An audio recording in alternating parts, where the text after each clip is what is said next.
Chapter 1. Hey, did you miss me? This article mainly continues the character setting of the Honkai characters, but the personalities and abilities of the counterparts may change significantly due to their experiences, though they won't differ too much. You can see it as the characters walking on a different path in another world, unlike in the Honkai world. That's why it's a brand new story.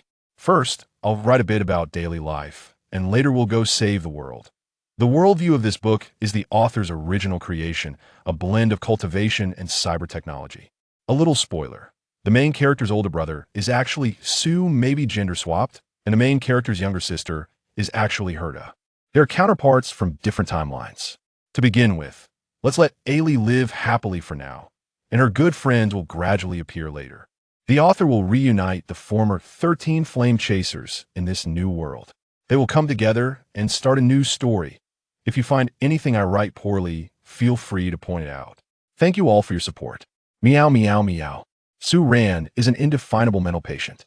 The absurdity of his symptoms allows him to materialize things he inadvertently imagines, turning fantasy into reality, but he often has no awareness of it. This condition, or ability, seems to be congenital, while his mental state appears to be quite healthy. It's quite normal for strange things to suddenly appear around him. These things, including characters from the second dimension, might just be things he randomly thought of, which then became tangible entities. However, this is the first time he has truly materialized a two-dimensional character into the real world. Today, Sue Ran has an appointment with a psychologist to discuss the experiences he's been going through, which leave him a bit baffled. The psychologist sitting across from him is already sweating profusely. Sitting next to Sue Ran is a pink-haired fairy girl, dressed boldly and beautifully. She is smiling widely as she gazes at the psychologist. The doctor, drenched in sweat, hesitantly asks, "Mr. Sue, may I take a picture of you too? I need to confirm whether I'm seeing things." "You need to ask her," Sue Ran replied calmly, not knowing how she would react. "Sure, but please make me look good," the pink-haired girl cheerfully responds, smiling beautifully. The doctor took a picture of the two seemingly non-overlapping individuals and then analyzed the image. Indeed, the identification result was Ailey Heshia. The doctor felt like he had seen a ghost. Miss Ailey, how should I understand your existence? Cross-dimensional interaction. What's wrong? Am I strange? Ailey Heshia pouted. No. The doctor shook his head helplessly, pondering for a moment before asking Sue Ran. "Mr. Sue, so you're also confused about your situation?" Expected, yet a bit unexpected, Sue Ran shrugged and smiled bitterly. He's used to suddenly manifesting things, but it's the first time a person has appeared. "Then, may I ask, in your mind, were you really not imagining a beautiful girl sitting beside you?" The doctor's expression was odd. He had roughly guessed the reason behind this incident, but he felt a bit jealous of Sue Ran. "I don't know, maybe I was." Sue Ran hadn't realized he could manifest a paper character into his world. "Then you must know this young lady." The doctor pressed on. "Yes, from a game, but I haven't played in a long time." Sue Ran nodded. Ailey Heshia, hearing this, turned to Sue Ran with a puzzled look. "Then it's easy to explain. Your brain might have been running a program unconsciously, which led to the appearance of this lady. The IT means you've been imagining someone like her beside you, and you've materialized that imagination, but you were unaware of it." The doctor provided his conclusion. This explains why a cross-dimensional person appeared next to Sue Ran. Sue Ran nodded. It did make sense. "Mr. Sue, I remember your brain is quite agile. Now, please stop all thoughts in your mind and further verify our hypothesis." The doctor's hypothesis was that when Sue Ran stopped all mental processes, the person beside him would also disappear, as she was something he had unconsciously imagined. "Okay." Sue Ran closed his eyes, took a deep breath, and began to clear everything from his mind. Sure enough, the pink-haired girl vanished. As Sue Ran opened his eyes and looked at the suddenly empty sofa beside him, smiling in relief. The doctor wore a bitter smile. He wished he could have such an ability. Sue Ran touched the spot where she had sat. There was still warmth left. "So did she truly exist? You created her in this world. She certainly existed, but only because of you." The doctor saw through Sue Ran's thoughts and explained. "Thank you." Sue Ran smiled in understanding and expressed his gratitude. The doctor stood up, preparing to leave. Sue Ran picked up a knife and followed him. "Is there anything I can help with?" "If there is, it's unnecessary. You should figure out your own situation first." The doctor shook his head. At that moment, the pink fairy girl reappeared beside Sue Ran, playfully smiling at him. "Hi, Did you miss me? The doctor smiled helplessly. Look at you. Su Ran sheathed the knife and shook his head. His brain had started running unknown processes again. Chapter 2. Welcome, Ali Hishia. Wish you both a pleasant time. They'll take my leave now. The doctor just wanted to quickly leave this extraordinary person's home, and after saying that, he closed the door. Su Ran had no choice but to lean against the wall by the door, staring wide-eyed at the pink fairy girl. As Su Ran thought about how many years it had been since he last played those games, all forced by his sister, and he had mostly forgotten the storylines. Why did he suddenly manifest such a character? Does he really have a mental illness? Let's chat. I really want to get to know you. Ali Hishia pulled Su Ran's hand and dragged him onto the sofa to sit together. She noticed a few fluffy pillows on the sofa and hugged one, burying her face into the soft fluff while laughing. I didn't expect you to like these things too. How cute. She lay on the pillow, tilting her head to look at Su Ran, speaking in a tone of feigned surprise. These are my sister's things, so you might get along well with her. Su Ran said, noting that his sister seemed to really like this character. There seemed to be a figurine of it in her room. Then your sister must be a cute girl too, just like me. She squinted her eyes, looking mischievous. Probably. Tell me your name. Ali Hishia said, while reaching out to touch Su Ran's face. Su Ran picked up a small card from the table, which projected a screen displaying his identity information. Wow, still high-tech. Ali Hishia, still hugging the pillow, leaned her face close to the floating screen, pretending to be surprised. Su Ran. Such a cute name. She reached out again to pat Su Ran's head. Su Ran was at a loss for words. It was the first time he met someone who could read his name in a stacked way. Ran, do you know what kind of person I am?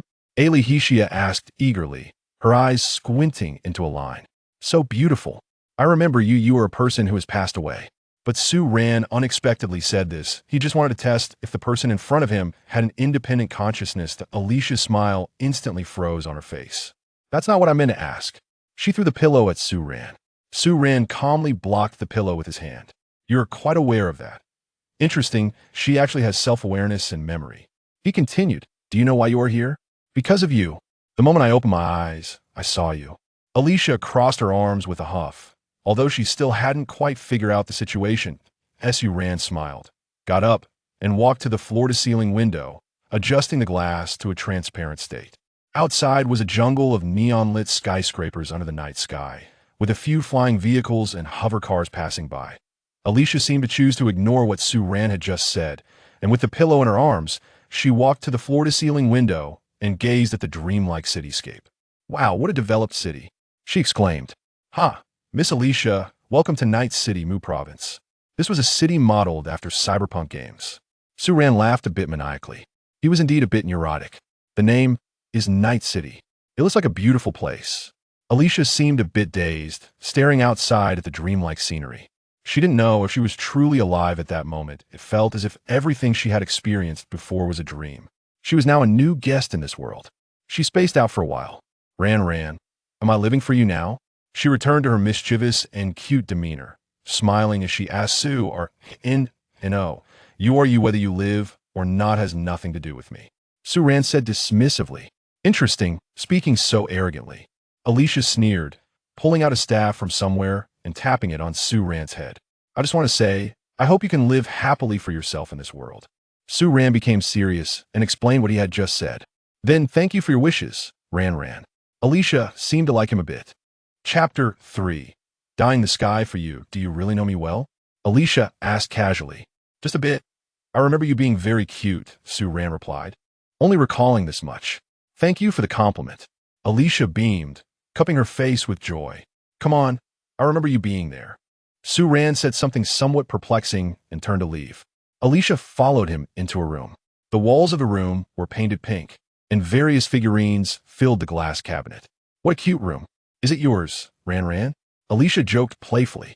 She found the most eye-catching pink-haired figurine in the cabinet. Look, here you are. Huh, is it my portrait or a photo? Alicia, still admiring the pink room, immediately got curious and leaned closer to Su Ran. It's a shrunken version of you. Alicia was genuinely astonished now, and there was not just her in the cabinet, but also many of her friends. Wow, there's even little Gray and Phyllis. No, it's all so dazzling, it's left her dumbfounded. Why are there things about her in this world? She had only just arrived here. Su Ran remained silent, not revealing that these were just cold codes from a game. Hey, cutie, I'm asking you. Alicia asked seriously. It's about time. Let's go meet my sister. You might get along better with her. He wasn't from the second dimension, but his sister was. Alicia looked speechless and then laughed. Shall we go together? I'm not sure if you can still exist in this world after you leave me. Su-Ran smiled gently at her. Are you going to pick up your cute sister? Alicia walked up to him. Yeah, she's done with class. I thought Ran was going to fight. Why do you have a knife? Alicia snatched the sheath from his hand, pulled it out, and examined it for a moment. It's a straight tang knife. Seems like a pretty ordinary weapon. At least I'm carrying a knife for self-defense. There are too many gods around here. Su-Ran shrugged and teased. Many bad guys? Alicia was a bit surprised. So this big city was actually quite chaotic? Yeah. Then what's there to be afraid of? Aren't I here? She took out her pink staff and tapped it on the metallic floor, producing a crisp sound. Oh, true, but Su-Ran suddenly remembered that this person in front of him was no ordinary person. How much strength do you have left? Su-Ran thought of this question. Don't you believe me? Silly? Alicia tapped his forehead playfully, 2 soft thuds. Show me. Su-Ran was half convinced. Then let's turn all the stars pink.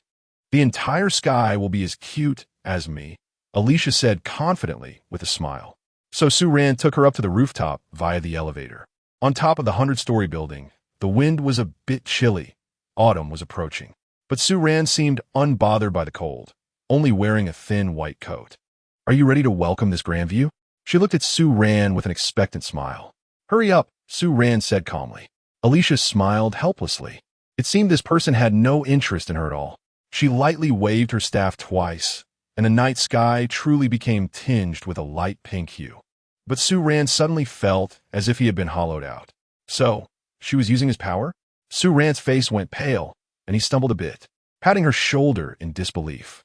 Beautiful. Ah, this is the first time Ran praised me for doing well. You can compliment me more, and I might fall for you, Alicia said, beaming as she rubbed Su-Ran's face. Alicia likes you. Remember not to use your magic casually in the future. Su-Ran shook his head, feeling a bit clearer. After all, she couldn't do without him since she was a being he had conjured from thin air. Okay, I'll listen to Ran. Alicia tilted her head and smiled sweetly.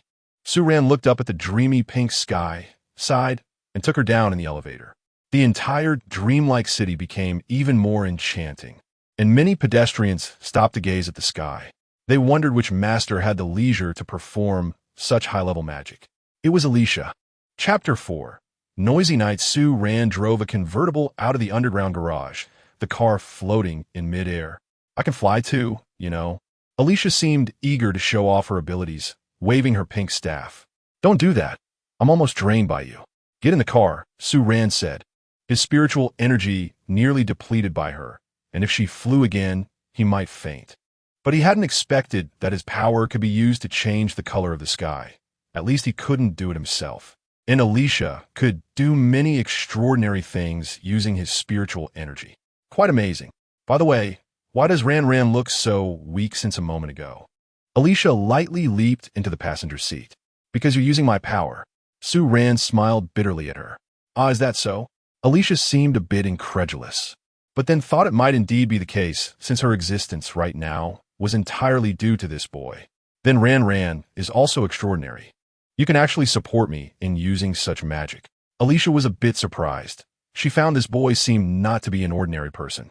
But actually, the fact that he could conjure her meant that Su-Ran was definitely not an ordinary person. Just a little skill. At least I can stand my ground in this city. Su-Ran humbly said, there are many people here who were stronger than him. He was just somewhat extraordinary, possessing the ability to manifest reality. The City of Night doesn't nurture idlers. Alicia nodded, looking around the car, beginning to admire the city's dreamlike night scenery. Though developed, it was also a bit mad.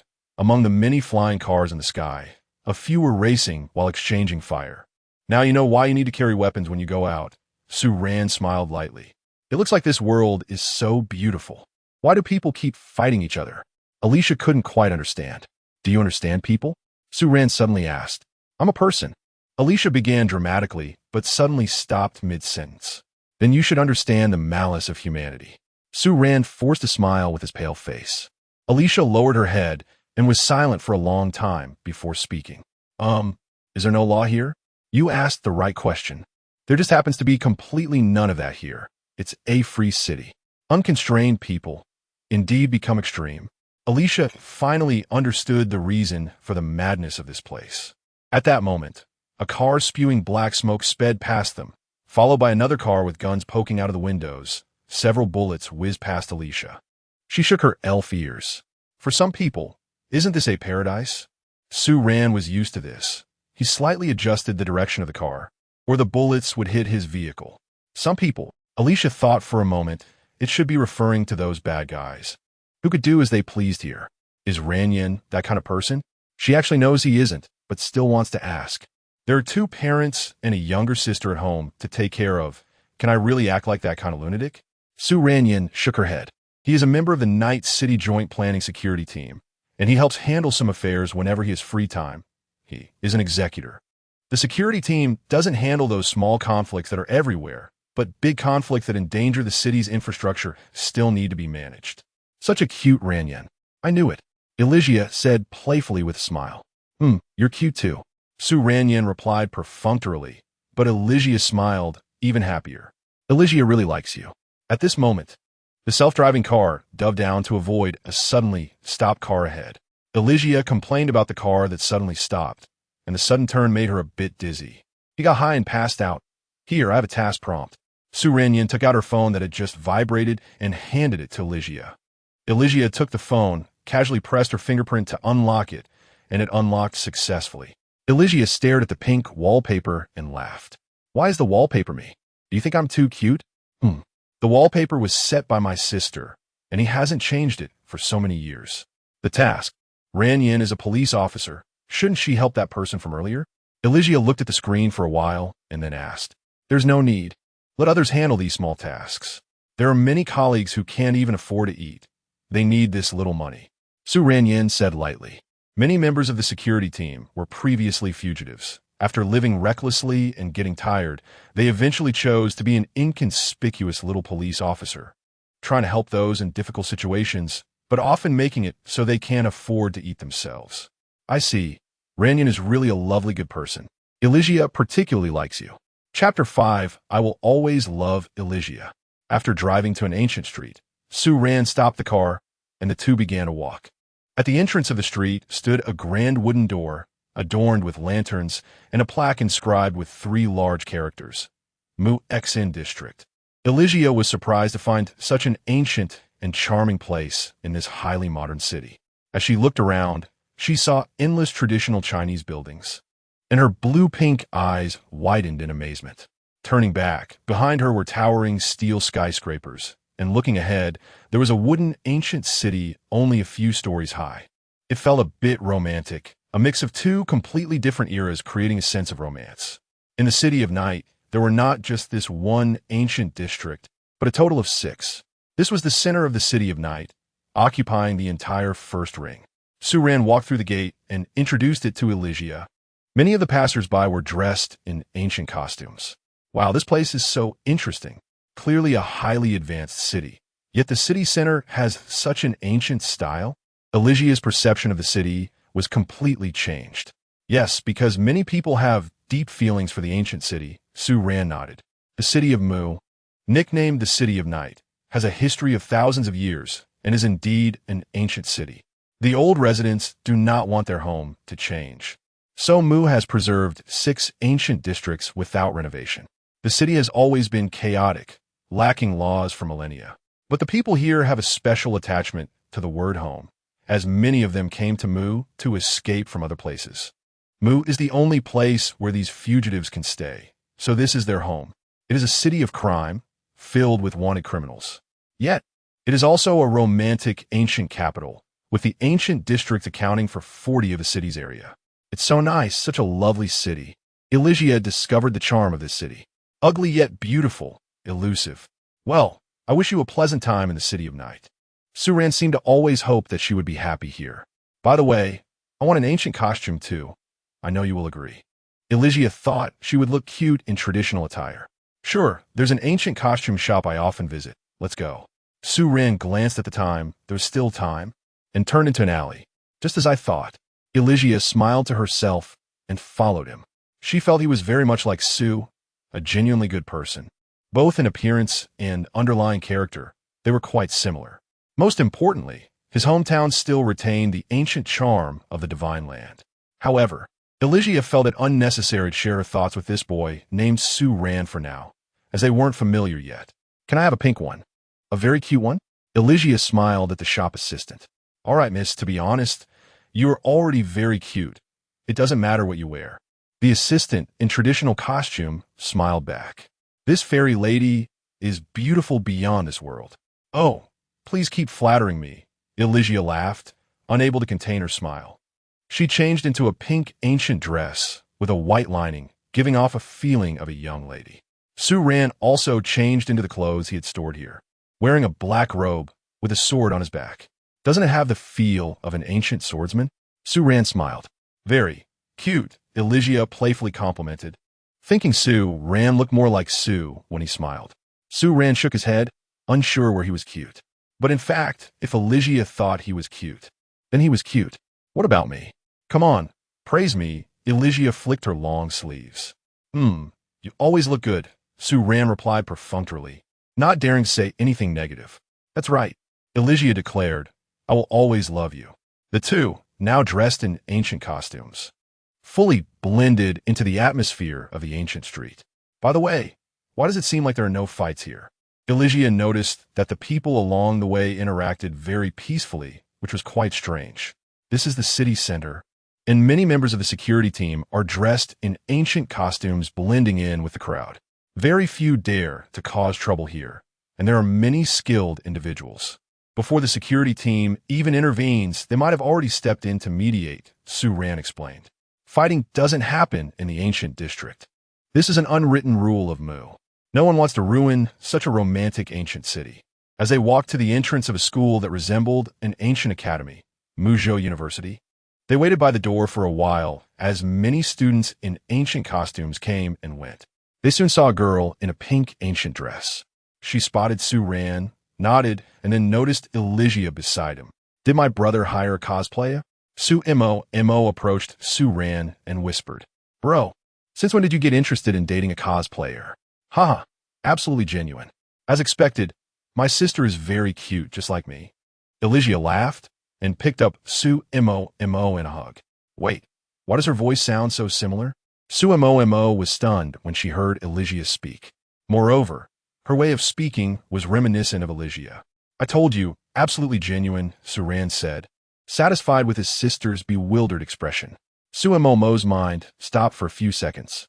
Elysia set her down and leaned closer to her face, curiously staring at her. Their eyes locked for a long while. "Elysia," Sue Mo finally managed to speak after a while. "Yes, it's me. Did you miss me?" Elysia smiled, pulling out her pink staff. "This is really..." Sue Mo felt an uncontrollable excitement rise in her heart, but tried to remain calm as she asked Sue Ran, "Bro, has your mental illness developed to this extent? You can really create a person?" Sue Ran's smile instantly froze, and he coldly replied, "Don't worry about that. At least the person you've been thinking about is now standing right in front of you." "Really?" Sue Mo pinched her own face to confirm she wasn't dreaming. "Really? Why wouldn't it be real?" Sue Mo then touched Elysia's chest. This size is real," she murmured, using this method to identify someone. Sue Ran shook his head. Elysia allowed her to touch her casually. Suddenly, Sue Mo jumped up and hugged her. "I will always love Elysia." Chapter 6. Interdimensional Love, I Will Always Like You. Elysia smiled as she gently stroked Sue Momo in her arms. Sue Momo was even more certain that this was the real Elysia. She was so excited that she was almost in tears to actually see the living person. Sue Momo nuzzled in Alicia's embrace for a while Sue Ran played with his phone, speechless. Sue Momo released her waist and smiled with red eyes. "Welcome to this world. Do you want some candy, little AI-ly?" Although Sue Momo asked this, she had already bought 2 skewers of candied hawthorn on the roadside. "Thank you, Momo." Elysia happily accepted the candy. "What about mine?" Sue Ran's pale face seriously stared at Sue Momo. This." Sue Momo glanced at Elysia. Sue Ran chewed on the candy with satisfaction, mocking his sister. "Look at you." Sue Momo wanted to scold her brother, but couldn't find the words. After all, he had brought her favorite character to life. The three of them had dinner at a traditional-style restaurant. Under the warm yellow light, the two girls' faces smiled gently, while Su-Ran looked pale and sleepy. It seemed that maintaining Alicia's existence consumed his spiritual energy, but not much. Just the spell he had cast earlier had nearly taken his life. Sumomo sweetly smiled as she wanted to take a photo of the table. Alicia squinted her eyes into a line, making a peace sign, while Su-Ran coldly looked at the camera. Sumomo couldn't wait to post a status update. It's little AI Lee. Why does the executive brother look so bad? Is he too tired from work? Everyone is so cute and handsome. Which cosplayer is this accurate? Sugu has changed skins. It's Jade Sword Legend. This little AI Lee looks a bit real. Wearing ancient clothes, doesn't he seem out of place at all? It's the real deal. At that moment, Sumomo smiled with immense joy. She had imagined countless scenarios of being with Alicia, and it had finally come true. But she noticed that Alicia's hand and body were gradually becoming ethereal. Sumomo couldn't smile anymore. Little AI Lee, what's wrong with me? Alicia smiled faintly. Sumomo realized something. Indeed, it was because Su-Ran had fallen asleep with his head on the table. Sumomo quickly slapped the table, waking Su-Ran up, and Alicia became real again beside her. He really can't leave him. But Sumomo didn't want Alicia to disappear. Finish quickly, I want to sleep. We can meet again tomorrow. Su-Ran said impatiently. He knew that once his brain shut down, Alicia would disappear too. No, brother, I want. Sumomo didn't finish her sentence as Su-Ran grabbed the knife and went out. Let us go, he is tired. Alicia took Sumomo's hand. Sumomo was confused. She had never seen her brother so worn out. Did something happen between them that made him like this? As I walked out of the store, Su-Ran, looking weak, pointed a sheathed knife at the pale, pink starry sky. It's my masterpiece. Alicia smiled in agreement. It was then that Sumomo noticed the odd color of the sky. Did Alicia do this? Your little AI Lee made this, draining my spiritual energy. Su-Ran sighed. Oh, but it was clearly Ran who made me show off my abilities. Alicia pouted in dissatisfaction. Is that so? Well, okay. Sumomo understood now why Su-Ran looked so weak. Along the way, Sumomo chatted excitedly with Alicia, wanted to say a few more words. She felt a bit jealous of Su-Ran. Su-Ran was carried to bed by Alicia, who covered him with a blanket. The moment he closed his eyes, he fell asleep. Alicia started to become ethereal again. Sumomo wanted to hug her one last time, but found she couldn't reach her anymore. Don't be afraid. I will always be in your heart, Alicia said with a smile, her last words before disappearing. Sumomo immediately burst into tears. No, brother, wake up. She cried while pounding on Su-Ran's chest. But he was already sound asleep, unresponsive. Sumomo wiped her tears sitting on the floor, looking through the photos of her and Alicia. She existed. Yes, it was a dream. Sumomo began to laugh and cry at the same time. Interdimensional love. She would always love Alicia. After taking a shower, she curled up in her pink room. She wondered if Su-Ran would be able to summon Alicia again when he woke up tomorrow. Thinking about this uncertainty kept her awake as she endlessly scrolled through the pictures and videos in her album. She opened the game again and poked at the Alicia on the screen. It can't just be a brief meeting, right? She got out of bed, opened the window, and the sky was still pink. Yes, she was here. Don't think about those bad possibilities. Then what was the reason for Alicia to come to this world? Sumomo pondered this.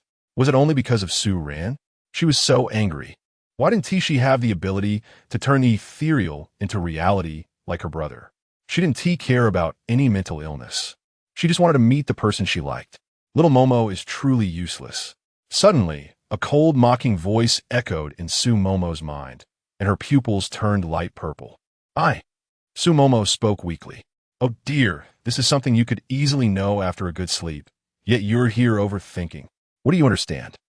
Go to sleep, Momo, you're such a silly child. Sumomo had no rebuttal, as what she said made sense. So, she hugged her pillow, ran to Su-Ran's bed, and slept on the other side, pulling half of the blanket over from him. When she woke up tomorrow, she would wake Su-Ran up too. She calmed down and fell asleep. In her dreams, there was her little AI Lee. Hi, did you miss me? Chapter 7. She likes you. She will disappear. A wish? That is to be an ordinary human, just an ordinary and cute girl. The Alicia in her dreams began to feel unreal. Sumomo suddenly woke up from her dream. Sumomo was tightly hugging Su Ran's waist, mistaking her brother for Alicia. Su Ran looked at her speechlessly. Have you had enough hugging? Sumomo awkwardly smiled and released Su Ran. Long time no see. Did you miss me? A crisp and pleasant voice came from behind. She was actually here. Sumomo turned around, and Alicia was still wearing that pink ancient costume, lying on her side with her chin resting on her hand, smiling at Sumomo. It turned out that Sumomo had hugged the wrong person. Sumomo immediately jumped into her arms. I miss you so much, Alicia, Sumomo said with a choked voice. Oh, I've always been here. Alicia gently patted Sumomo's head. Su Ran silently got out of bed. He was really speechless, waking up to find two girls beside him. He took a shower that he hadn't washed the day before and leaned against the floor-to-ceiling window in a daze. Laughter and chatter from the two girls filled his room. A schedule reminder popped up. November 11th, little Alicia's birthday. One more day. He seemed to understand why he had conjured Alicia, because Sumomo had always been thinking about this day at this time of year, and this schedule had been set. Moreover, it seemed that because he had been maintaining the existence of a living person, he couldn't conjure anything else out of thin air. Then let his sister and the real Alicia have a wonderful birthday. Su Ran smiled slightly and went out to work. At this moment, he was patrolling the morning streets in the ancient city of Mushi District, more than 10 kilometers from home, carrying a tang knife and a gun. He called Sumomo, and it connected. Is your little Alicia still there? Su Ran wanted to confirm this question, whether she would still exist so far away from him. Ah, brother. Alicia. Ah. So ticklish. Is it itchy there too? No. Ah. On the other side of the phone, the sound of water and Sumomo's soft gasps, along with Alicia's laughter, could be heard. They must be taking a shower together. Two girls together. Su Ran hung up the phone with a dark expression. But as long as they were happy, it was fine. Su Ran put away his phone and walked into a fortune-telling shop. An old man in ancient costume with small sunglasses sat behind a wooden table. He slightly lowered his head and glanced at Su Ran with a pair of sharp eyes under his sunglasses.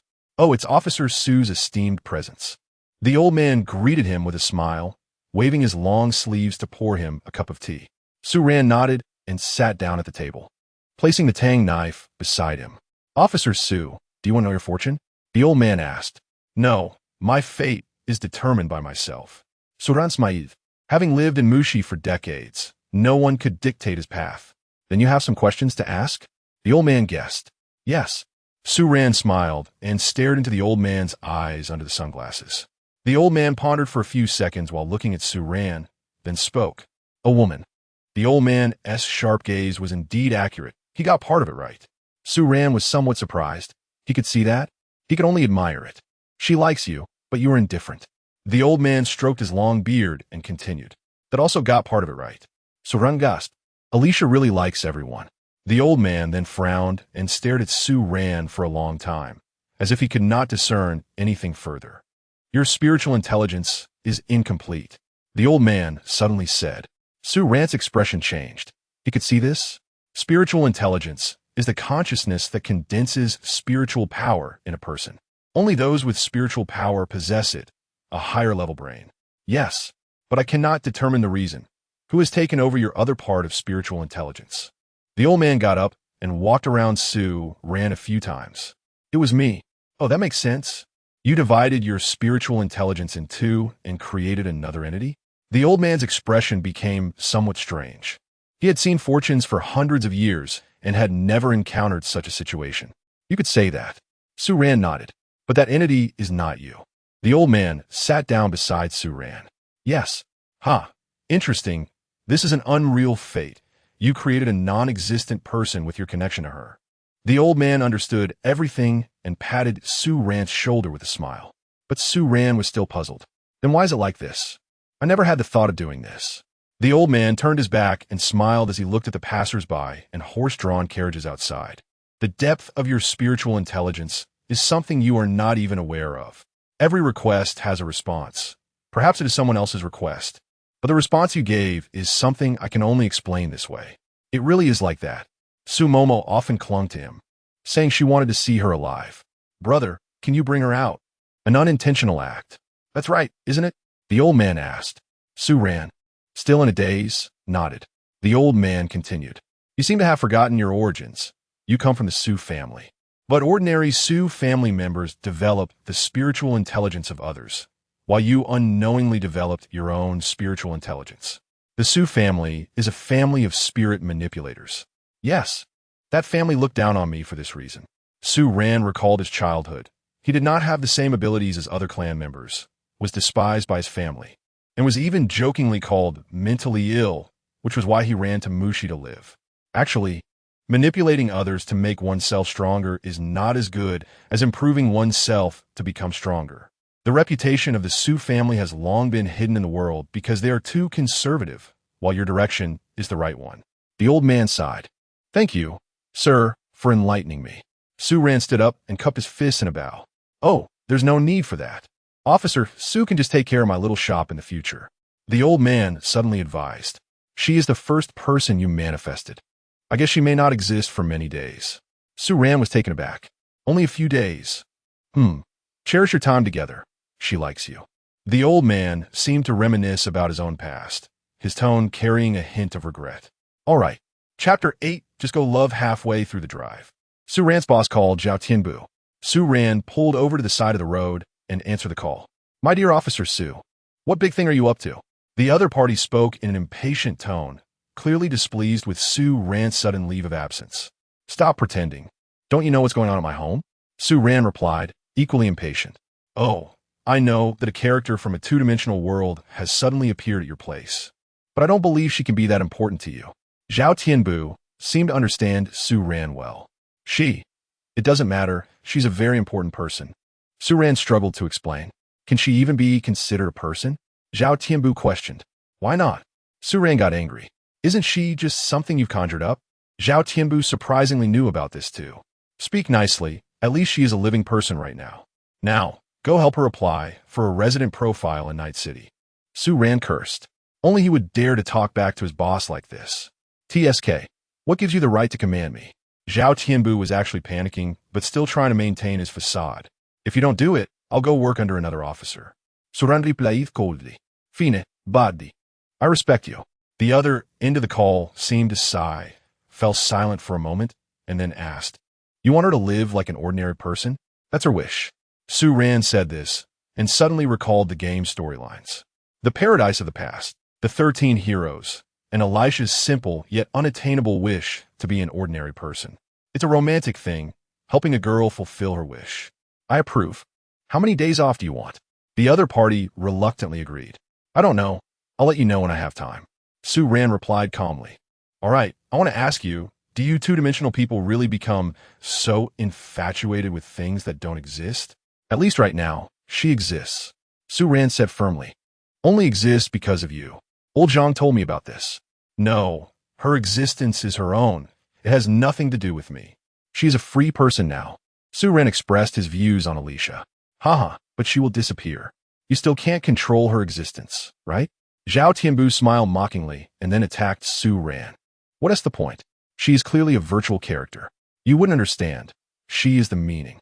Su Ran was too lazy to explain to Zhao Tianbu. Although he wasn't a two-dimensional fan, he understood the significance of the two-dimensional world. Two-dimensional is disgusting. Forget it. Let's not talk about this. I hope you can be happy with your paper wife. Zhao Tianbu wished helplessly. Oh, by the way, I have something big to inform you. He suddenly remembered something. What is it? Hurry up if you have something to say. Su Ran was truly impatient. Lintong City, that lawless autonomous region, needs to be dealt with. Zhao Tianbu said seriously. How to deal with it? Didn't we already sign a non-interference agreement with them? Su Ran also became serious. This was a serious matter. Lintong City is a subsidiary city of Muzhou and also an autonomous region. However, Muzhou has no power to control Lintong City. It's just nominally affiliated. Currently, a financial conglomerate controls the fate of the entire city, and ordinary citizens are suffering terribly. It's much more chaotic there than in the main city of Muzhou. Although neither place has laws, at least the lowest residents in Muzhou can receive aid, and Muzhou has never forced its residents to do anything. People in Night City live freely. But Lintong City has always exploited its residents. Every street and every brick in the city has seen death, with most people collapsing from overwork on the streets. In short, it's a terrible city. If it were Alicia, she would definitely go save this city. Why are you telling me all this? I can't help it all. Suran was not in the mood to deal with this. I'll send you the information later, and you'll see. It's a scene of corpses everywhere. Who can stand to look at it? The residents, there were originally people from Armujo, and now they live under that family's control, not even resembling human beings. Zhao Tianbu sighed. Is it really that bad? Su Ran's sense of justice ignited immediately. Yeah, the mayor is picking people to negotiate with Lin Tong, and your name is on the list. Do I have that ability? Su Ran frowned and asked. Ha! The famous SR executive officer, don't be modest. Let me be honest. It's my honor to have you work under me. Zhao Tianbu laughed. Fine. Let's see if I get picked. Goodbye. Su Ran intended to hang up. Wait. Zhao Tianbu hurriedly said. You are a romantic person. Those earlier words were me testing you. And then? Su Ran asked. To be honest, love her if you love her. Sigh. I didn't accompany her because I was too busy with work back then, and that's why she left me. Zhao Tianbu sighed. He didn't have the ability back then like Su Ran to just take a leave to accompany a girl. How do you know I like her? Su Ran asked, bewildered. 666. Su Ran hung up the phone, speechlessly. But his boss's words stirred something in his heart. Only exists because of you. Just a virtual character. Love just go love. Su Ran suddenly smiled in the wind. Chapter 9. The girl is forever 17, once again on the way. Su Ran parked at a Night City Federation office. Commander Su, how can I assist you? I need an identity profile. Sure, what's the name? Alicia. Su Ran said seriously. However, the woman seemed a bit taken aback. Wasn't that the name of a paper doll? Commander Su, are you sure that's the name? Yes, Su Ran replied coldly. The woman immediately put away her smile and began to search for information. Surprisingly, found it. Alicia, female, age unknown, joined the Night City Federation today. The woman said in disbelief. The photo was actually of that virtual character. Change the age to 16. Birthday is November 11th. Su Ran tapped the table. All right, the 11th. Then Miss Alicia will be 17 tomorrow. Happy early birthday to her. The woman smiled sincerely at Su Ran. Thank you. Su Ran also smiled slightly. No need. The Federation respects every resident of Night City. The woman nodded with a smile and continued. Do you need the profile in a plugin format or a card? A card will be fine, Su Ran said. High-tech plugins that can be inserted into the body for the brain to read data are not popular, especially in a place like Miyu City where experts abound. Many people look down on such technological products. Su Ran also looked down on them. He didn't have any openings on his body for high-tech plugins. Okay, I'm writing in the information for you. By the way, do you need to rewrite Miss Alicia's independent family information? Change it to, Su Ran thought for a moment. Change it to my sister. All right. Congratulations to Commander Su on the addition of a family member. Su Ran played with Alicia's profile card in the car for a while, then activated the autopilot. Upon returning home, he scanned his face to enter and found that Su Momo had also not gone to school. Su Momo was sitting on Alicia's lap, and Alicia was smiling while hugging Su Momo. The two were chatting and laughing while watching TV, which was playing anime. Not even going to school? Su Ran closed the door and said coldly. Oh, Momo said today is a holiday, right? Alicia glanced at Su Ran and then playfully tugged at Su Momo's cheek. No. Brother, we didn't go to work either, did you? Su Momo, who had initially been downcast, immediately pointed at Su Ran and shouted, Who can stop me from not going to work? Aren't you going to get points deducted for not going to school? Su Ran said coldly, highlighting the disparity in status between the two. Woo-woo-woo. Alicia, he's bullying me. Su Momo could only pretend to cry while hugging Alicia's arm. That's not necessary, right? Ran is definitely joking, right, Ran? Alicia said while stroking Su Momo's head, winking at Su Ran. Su Ran couldn't hold back and smiled, but he didn't speak. He took out a small metal piece from his pocket, walked over to the two, and handed the card to Alicia. What's this? Su Momo stopped pretending to cry and looked up at the profile card in Alicia's hand. Huh, brother, you made a profile for little Alicia? Su Momo's eyes widened. Yeah. Su Ran nodded calmly. Brother is the best. Brother is the coolest. Su Momo immediately beamed, her expression completely changing. It must be said that her brother is really capable. Su Ran snorted softly. Alicia curiously poked the profile card and suddenly a projection screen popped up in the air. "It's me?" Alicia stared at the information on the screen, stunned. "Yes, you're now an ordinary resident of Night City," Su Ran said. 16 years old. Birthday? There must be 17 candles on the birthday cake, Alicia murmured as she flipped through the few lines of information on her profile. "Did Ranran fill this out for me?" Alicia looked at the information, and tears unexpectedly welled up in her eyes. "Yeah," Su Ran replied, casually, while turning his back to pour himself a drink. Suddenly, Alicia threw Su Momo off her lap, and Su Momo rolled around on the sofa. Looking confused, Alicia suddenly hugged Su Ran tightly, startling him so much that he spat out the water he was drinking. "I knew it. Thank you." Alicia's eyes glistened with tears, but she was smiling. A happy smile. Chapter 10. Outing. All right, it's just a simple task. Su Ran shook his head, but he didn't dare to break free from Alicia's embrace. Although he said it was simple, if Xiao Tianbu hadn't called him, it would have been a bit troublesome for Su Ran to handle Alicia's paperwork himself. His authority wasn't enough, and he had to go with Alicia. Ran is so nice. Alicia had no intention of letting go of Su Ran, her face still pressed against his shoulder. Even Su Momo was getting jealous. "Want to see the sights around here?" Su Ran could only change the topic. Ran wants to take me out to play."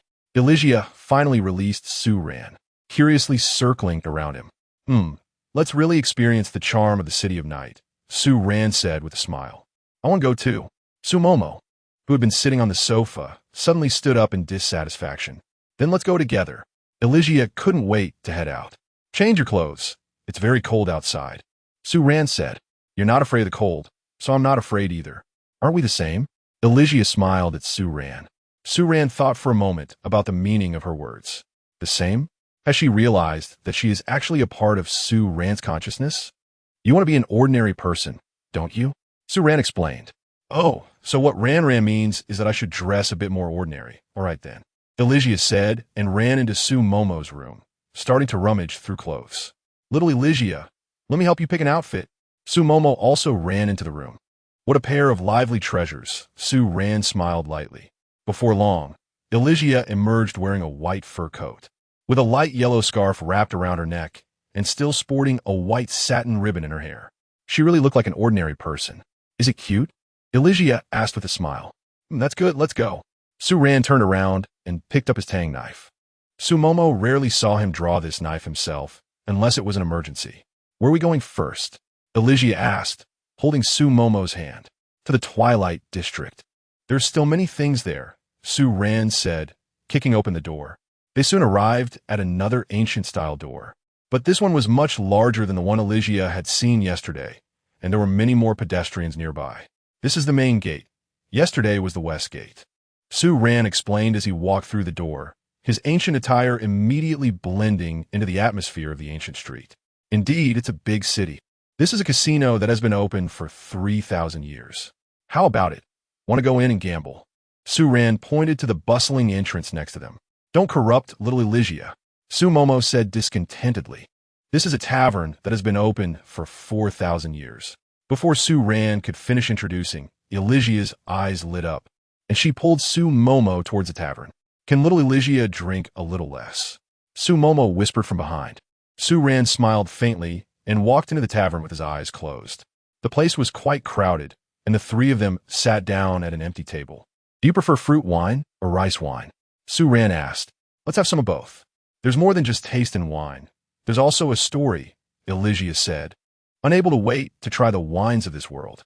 "Wanting a sense of story, huh?" Then Su Ran will have to splurge a bit, but he didn't mind, as long as she was happy. Su Ran walked to the counter. One small jar each of Yuanzhou and Muzhou, plus a bottle of fruit wine from Fazhou, all aged 100 years, and 2 plates of appetizers. The boss instantly beamed with joy. "Commander Su is being so generous today. All right, I'll bring the dishes right away. Didn't you hear? Go, go, go." The boss kicked away the stunned waiter, who hurriedly scrambled into the kitchen. "Because there's a rather important person today." Su Ran smiled at the boss. The boss tilted his head and glanced at the table Su Ran was walking towards, smiling knowingly. "Your daughter is truly lovely. Let us make it a discount. How about 28,000? "Thank you, boss. No need for that, with your daughter being so cultured." You'll probably be visiting me often in the future. Haha. The boss laughed heartily. Su Ran smiled faintly. There probably wouldn't be a future. Elysia, down a glass of Yuanzhou, old cellar wine. It feels rich in history. Sumomo was scared by the strong smell of the liquor and didn't dare to drink. Good point. Yuanzhou is indeed a city with a deep history, Su Ran praised. As Yuanzhou was his hometown, Elysia slowly sipped a bit of Muzhou's old wine. It's a bit spicy on my tongue. Elysia stuck out her little tongue and took a few breaths of cool air. What are your thoughts? Su Ran asked with a smile. It's quite unrestrained. It gives a sense of freedom, just like Ran, wandering the world with a sword on my back. Elysia shook her head, looking a bit tipsy. Exactly. Muzhou has always been known for its freedom around the world. Su Ran admired her. He only felt that all the wines tasted the same, but she could distinguish so much. Elysia picked up 2 pieces of meat to eat, taking a moment to recover. Sumomo watched in fear from the side. Elysia directly used brute force to twist off the cap of the red wine bottle, elegantly pouring a full glass. It felt like walking in a western garden, with a fresh sense of flowers, grass, and earth. Does it remind you of someone? Su Ran asked. Eden. Elysia seemed a bit dazed. Chapter 11. Good times. This meal can be considered lunch. Su Ran waved his sleeve, and the remaining wine was taken away, disappearing from sight. What level of person is Ran in this city? It really feels quite extraordinary. Elysia hiccuped and asked. Medium, somewhat capable, but not overly so. Su Ran wiped his mouth and stood up. I've never experienced such a life full of Jianghu vibes before. It feels like everyone here is not simple.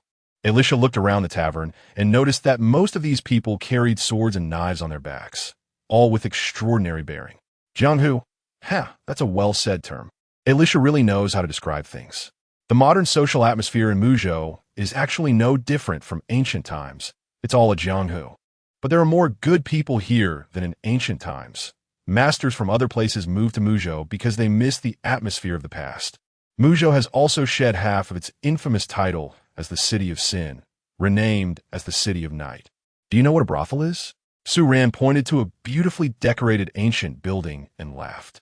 Oh, there must be a lot of lovely ladies there. We definitely have to go take a look. Elysia eagerly pulled Su Momo into the building. Su Ran booked a viewing box on the 2nd floor, allowing them to have a clear view of the girls dancing with flowing sleeves below.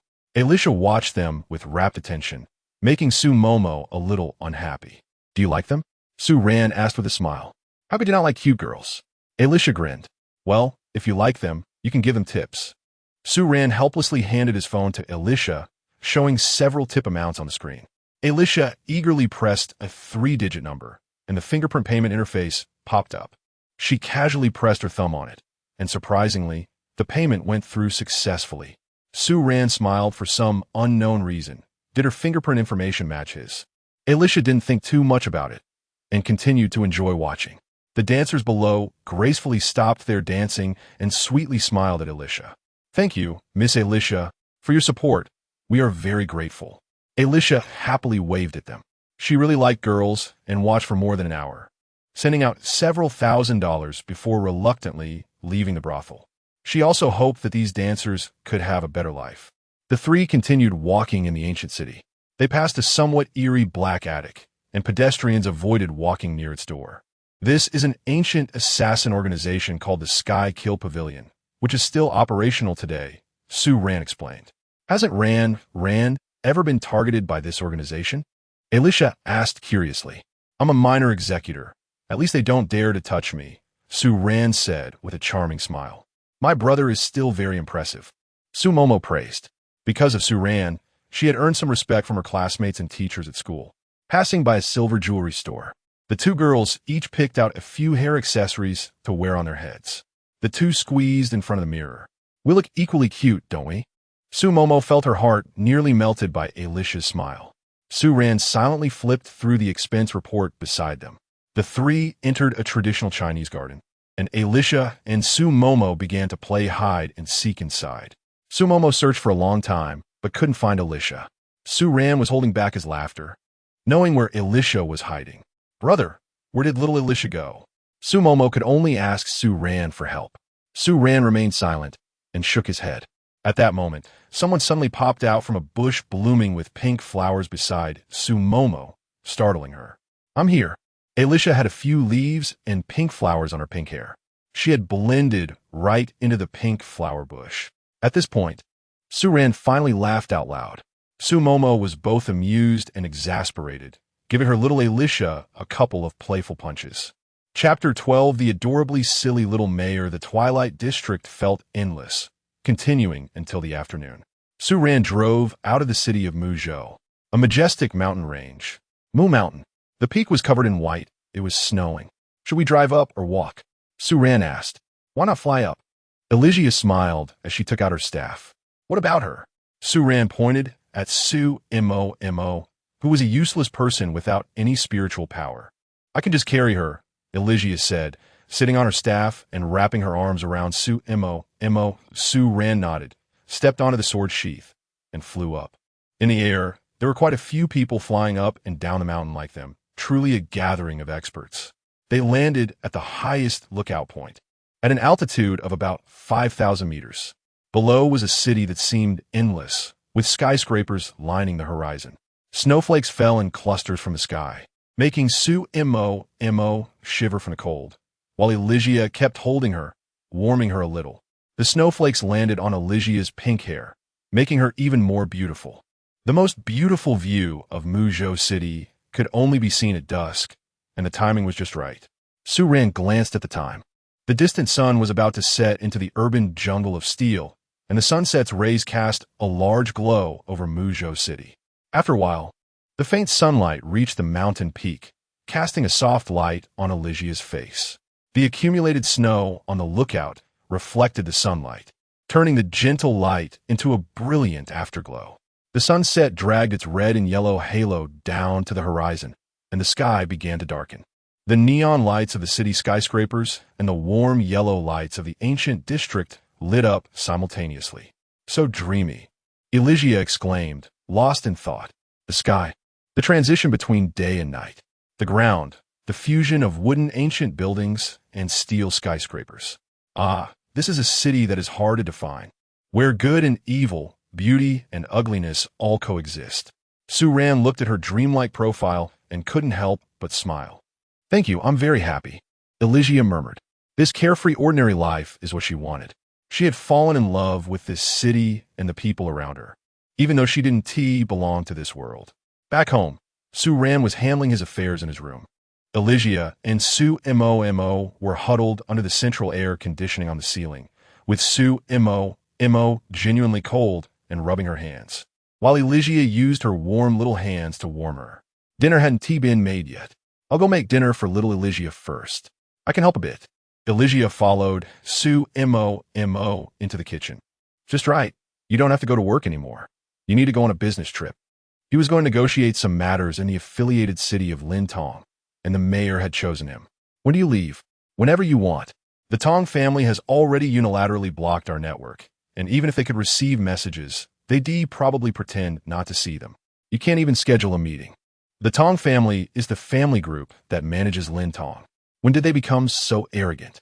In Suran's impression, Lintong was just a small city, still affiliated with Muzhou. Now they have the audacity to ignore their benefactor. They have money now, so naturally they dare to turn against people. The hundreds of thousands of people in that city are working themselves to death for the Tong family, and their per capita GDP is almost on par with ours. Per capita, Suran sighed.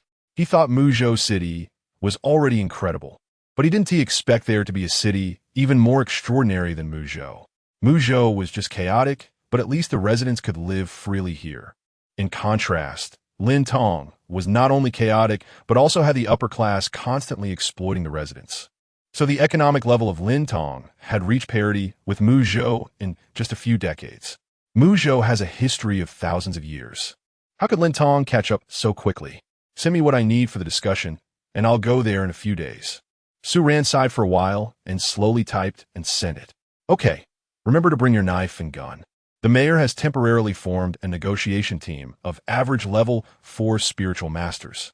Sometimes, you need to speak in a more forceful manner to be effective." The mayor learned to negotiate like this? Suran typed in surprise. The mayor of Muzhou is a very cute little girl, and her diplomatic style has always been gentle. Her name is Gu Xiaomu. She learned from Miss Tianhua of Shizhou. They're good friends, and the mayor has finally learned her lesson. Zhao Tianbu was also helpless among the 100 or so states in the world. The leaders of Muzhou were the most foolish, almost being deceived by friendship. Well, actually, it's fine. With a leader like Xiaomu, the world can have fewer disputes. Su Ran typed with a smile, knowing that his mayor had almost been deceived, but feeling that it was nothing, as it was expected. More than 20 years ago, he had cast 10 recommendation votes for Gu Xiaomu in her election. Gu Xiaomu had been live-streaming her gratitude to the citizens for their votes, and when she saw Su Ran's 10 votes, she joyfully blew him a kiss through the screen. In fact, the citizens of Muzhou were very clear that such a free city didn't need a too ambitious mayor. A laid-back person would suffice. Moreover, if anything major happened, the many experts in Muzhou would handle it themselves. Therefore, Gu Xiaomu won the mayoral position with an overwhelming advantage of 50 million votes. You must protect the cutest mayor lady. This phrase has been mocked by others until it's become a joke. Zhao Tianbu chuckled on the other end of the screen. In other places, it's the leaders who protect the citizens, but in Muzhou, it's the citizens who protect their leader. What is there to say? She is already very cute, so of course, she must be protected. Su Ran smiled lightly. Without such a cute and gentle mayor, there wouldn't be such a beautiful night city now. I'm quite speechless about her. Muzhou originally had a terrifying name, but she turned it into. Zhao Tianbu's message suddenly stopped. Su Ran chuckled at his misfortune, as he must have been caught by Gu Xiaomu, who discovered he was talking bad about her. Sure enough, Gu Xiaomu called Su Ran. Dear little Su, how have you been lately? Pretty good. Thanks for your concern. Mayor, I noticed you suddenly have a younger sister at home. Gu Xiaomu's sweet voice was full of curiosity. Are you interested in meeting her? Of course. She is so cute. Time. Let me think. Oh, it's her birthday tomorrow, right? Come to my place tomorrow evening, and we'll celebrate her birthday together. Gu Xiaomu's way of speaking was indeed adorably silly. Su Ran smiled helplessly. Celebrating a birthday at the city hall. All right, thank you, Mayor. Good, Elysia. Little Elysia, such a cute name. Gu Xiaomu exclaimed to herself. Su Ran didn't know if Gu Xiaomu was pretending to be silly or really was. The name Elysia didn't sound like a local name at all, but Gu Xiaomu seemed completely unaware of any issues. Hey, did you hear? My little assistant. Someone is having a birthday. Hurry up and prepare a birthday party before tomorrow night. We need a big pink cake. It seemed Gu Xiaomu was shouting at her assistant. Su Ran awkwardly turned down the call volume. All right, little Su, I have everything arranged. You must come tomorrow. Sure. La, what flaws could a cute girl have? Gu Xiaomu might have said it unintentionally. Su Ran smiled. In fact, she knew a lot of things. What are you laughing about? Gu Xiaomu heard Su Ran's laughter. I'm very smart. Don't think I can't hear you. All right, Mayor. Is there anything else? Su Ran was truly amused by her and had to change the subject. Well, there's that small city issue. They dare to ignore even me. It's really outrageous. Xiao Su, you must go teach them a lesson. Gu Xiaomu said angrily. I will, Su Ran replied perfunctorily. They are really too annoying, not only giving their citizens negative effects from genetic modifications, but also crazily forcing them to work. They're not human at all. Gu Xiaomu also disliked the practices of Lintong City. This is indeed hard to tolerate. Yes, Xiao Su must go teach them how to be human. Bye-bye, Xiao Su. And I want to see you and your sisters tomorrow night. Gu Xiaomu hung up the phone. Su Ran put down the phone and turned to see Su Momo and Alicia peeking out from the doorframe, spying on her. It seemed they had been eavesdropping for a long time. Su Ran awkwardly smiled. Brother, who are you on the phone with this time? Su Momo glared fiercely at Su Ran. Chapter 13. It's Salty-o. It turns out that Ran has other close female friends. Alicia wore a half-smiling expression on her face. Sigh, just take a look for yourself. Su Ran helplessly handed her phone to the two of them. Oh, it's the mayor. Then it's nothing. Su Momo chuckled as she handed the phone back to Su Ran, realizing it was her brother discussing work matters. The mayor? Wow. The leader of this city is actually a girl? Alicia heard the voice from the call earlier. Although Su Ran had turned the volume down low, she could still hear it. She didn't expect the leader of such a city to be a cute speaking girl. The contrast was too great. Yes, She prepared a birthday party to celebrate your birthday. Su Ran nodded. I heard it all, so thank her for me. I was skeptical at first. Alicia's face was filled with joyful smiles. This city is really nice. Huh? What? She's going to celebrate little Alicia's birthday? Su Momo, who couldn't hear the call earlier, widened her eyes in surprise. Can a mayor's words be false? Su Ran shrugged, walked around Su Momo, and left the room. Well, that's really great. Su Momo stood there in a daze, muttering. She had never interacted with high-ranking people and thought those in power were all arrogant. But the mayor here actually has the leisure to host birthday parties for others? You really lack experience. I told you to come to Muzhou for school long ago. I told you this is a very interesting place that can broaden your horizons. Su Ran said while picking food at the dining table. Su Momo had been living in Yuanzhou and only came to Muzhou for college this year. Aha! This place is indeed quite interesting. After all, even the mayor is so interesting. Su Momo scratched her head at the door of the room, chuckling. She actually only felt that Muzhou was chaotic. It really is an interesting place. Alicia sat next to Su Ran, smiling in agreement. But she also knew that this place had both good and bad sides. The beauty was just superficial. Su Ran picked up a piece of meat, frowned, and turned to Su Momo to complain. Who taught you to put so much salt in?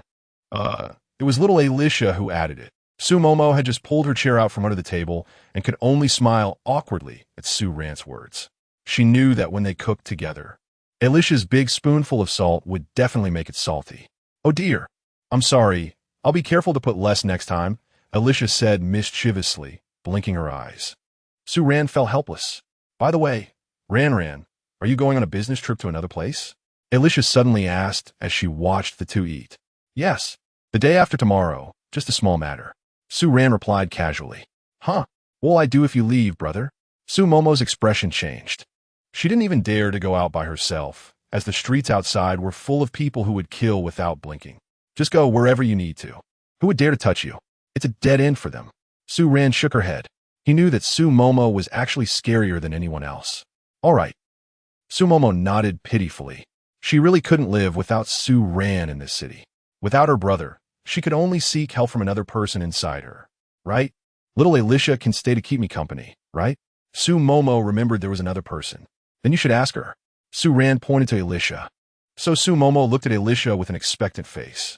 I want to follow Ran. Alicia, however, said what Su Momo didn't want to hear. Su Momo instantly felt as if the sky had fallen. Alicia, no. Chapter 14, Captain, I just want to see what other cities look like. This world must be very big, Alicia explained with a smile. Well, okay. So Momo said. She also hoped Alicia could see more of this world and be happy for a while. Love requires making the ones you love happy. Alicia only moved her chopsticks symbolically because she herself felt the food was too salty. The Su siblings finished their meal. Su Ran went to check the materials she needed for her business trip. Alicia and Su Momo squeezed together on the bed to play on their phones. Look, there's so many people cosplaying little Alicia. Su Momo showed Alicia the cosplay videos she had collected that she thought were quite accurate. Wow, so many people like me. Alicia was surprised watching these videos. Because little Alicia is beautiful and cute. Su Momo touched Alicia's fluffy pink hair. So I'm actually a virtual character, right? Alicia had actually sensed this matter early on. Ah, no, you have always been in everyone's hearts, haven't you? Su Momo didn't want to hurt Alicia with the truth. That's good. Alicia smiled lightly. Many people liked her, and she felt satisfied. She also knew she didn't belong to this world. All right, little Alicia, let's take a shower. Su Momo pulled Alicia off the bed. She wanted to hug her little Alicia and fall asleep quickly. Otherwise, if she waited until Su Ran fell asleep, Alicia would no longer exist. Su Momo chatted with Alicia for a while longer and fell asleep holding her waist. Being with someone you like makes sleep very sweet. Alicia smiled gently, carefully moved out of Su Momo's embrace, stuffed a pillow into her arms, and left the room. Alicia walked into Su Ran's room next door and found him standing by the floor-to-ceiling window with a drawn cold sword, facing away from her, his aura quite intimidating. She wondered what Su Ran was doing. Alicia was not afraid of him. She slowly walked to his side and touched his hand. Captain, can I call you that? Alicia smiled and made eye contact with him. Of course. It seems like there's a she-air hanging on his bridge now. Because Su Momo looked very much like she-air when she was little. The siblings both had unusual psychological symptoms. Su Ran could turn imagination into reality, while Su Momo had a dual personality. So, what were you thinking about just now? Alicia asked. The management of the neighboring autonomous region is incompetent. So the more I think about it, the angrier I get. Su Ran said. He had just finished reading the information about Lintong City, and it was simply not a place for humans to live. What exactly is going on that makes you so angry? Alicia was very curious and rubbed Su Ran's hand. Look at the computer. Su Ran's computer was still on. Alicia let go of Su Ran's hand, sat down in front of the computer, and browsed the materials about another city. The more she looked, the colder her expression became. Over 200 years ago, a wealthy family bought a large expanse of desert from the territory of Mu Prefecture and began to build a steel jungle and tall sand barriers on the desert. Thus, a vibrant city, Lintong City, was born. Lintong City had always been a very comfortable city until more than 30 years ago, when a new mayor, Tong Wu, took office. He began to vigorously develop heavy industry in the desert, and within a decade, he made the industrial resources needed by the city self-sufficient. Then he started a plan to improve the work efficiency and enthusiasm of the citizens. This was where he went off track. He initially wanted to make citizens more resilient through genetic modification, which obviously was difficult to achieve through genetic improvement. So he decided to directly remove genes, eliminating citizens' pain and fatigue sensations, which would definitely increase work efficiency since modified individuals wouldn't feel pain or fatigue anymore. First, the citizens of Lintong City underwent modifications and lost their sense of pain. Disaster then struck. Pain is a danger signal sent by the human body. Without pain, people wouldn't even know they were about to die. Citizens of Lintong City began to die in large numbers, with a population decrease of 20. But the mayor did not think of remedying the situation. Instead, he began to crazily exploit these citizens who were hanging by a thread.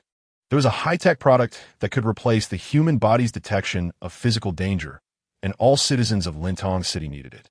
The mayor discovered a source of wealth and monopolized that high-tech product worldwide, selling it at a price of 1 million. A truly dark life arrived. Citizens had to work desperately to earn money to buy that high-tech product to survive, but it was out of reach. 1 million was a sum that many ordinary citizens could never earn in a lifetime. Many people collapsed and died from overwork or suddenly succumbed to various diseases.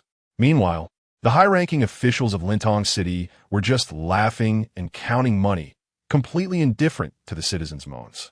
This data was written by Liu, a member of the Yuan Prefecture Academy, City of Zero Pain.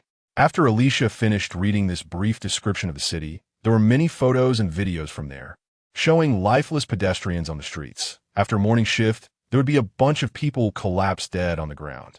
Alicia sighed. Are you going to save that city? I want to, but I probably can't. Su Ran shook his head. He estimated that the city's upper management would be very stubborn. Otherwise, it wouldn't be possible for things to have come to such a pass. People shouldn't live in such a dark and hopeless day. Alicia stood up and lightly punched Su Ran's shoulder. She hoped everyone could live happily. Having this heart is enough. The day after tomorrow, we'll go there together, and you'll see some things cannot be changed. Su Ran looked at the city night view outside the window and said faintly, Isn't that an affiliated city of yours? Why can't it be managed? Alicia frowned and asked.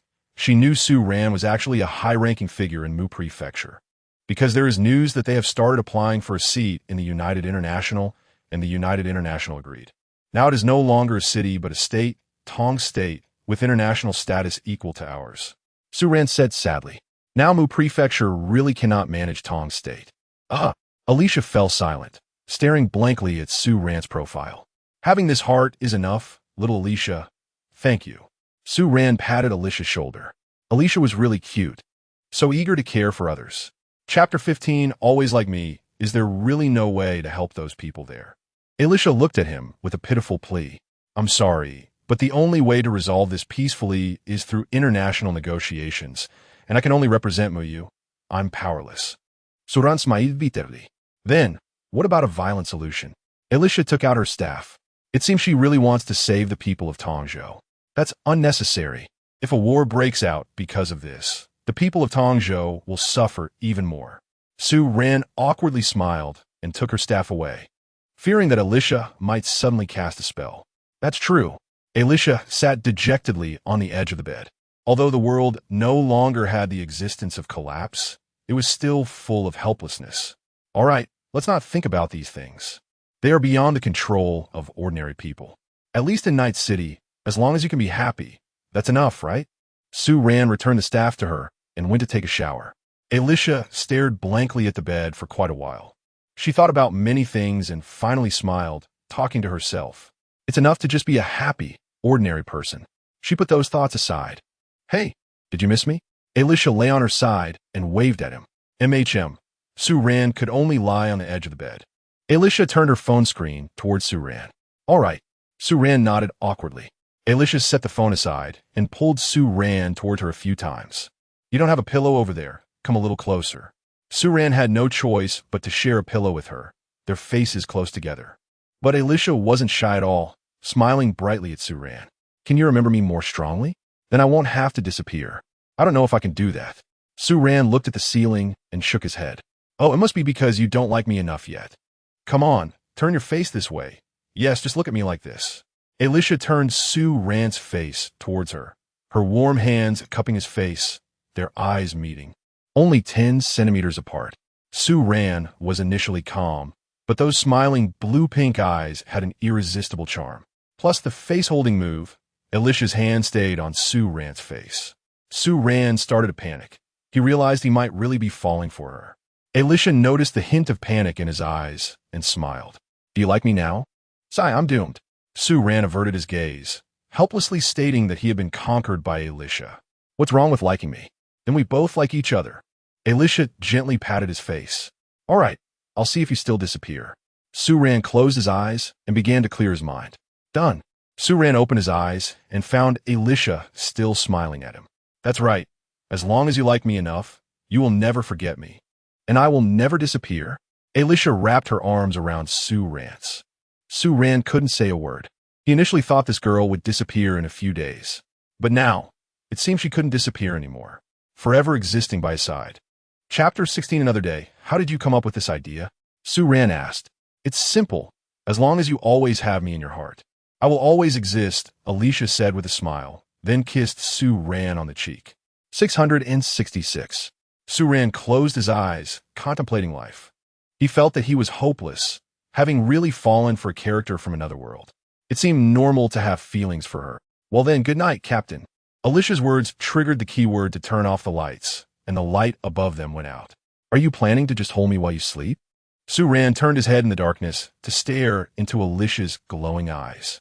Because I like you more, Alicia closed her eyes, wrapped her arms around Sue Ran, and rested her face on his shoulder. Alicia knew he was definitely not that kind of shallow person. She was very willing to be with him. Moreover, Sue Ran made her feel very secure because he was the one who created her. They were of the same origin.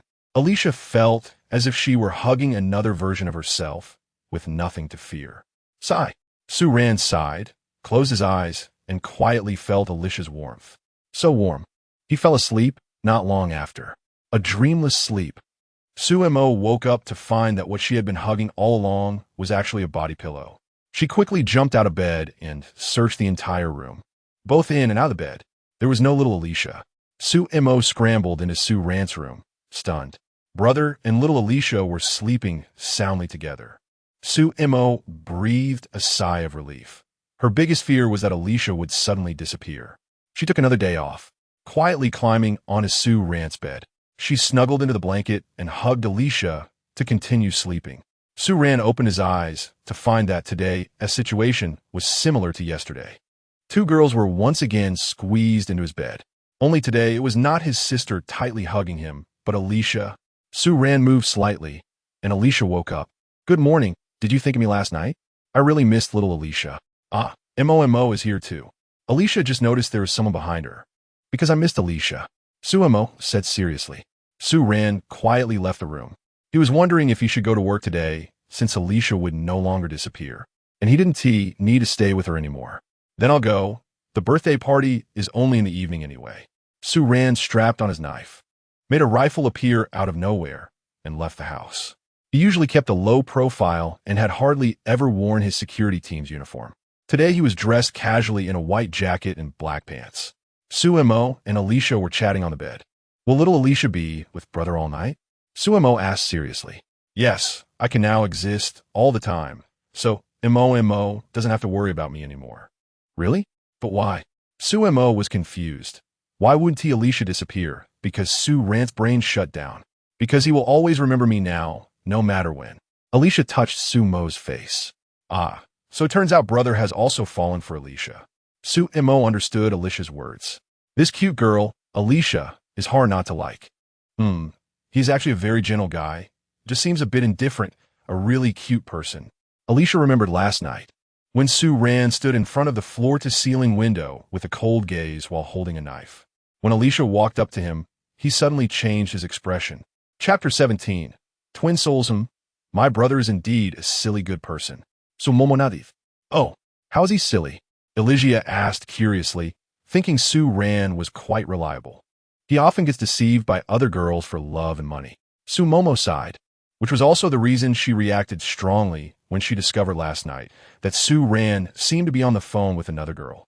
Su Ran had lost several million over time, and he was always willing to spend money on girls, while there aren't many kind-hearted women in Muzhou. For example, just yesterday, Su Ran didn't even blink and directly bought Alicia several bottles of wine worth thousands. I see. Ha ha. He really is a cute person. Alicia covered her mouth and laughed. He truly is adorable. But that's the only unreliable thing about my brother. He's actually quite capable. Much more so than those mediocre talents in the family. Those people wouldn't make a name for themselves in Muzhou. Yet my brother is quite famous here. Sumomo said angrily, defending her brother. It seems Ran has gone to work. Aren't you going to school today, Momo? Alicia asked, having heard the sound of the door closing in the living room. Well, it doesn't matter. I still have plenty of credits. How about we go observe my brother at work? Sumomo awkwardly changed the topic. Sure, I want to see how Ran works too. Alicia was very interested in Su Ran. Then let's go have breakfast first. Right now, a faint hint of purple appeared in Sumomo's eyes. She seems unusual, but Alicia instinctively felt she was just an ordinary person. Alicia wanted to ask something, but stopped herself. What does little Alicia want to say? Sumomo took Alicia's hand and turned to ask. Nothing. Let's go, it's time for breakfast.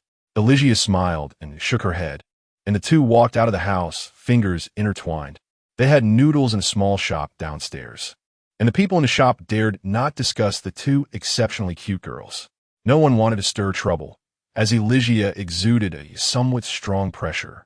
Her aura reminiscent of a fifth-level spirit master, yet it was elusive and hard to read.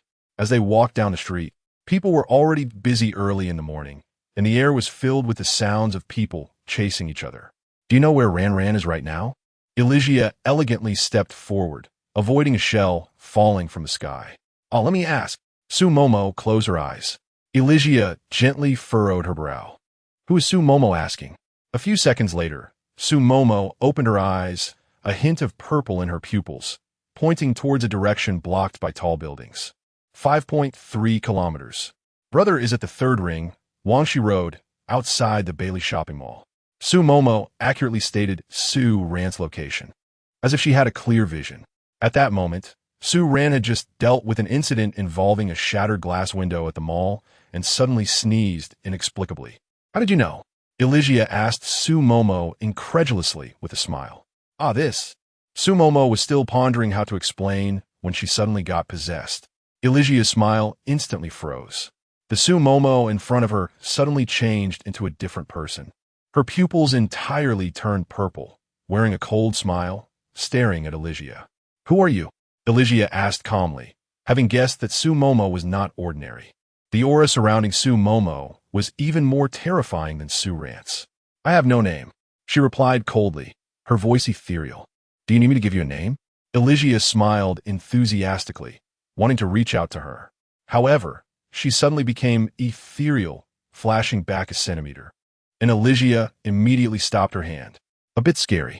To cut to the chase, I only have one question. How are you able to move freely? She ignored Alicia and spoke to herself. Me? Because I am who I am, what about you? Alicia found it hard to understand her words. I'm also me. What? Cough, cough. Little Alicia, you weren't scared just now, were you? Sumomo awkwardly waved at Alicia with a smile. There's another person inside you, Elysia remarked in surprise. Chapter 18, Ink and Calamity. Her name is Su Qianbu, a good friend who grew up with me. Sorry for not telling Ailey all this time. Su Momo explained, scratching her head awkwardly. Oh, didn't she say she didn't have a name? Ailey Xia asked. Haha, she's a very stubborn person, unwilling to admit to that name. Qianbu. Should I understand her as another you, or is she someone else? Ailey Xia thought of an old acquaintance who had a dual personality. She died a long time ago, and her memoryless soul remained in my body. Su Momo looked sorrowful. 10 years ago, Su Qianbu died due to a family explosion. Su Momo couldn't accept Su Qianbu's death and cried and caused a scene, while Su Ran even threatened the elders of the Su family with a knife to take action. The elders had no choice but to use a large amount of their cultivation to barely repair Su Qianbu's incomplete soul, then stuff the soul into Su Momo's body, allowing the two who were supposed to be separated by death to be forever bound on the other side. This led to Su Momo's dual personality. I understand now. It turns out Momo also has a story. Ailey Xia comfortingly patted Su Momo's head. So she is a deceased person. She has a bit of an odd personality. I'm worried she might say something unpleasant to you, so I didn't tell Ailey. Su Momo said in a low voice, looking down. What's the matter? Let her come out to play. She must have been bored for many days, right? Ailey Xia smiled gently. Thank you, Ailey. Su Momo expressed her gratitude, feeling relieved, and then she was replaced. Her appearance filled the surrounding space with an aura of death.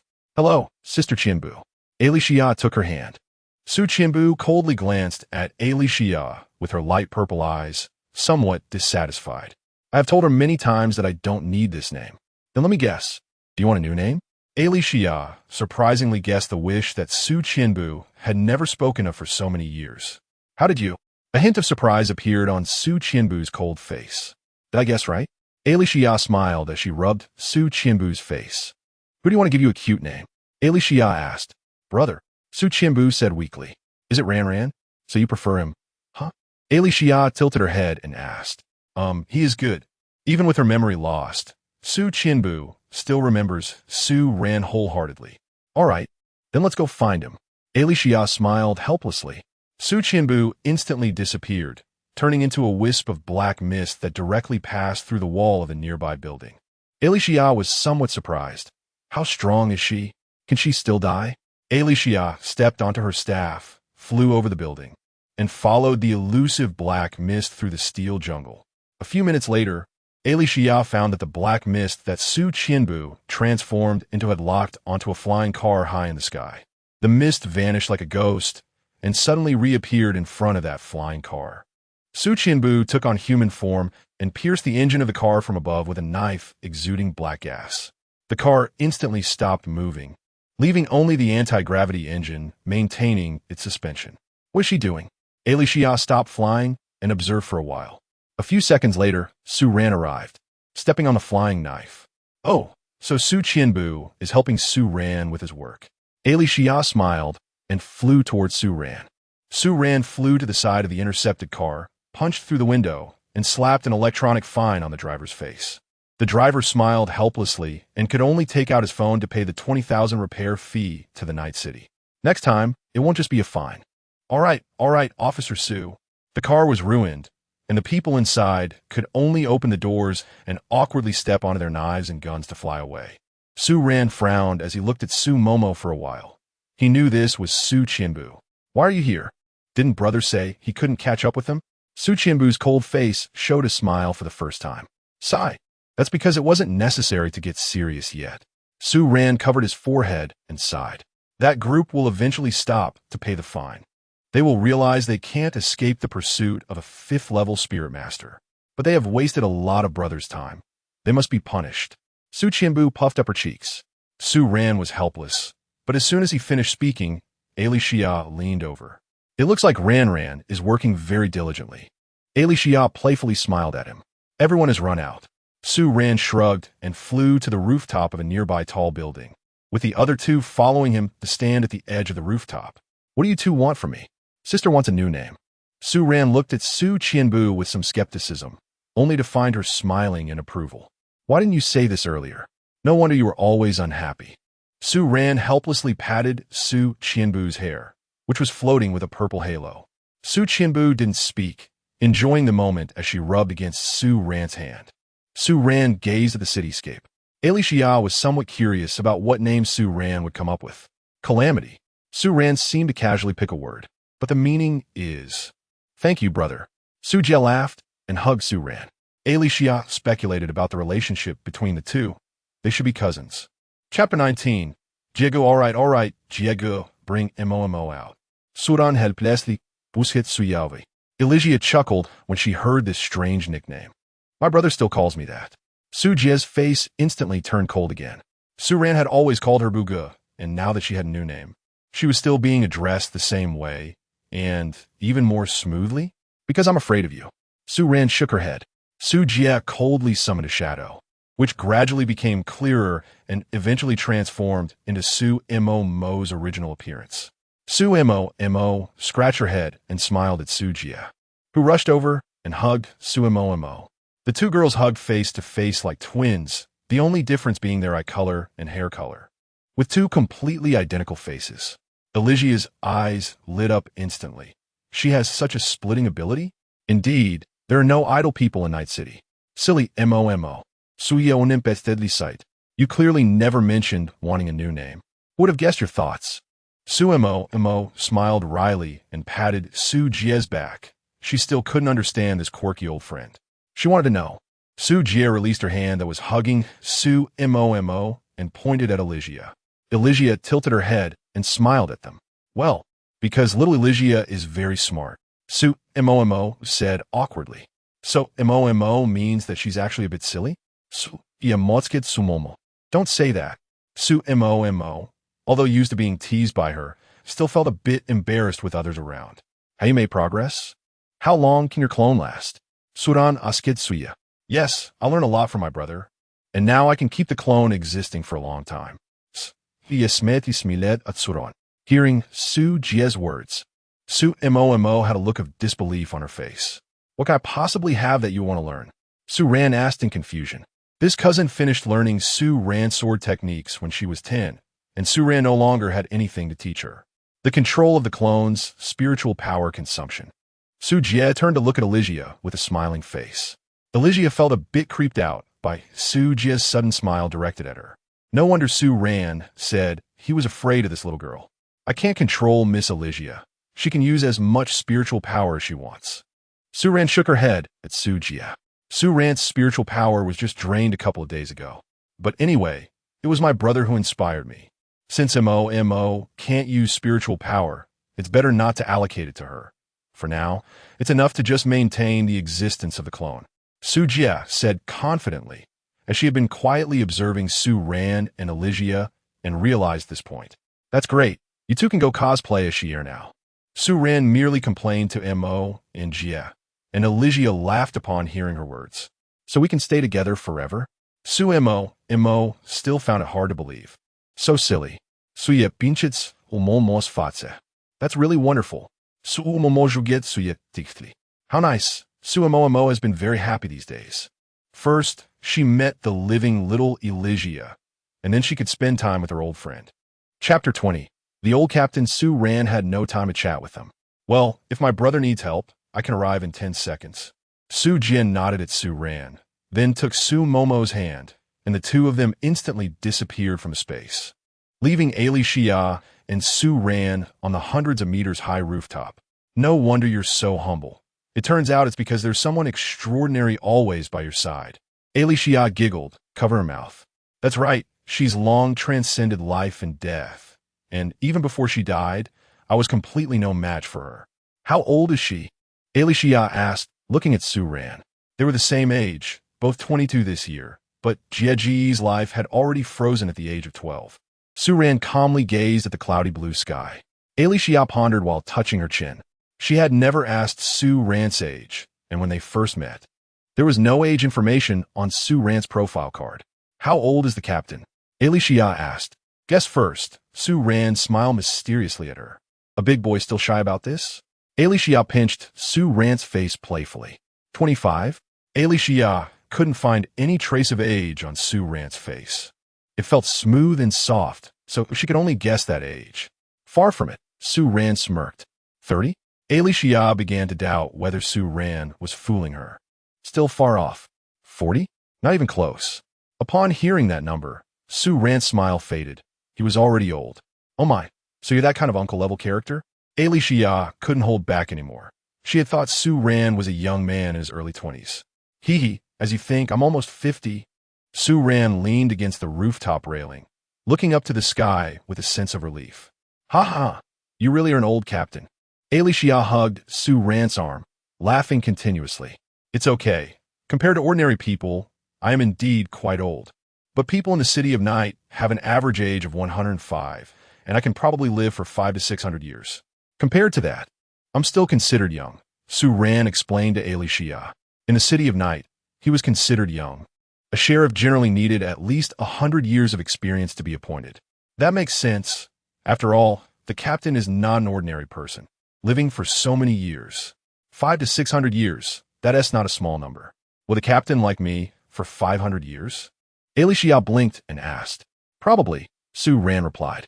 Then it's a promise, and it's already recorded, Alicia said, not knowing when she had pulled a phone out of Su Ran's coat.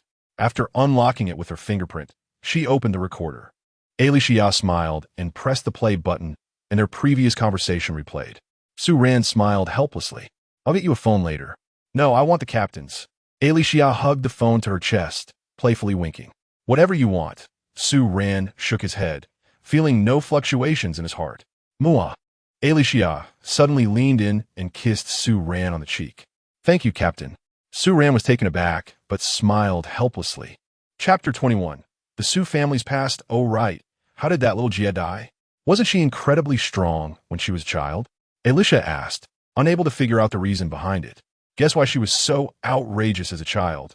Su Ran retorted. Talent, or the influence of the outside world? Alicia was very clever. Both. She indeed had a frightening level of talent. Su Ran sighed, but despite that, her cousin's experience was tragic. So my family set their sights on her. It was a family that had long fallen from grace. They planned to directly cultivate Su Jia into a terrifying monster to restore the family's reputation. So they inundated her with immense spiritual power from a young age. That's why she could defeat Su Ran, the older one, at the age of 10. Then one day, Su Jia could no longer bear the excessive spiritual power and died from an explosion of her body. Su Ran chuckled coldly. It's really inhuman to do such a thing to a girl. Alicia shook her head in sorrow and anger. Su Ran cursed angrily. Sigh. Why do they look down on the captain? Alicia asked helplessly. Because I'm different from other clan members. For instance, Su Jia could manipulate others' souls and stuff them into her avatars for coordinated combat. Su Ran explained. The pride of the Su family lies in the ability to control other souls. And I can't do those things. I can only inexplicably manifest some strange things, so I'm looked down upon by my clansmen. Su Ran forced a smile. Oomph. The captain is so powerful. Being able to make me exist in this world is already impressive. Alicia retorted, puffing her cheeks. But they're just that kind of foolish people. There's nothing to be done about it. A friend in the clan told me that those elders had long started planning violent deification. If I hadn't escaped quickly, I would have been the one to die from an explosion of my body once they discover my abilities. Su Ran was grateful for her choice back then, not staying there. But she also regretted not being able to withstand the pressure from her clansmen to take Su Jia away. If she had brought her to live with her earlier, how could she have died? Sigh. Alicia could only feel sorrow for Su Ran and her sisters. Just some past events. Now Jia is still barely alive, existing in a world in the form of a spiritual body, residing in Mo Mo's body. Su Ran said calmly. They all have quite the story. Alicia sighed. Don't you have an even greater story, the original lawmaker? Alicia smiled at Su Ran with her head tilted. Su Ran laughed along, finding it truly interesting to chat with her. Chapter 22, Encountering the Governor. All right, it's time to stop chatting. Captain, let's get back to work. Alicia nodded obediently, having learned what she wanted to know, so she didn't want to disturb Su Ran any longer. Their essay meeting at 9, so we can head to the town hall now. Su Ran no longer needed to run tasks outside. Oh, can I go to such a place too? Alicia blinked and asked, eager to meet the city's high-ranking officials. Sure, the mayor likes you a lot, so it's no problem. Suran Nadif, guessing that the mayor might also be a fan of the second dimension. Otherwise, how would she know Alicia? Really? I must be quite popular then. Alicia poked her cheek and smiled mischievously. Because you're too cute. Su Ran replied casually, stepping onto the blade's sheath and rising into the air. Alicia smiled and jumped up after him. The two flew towards the second ring road. The town hall could only be built outside the Twilight Heart district, as the old buildings there were not suitable for office use. They landed in front of a building that wasn't too tall or too short, where a large advertising screen displayed the message. Alicia smiled slightly. Welcome Miss Alicia to the City of Night. We sincerely wish Miss Alicia a happy birthday. Who is so thoughtful to put this on the public screen for me? Alicia asked. This is the municipal building, now called the Federal Building of Night City. Probably the mayor put you up there. She has the highest authority. Su Ran chuckled at the pink screen, not expecting the mayor to be interesting enough to do such a thing. It's basically an announcement for the whole city. Passers-by looked up with interest at today as federal notice, surprised to find it was celebrating someone's birthday. Many people noticed the pink fairy next to them, the one from the announcement. Miss Alicia, hello. A man dressed in ancient clothing and exuding charisma walked over to greet Alicia, having recognized her from the big screen. He was accompanied by a cold-looking woman in similar attire. Hi, hello. Su Ran immediately bowed to him. Governor Chin, hello. No need for that, I know you. The famous SR executive of Night City. Chin Kong smiled elegantly at Su Ran. Governor? Alicia was a bit confused and asked curiously. Yes, I'm from Yuan Province. Invited to Night City for a meeting today. Chin Kong nodded, revealing that he was the governor of Yuan Province. Wow, to meet such a big shot. Hello, Governor Chin. Alicia said, bowing her head slightly in admiration. Are you here by coincidence as well? Su Ran asked. Yes, we seem to be quite fated. Chin Kong smiled. Well then, after you, Governor. Su Ran gestured for him to go ahead. Chin Kong nodded and led the woman beside him into the building, with Alicia and Su Ran following them from a distance. Yuan Province, what is our relationship with it? Alicia asked Su Ran, already happy to call herself a resident of Twilight Province. She liked this city. We are twin provinces, and we have had a good relationship since ancient times. Twin? Is Yuan Province's system the same as Twilight Province? Alicia asked, wondering if Yuan Province was as free as Twilight Province. No, Yuan Province has a unified system, and its legal system is quite complete. We have a federal city system, and many affiliated cities haven't joined the Federation. Our social order relies mainly on the security team for maintenance. Su Ran explained that the two provinces are quite different. Oh, that is quite a big difference. Then why are they called twin provinces? Alicia nodded and asked again. Because both provinces have historically been economic and cultural centers of the 9 provinces, and their geographical locations are close to each other. Yuan Province is a city of order, while Twilight Province is a capital of freedom. But these two provinces with completely contrasting social appearances have always coexisted well, so they are called twin provinces. That is interesting. How do we manage to coexist so well? We have a lot of talented people here, and they have a good social environment, so there has always been economic and talent exchange between us, complementing each other. Twilight City is filled with talent, while an overly abstract social environment tends to produce a lot of forward-thinking individuals. Yuan Province has overly conservative development strategy. On the other hand, restricts people. I understand now. Thank you for your guidance, Captain. Alicia smiled and expressed her gratitude. Chapter 23 Paradise. Alicia followed Su Ran into the subtly decorated town hall. Hello, Officer Su. A girl behind the counter greeted Su Ran enthusiastically. She was Verker. Where's the mayor right now? Su Ran calmly nodded and asked. She should be in her office. Ah, you must be Miss Alicia, right? Verker noticed the pink-clad Alicia and immediately ran out from behind the counter, standing in front of Alicia with an excited expression. Yes, that's me. Nice to meet you. Alicia replied elegantly with a smile.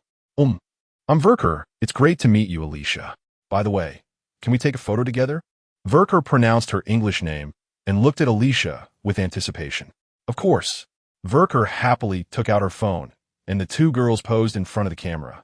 Making a peace sign, Su Ran quietly stepped out of the frame. Come on, Officer Su. I remember we haven't taken a photo together yet. Let's do it. Verker turned to Suran. The camera captured the smiles of the three. Alicia and Sir both look great, Verker said with satisfaction as she looked at the photo. You're not bad either, Suran modestly replied. You're all very cute, Alicia chimed in. Haha, all right, follow me. The mayor should have a lot to say to both of you. Verker put her phone away and walked on. Alicia nodded and quickened her pace. She was eager to meet the interesting little mayor. Miss Alicia is a new guest in Night City. Can you share your thoughts on this city? It's very free. The people here live comfortably and at ease, Alicia responded somewhat conservatively. No need to hold back, Miss Alicia. As you said, this is a free and relaxed city. Verker smiled meaningfully. Well, actually, I think it might be a bit too casual here. Alicia finally expressed her true feelings, though she was somewhat confused about what Verker was trying to convey. Exactly, that's how it is. There's no need to be overly cautious here. Verker nodded in satisfaction after hearing Alicia's words, then continued. Miss Alicia, you must have just met Governor Qin. Yes. All right, let's start from the very beginning. Thousands of years ago, the people established the first human homes, Yuanzhou and Muzhou, on this land beneath our feet. The ancestors' initial wish was to turn this land into a place where people could live and work in peace. Back then, people were displaced across the 9 provinces and were being ruthlessly slaughtered by the demon race. It seemed Verker wanted Alicia to have a better impression of this city. Alicia nodded. She loved listening to stories. Putting the people first has been the unchanging common principle of Yuanzhou and Muzhou for thousands of years. We are fulfilling the same dream in different ways. Verker spoke passionately. Alicia perked up her ears, listening intently, while Suran showed little reaction. Over the years, through our efforts, Yuanzhou has been governing people to coexist peacefully with fair rules, while Muzhou allows people to live comfortably in a free manner. Although the systems of the two states stand in opposition, we are all striving to make people happier. The meanings of Yuan and Mu are indeed contrasting. Miss Alicia, do you think the people of Night City are happy? Verker asked with a smile. They really are.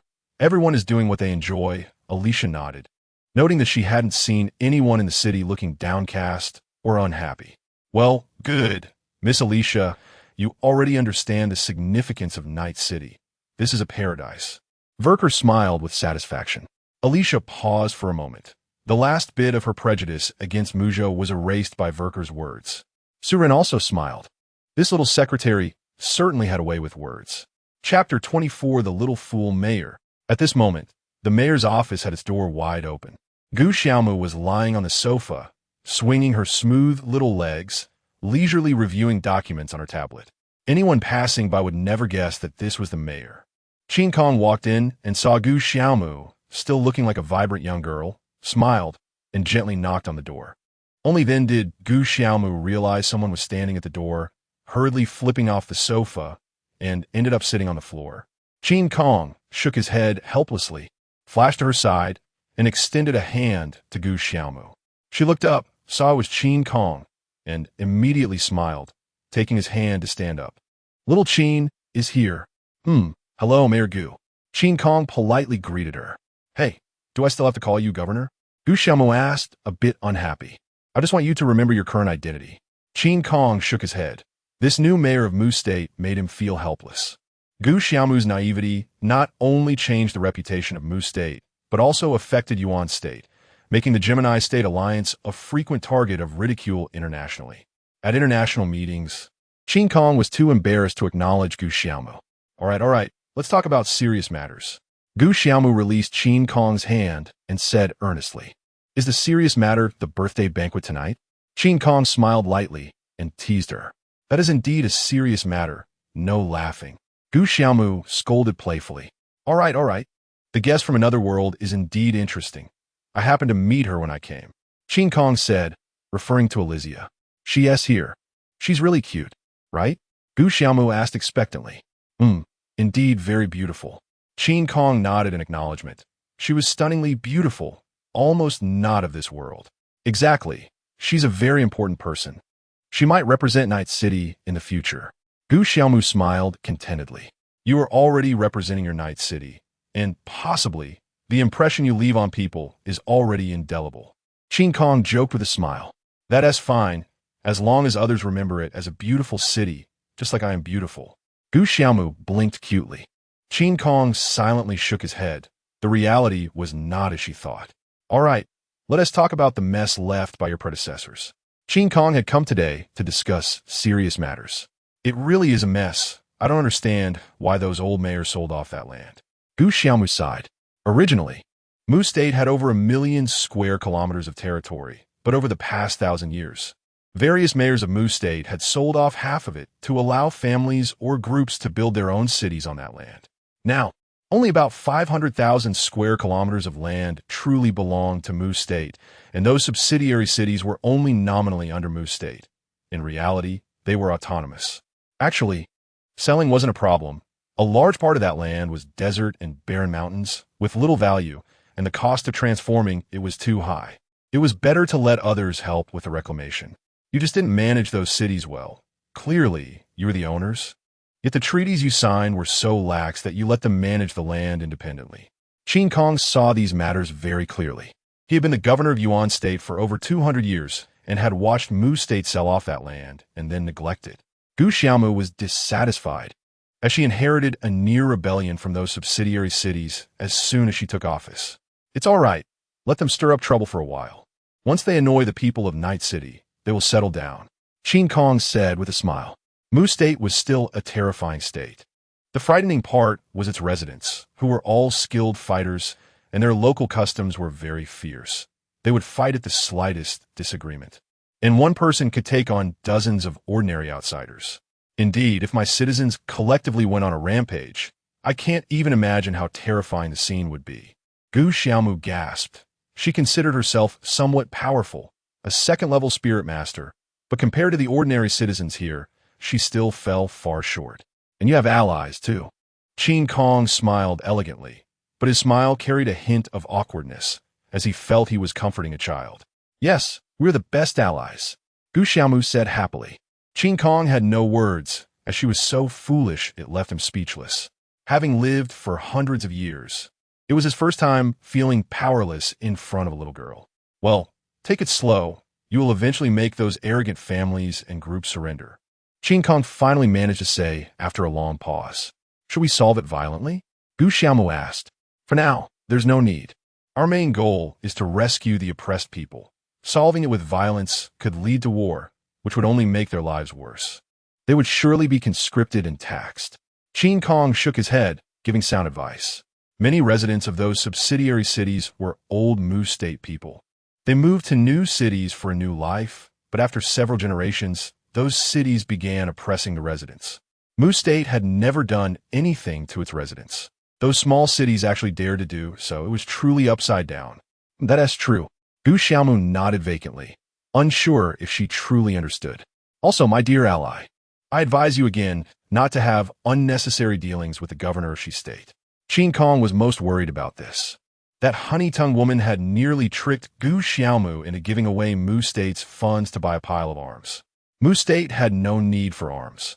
A single security team member with a knife had the combat power of a whole squad, and if they needed arms, they could simply ask Yuan State. I understand. She's a big liar. Gu Xiaomu murmured. And you are really a big fool. I've said it countless times.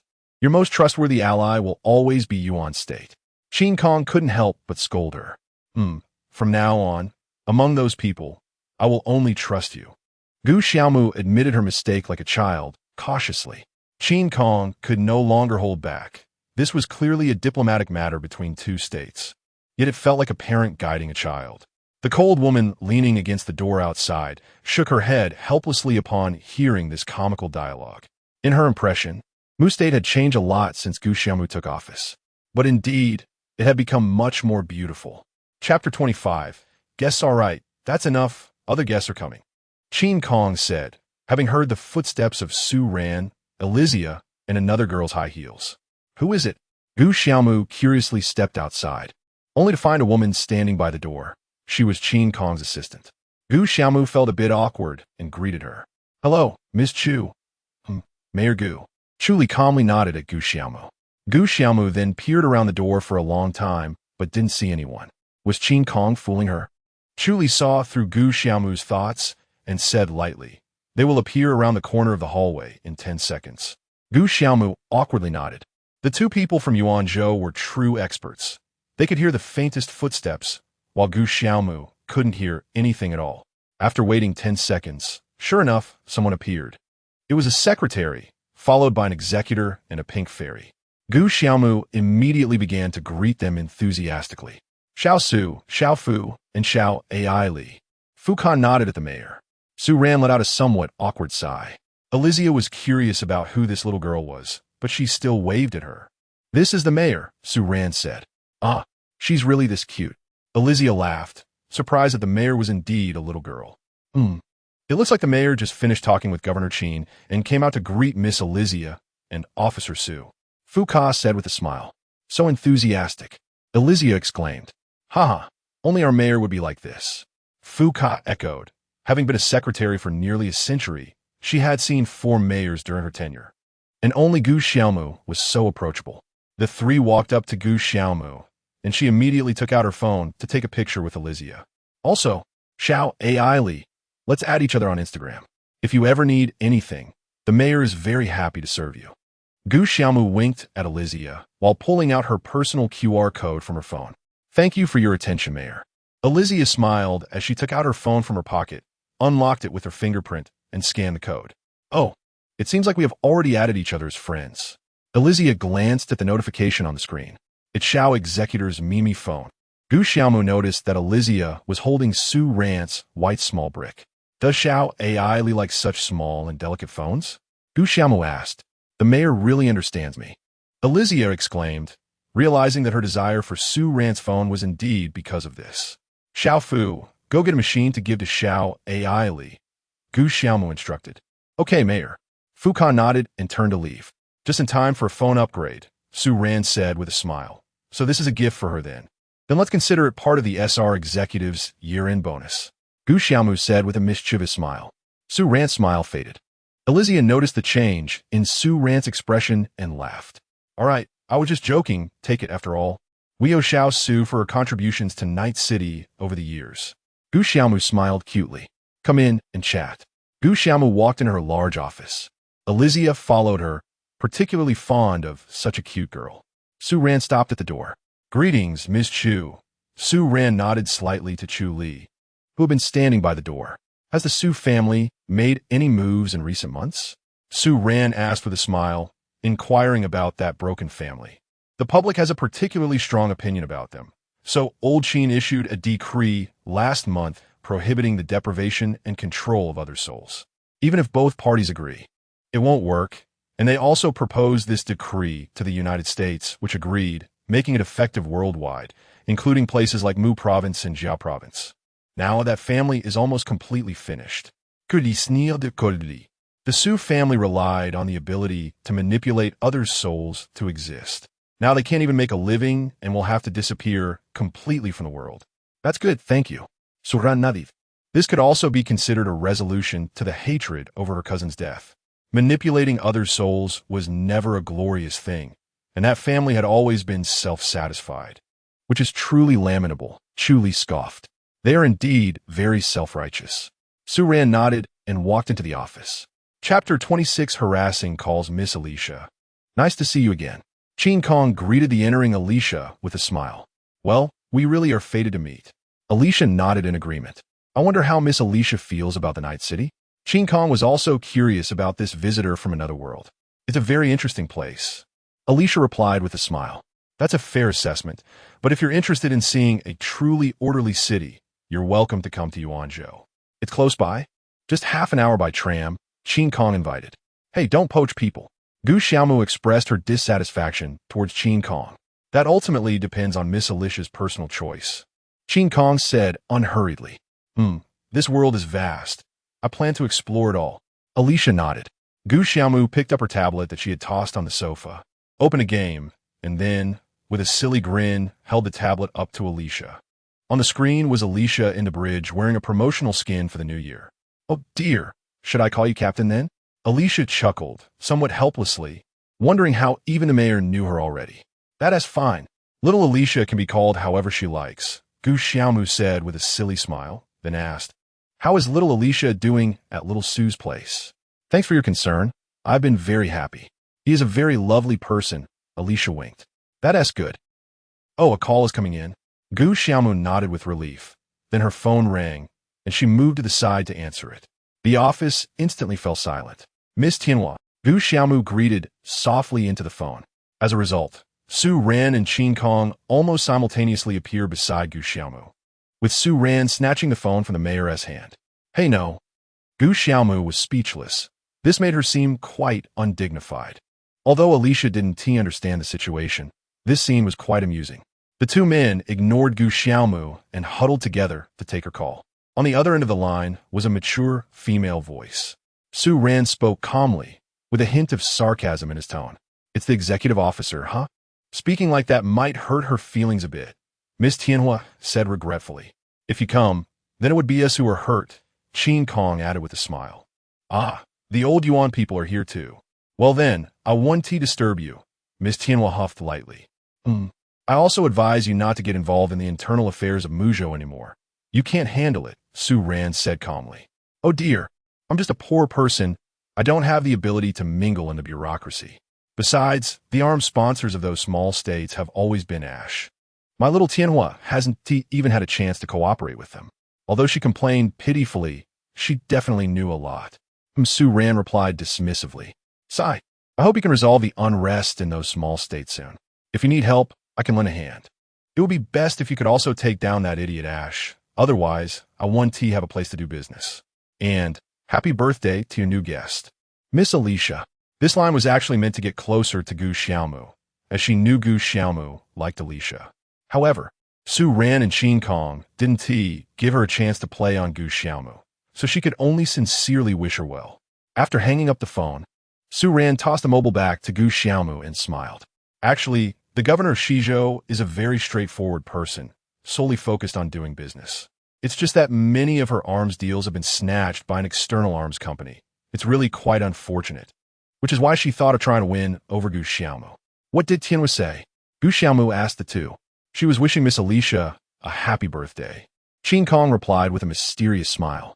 "Yes, thank her for her wishes," Alicia sweetly chimed in, as she had heard the conversation. "Alicia is really popular." Gu Xiaomu nodded helplessly. Chapter 27. Violent resolution. At this moment, a little girl walked in, holding a tablet and a phone box. She glanced around at the door and introduced herself as the mayor's assistant, Cho Yun. "Miss Alicia, this is a gift for you." She handed the phone box to Alicia. "Thank you." Alicia smiled as she examined the brand new white packaging. "No need. Secretary Fu asked me to bring it to you on my way." She nodded gently and then approached Gu Xiaomu to report. "Xiaomu, everyone is here. It seems the two representatives from Yuanzhou have arrived, 2 from Lizhou, 3 from Xianzhou, and 1 each from Qizhou, Suzhou, Gongzhou, Fuzhou, and Shizhou. This is the old Zhou. Is there someone here who shouldn't be?" Su Ran frowned. "Well, Shizhou came uninvited, but there's nothing we can do about it." Cho Yun shook her head helplessly. "All right, let's head to the conference room. Little Alicia, you come along too. It's a good opportunity to learn more about this world." Gu Xiaomu didn't mind and took Alicia's hand and walked away. The others followed their pace. Round table conference. The 9 seats in the center were filled with representatives from the 9 states, while others sat in the back, totaling a few dozen people. Next to Alicia were Su Ran and Cho Yun. Alicia felt a bit excited. It looked like this was quite an important meeting. The representatives from the states where the local language was Chinese were all present, the old Huaxia people. Throughout history, there has never been land occupation among the 9 states. But now, more than a dozen negative forces have jointly occupied half of Muzhou's land. Qin Kong directly stated the theme of the meeting. Is it really possible to explain it this way? Isn't it because Muzhou has long allowed those family groups to run rampant on their land that things have turned out this way? The representative from Gongzhou smiled. "That is true, but no one expected those small cities would actually dare to suddenly declare independence, want to stand on equal footing with us old states." The representative from Lizhou shook his head. "Yes, both of you make valid points. So today we need to discuss how to eliminate those negative forces rooted in Muzhou's territory." Qin Kong nodded. "It's not easy to eliminate them casually, Our people still live in those cities. When Fuming City was just completed, over 200,000 people had already moved in, and the subsequent number is expected to double. The representative from Liz Ho's side. Chizhou has a total of 150,000 people who moved to Guqing. My situation is even worse. In several cities, Lintong City is the worst. What the hell are they doing with genetic modification? Making people live like animals? Initially, Suzhou lost more than 300,000 people. That's right. Our citizens are more or less living in those independent cities. The representative from Guangzhou added, "Damn, they're really beasts. Honestly, it's fine if they declare independence, as long as they allow the citizens to live peacefully. But they don't treat the common people as humans, treating them like livestock and forcing them to work." Although the way these people spoke was somewhat amusing, Alicia couldn't laugh. These were serious matters. Many people were living in dire straits. The representatives from these states stood on the same side, wanting to rescue those people. Well, their actions can hardly be considered something Jiuzhou people would do, and, coincidentally, that area is close to Gali State. And the things they're doing are just as vicious as those in Gali. Therefore, I applied to the United States to classify them into the Gali jurisdiction. Qin Kong nodded and smiled. So Gali is truly blessed. One can only say that there are faults on both sides. Indeed, they do not deserve to be Jiuzhou people. First, we should consider pressuring them through public opinion to force them to make concessions and further undermine their control over the cities, Qin Kong suggested. Let us try this first. It's worth a shot. The representative from Shizhou spoke up. Does Tianhua have unique insights? Qin Kong asked with a smile. No insights, just that the stupid Ash military-industrial group 1T collapse, and those cities will never compromise. The Tianhua group hated this external group and understood Ash the best. That is indeed true. Ash has always been backing that area, providing them with arms and military support. Qin Kong nodded. So, I say we should first take down Ash in the Middle East. Without military support, the cities on the half side of Muzhou will behave themselves. The representative from Shizhou elaborated. This statement is indeed reasonable, but it does carry some personal grudges between the Tianhua group and Ash group. Oh, I feel this method is reliable. It's much more effective than those ineffective pressures. Support, to be honest, I've long been displeased with that arms group. Agreed. Well, I had prepared several other plans, but now we don't need to consider them. Qin Kong shook his head helplessly. This is indeed reliable. Gu Xiaomu spoke up for the first time. But we might provoke a war in the Middle East, and many of the local citizens rely on Ash to make a living. They definitely wouldn't want anyone to cut off their means of survival. Qin Kong pointed out the drawbacks of this plan. It was Ash that provoked us first. They have long occupied the world arms market with low prices and are now trying to support a city's independence in a reckless manner. This looks like a provocation to us, so they deserve to die. The representative from Shizhou said coldly, I'm afraid Tianhua has long wanted to take down this archenemy. Well, there is no need to have concerns. Just take them down. Agreed. All right, then we'll decide on this plan. I will first communicate with the Ash group, and if they don't cooperate, we will eliminate them. All representatives should stay in Muzhou today. Tomorrow we will go to Lintong City for negotiations. Qin Kong nodded. The meeting adjourned. What are your thoughts? Su Ran asked Alicia. We are really united. Alicia smiled sincerely. Yes, although there are 9 different states. Our values and positions are the same. Su Ran nodded. I feel like those oppressed people have hope now. Alicia smiled happily. They should, but at least we are already taking action. Su Ran was accustomed to preparing for the worst. Yes, it's an action to save humanity. Alicia smiled as she rubbed Su Ran's face. Chapter 28. The old painter Su Ran sneaked out of the municipal building with Alicia. Why is the captain in such a hurry? Alicia asked curiously. If we don't run, the mayor will catch me and make me write a report on the hearing. Su Ran replied with an evil smile. What a lazy captain. Well, just as we left the building, she'll probably send a message in about 10 seconds. Su Ran signaled Alicia to take out her phone. Sure enough, a few seconds later, a message popped up on the screen. Did you two just leave, little Alicia? Alicia smiled in response. What a developed era of information. Su Ran nodded with his eyes closed and turned to leave. Alicia stayed behind for a moment, admiring the handsome figure of this big boy. Easygoing, carefree, humble, Gentle. So nice. Elysia smiled and caught up with him. There were few people in the train car, as most of the residents of Night City could fly on their own. This mode of transportation felt somewhat decorative. What is your understanding of the events happening in the neighboring autonomous region? Su-Ran asked Elysia, who was sitting next to him. It should have been as free and easy as Night City, but the city's upper echelons gradually became blinded by interests and began to exploit and oppress the citizens. Elysia observed keenly. At first, we thought we could develop a few different versions of free cities, so we let that autonomous region develop on its own. Who would have thought it would end up like this? Su-Ran nodded. So why has Night City turned into that ugly version over the years? It seems quite rare for this place to have maintained itself for so long. Elysia was a bit puzzled by this, because the social landscape here has long been set. Historically, there have never been many ordinary people here. Everyone is skilled and unruly. Even the ants selling vegetables by the roadside can take on 10 at once. If anyone tries to force the citizens to do something, it would be self-destructive. Su-Ran explained with a smile. There is no way. The people here are too fierce to control. Is that so? That's a bit funny. Is this the power of the people in Night City? Elysia laughed sincerely. It really is a people-oriented city, because the citizens are not to be trifled with. How interesting. Back home, Su-Jie and Su-Momo were lying on the sofa playing games. You're so stupid. You can't even dodge. Let me do it. Su-Jie scolded Su-Momo and snatched her phone away. Wah, then you have to help me complete the abyss. Su-Momo cried. Two little clowns. Su-Ran said nothing and walked into his own room. Hey, did you two miss me? Elysia greeted the two engrossed girls. I missed you so much, little Elysia. Su-Momo jumped up from the sofa and threw herself into Elysia's arms. That's right, missing me. Su-Ran picked up the dusty tablet from his desk, placed it on the wireless charging pad, and rummaged through the drawer for a long time before finally finding the stylus. Back to the old ways. To make the things he conjured up less strange, he learned to draw. This was also why he could perfectly materialize Elysia, as he had a clear image of her in his mind. The tablet powered on, and he browsed through sketches he had drawn more than a decade ago. Most were sketches of objects, and there were also portraits of Su-Momo and Su-Jie. Su-Ran smiled lightly.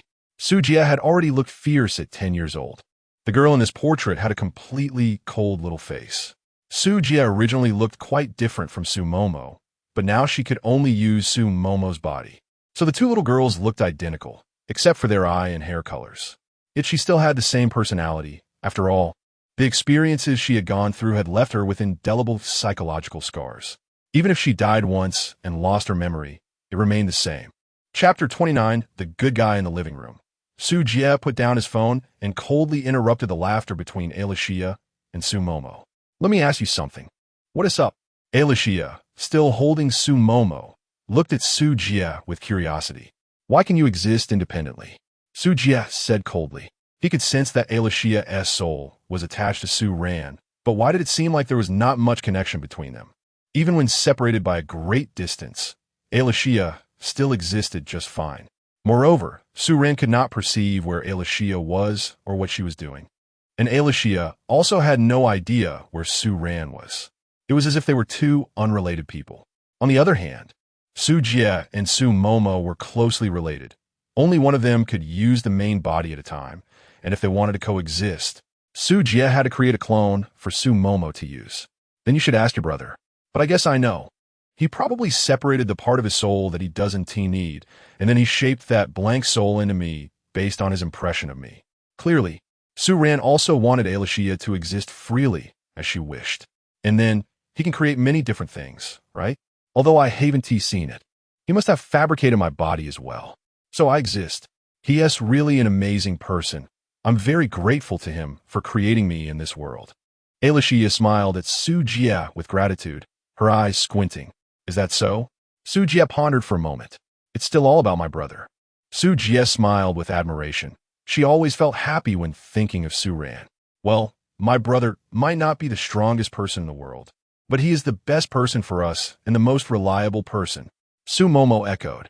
The two little girls spent their childhood in that family, where Su-Momo was looked down upon by the clan members for having no cultivation talent. In contrast, Su-Jie was pressured by the clan elders to cultivate due to her talent. Neither their childhoods was happy. Su Ran brought some warmth to their dark childhoods. Their parents never voiced any objections to the clan's actions, allowing the family to treat the two little girls with malice. The year Su Jie died suddenly. Su Ran drew the Tang knife that he rarely unsheathed, rampaging at the funeral and forcing the elders to repair Su Jie's soul. On that day, Su Momo felt that Su Ran was the most reliable person in the world, even though he looked terrifying when killing. At that time, a convoy of police arrived to arrest Su Ran, but he took out a certificate, and those police left. Because the SR executor had his own reasons for acting, he didn't need to explain further. Yes, he had his own principles, known to all, and Su Momo understood them even better. Everyone thinks that Ran is great. I really didn't feel wrong about it. Our intuition as girls is the most accurate, Alicia said excitedly, hugging the two little girls and smiling. The old captain is indeed a good guy. At that moment, Su Ran was in his room sketching, and when he heard the commotion from the girls outside, he got distracted and drew a crooked line. Chapter 30. The Internet-Addicted Girl. Hey, what game are you playing just now? Can I join? Alicia sat down on the sofa. Let's play something else, Su Momo said, opting to open a survival retirement game on her phone instead of continuing with the Abyss, which was too torturous. No matter what Momo plays, she is still bad at it, Su Jie teased. At least I can play a little bit. Su Momo smiled awkwardly. But we all play badly, right? Su Jie followed up with another jab. By the way, do you have any spare devices? Su Jie turned to Alicia. Yes, here, this is the old captain's phone. And there is a new one still in the box. Alicia pulled out 2 phones from her coat pocket. Perfect, 3 phones, we could do a trio. Wow, did your brother buy this for you? Su Momo exclaimed, taking the pristine phone box. Su Jie silently took Su Ran's phone from Alicia's hands. It's a birthday gift from the mayor, Alicia said proudly. Alicia is indeed popular everywhere she goes. Su Momo marveled while unboxing and activating the phone. It seemed that the eSIM card was already linked to Alicia's information, as Su Momo's face showed verification failed. Looks like it needs little Alicia's face. Su Momo returned the phone to Alicia. Alicia stared at the phone screen for a moment, and indeed her face was required to access the system. How advanced! Alicia admired the small white device. Perhaps the mayor had written the verification info into the phone beforehand, so the new phone wouldn't be taken by your brother. It's something that belongs solely to Alicia, Su Momo speculated. Hearing this, Su Ran in the room immediately turned dark-faced. Alicia laughed. The mayor is really considerate. All right, let's move on to this, Minecraft. Su Momo quickly tapped the screen for Alicia. It's a pixel game. Alicia chuckled at the unique art style of the game. It's really fun, trust me, Su Momo said with a serious pout. I could definitely trust little captain. Alicia patted Su Momo's head. Meanwhile, Su Jie was already playing some game, controlling a character that was teleporting between its main body and its clones, dazzling to watch. While waiting for the download, Alicia curiously observed Su Jie's gameplay. Are you playing League again? Su Momo knew what Su Jie was playing, but still leaned in to watch Su Jie's actions like Alicia. Jie hasn't improved her stats. It's too funny. Su Jie sighed after a series of actions, as the screen went black. Haha, there's nothing I can do. This character is too agile. If the stats were higher, it would be invincible, Su Momo chuckled.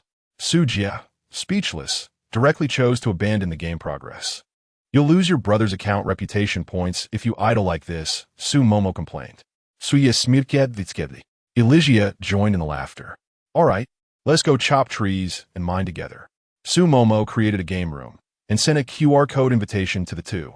Alicia is using the Steve skin. Su Momo couldn't hold back the surprise of the starting skin. Oh no, I need to change my character first, Alicia said with a helpless smile upon seeing her game avatar. Chapter 31 Pixel World. Alicia found a strange green model in the skin workshop, thought it looked good, downloaded it, and entered the game. She then startled Su Momo. I thought we were going to encounter a creeper in broad daylight, but it turned out to be little Alicia. Su Momo realized that it wasn't a monster but the skin little Alicia was using, as she playfully nudged Alicia.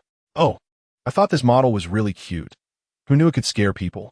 Alicia didn't know that the skin she was using was a monster. Not at all. Little Alicia has always been cute. Su Momo laughed and continued to gather wood. What should I do then? Alicia stared at the pixelated screen, feeling a bit lost. Come on, let us dig some wood first. Just turn the view and press it. Hey, Go hit the wood. Why are you clicking on me? Sumomo wanted to teach Alicia how to gather wood, but Alicia inexplicably hit Sumomo, causing her to lose half a heart. Who is this model used by the little captain? Alicia stared at Sumomo's game character with black-blue hair. It turned out Alicia was just interested in the skin Sumomo was using, but she couldn't recognize who it was made up of a bunch of pixels. Oh, this one? It's little Sierra, Sumomo explained with a smile. Oh, Alicia nodded, dragging the joystick to run to an oak tree to start gathering wood. The tree didn't fall down, but hovered in the air. What realistic physics? Alicia couldn't help but laugh. This is really fun. Sumomo smiled knowingly. While they were chatting, Sujia had already quietly run far away and donned an iron armor in the cave. Alicia was still gathering wood. Sumomo ran up beside Alicia and tossed her a wooden pickaxe. Alicia curiously picked up the item. Let us go, Alicia, we're going to mine some stone. Off we go. Alicia followed Sumomo's pace. This is really fun. They found a nearby cave, and Alicia enthusiastically mined dozens of stones. Sumomo threw Alicia a stone pickaxe and a bunch of torches. Alicia placed a torch in the somewhat dim cave. Wow, it's much brighter, Alicia exclaimed. Yeah, let us go. Alicia, we're heading to a deeper place. Sumomo walked down the dark cave, and Alicia followed behind, placing torches along the way. Look, this is iron ore. We've moved out of the Stone Age. Sumomo stopped next to a pile of brown stones. What a big improvement, Alicia said as she began mining. Sumomo set up a furnace nearby and stuffed in a few pieces of coal. Alicia picked up the iron ore, curiously clicked on the furnace, and then realized that she could put the iron ore inside. This furnace even glows. Alicia stared at the furnace with flames animated on it with great interest. Yeah, interesting, right? Sumomo glanced at her hunger level. She was a bit hungry. Alicia, are you hungry too? I'm okay, Alicia casually replied, but she had lost more hunger than Sumomo from all the wood and stone gathering. Sumomo tossed 2 apples to Alicia. Wow, they're food. Alicia smiled as she picked up the apple and started munching on it. The eating sound effect was a bit funny, crunching. Let us go, Alicia. There's no food left. We need to go out and find some meat. Sumomo was down to half her hunger level. Alicia followed Sumomo, and along the way, she curiously glanced at what Sujia was doing. As she hadn't seen her in the game at all, Alicia froze for a moment. It seemed like they were playing different games. Sujia had quietly run off to another world filled with lava. What a skill player. Alicia and Sumomo were still searching for something to eat. Chapter 32. Speedrun Big Lamb, It's Lammy. Sumomo directly killed one with 2 strikes of her iron sword. Lammy started smoking. Alicia smiled and picked up the lamb meat and wool, thanking Lammy for the contribution. Sumomo also smiled as she set up a furnace and began roasting lamb meat. Alicia started running around outside. There were also Nyo-Nyo and Juju. Alicia greeted these block animals and then hacked them into raw meat with her sword. Finally full, and with night approaching, many monsters appeared. Alicia spotted a green creature that looked just like her and curiously approached it. Alicia, run. It's going to explode. Well, actually, it was 2 creepers cuddling. Hearing this, Alicia quickly turned to run, but the creature had already exploded, sending Alicia flying and causing her to lose half a heart, leaving a crater behind. That was a bit scary. Now she understood why Sumomo was afraid of her model at first. Now Alicia was also scared. In the cave, there were torches that Alicia had placed all the way, making it bright and reassuring. Sumomo crafted 3 white beds and stood up to see what Sujia was doing. Wait, how did you get to the end? Sumomo was stunned. Sujia was hard at work attacking the Ender Dragon with his iron sword. Alicia also looked at Sujia's screen, instantly confused. How was she already fighting the boss? Sumomo and Alicia put down their phones and began to watch Sujia. He got knocked up by the dragon. Alicia remarked with interest. Wow, that was a perfect landing water. Sumomo praised. Only half a heart left. Go for it. Sujia said nothing, calmly taking out a few beds from his backpack. Alicia was puzzled. Was he going to use those to sleep? Sujia placed the beds down, and with one explosion, the boss lost a little more than half a heart. This thing can explode too? Alicia chuckled. This game was a bit unreasonable. The dragon boss was directly blown into the sky, glowing and dropping a bunch of experience orbs. Sujia took a dark dragon egg and then jumped into the portal. She hummed lightly. Hey man, You soloed the boss so early. What are Alicia and I supposed to do? Sumomo said with a wry smile. Mining. I'm still just in iron armor. Let's dig up some diamonds. Sujie replied calmly.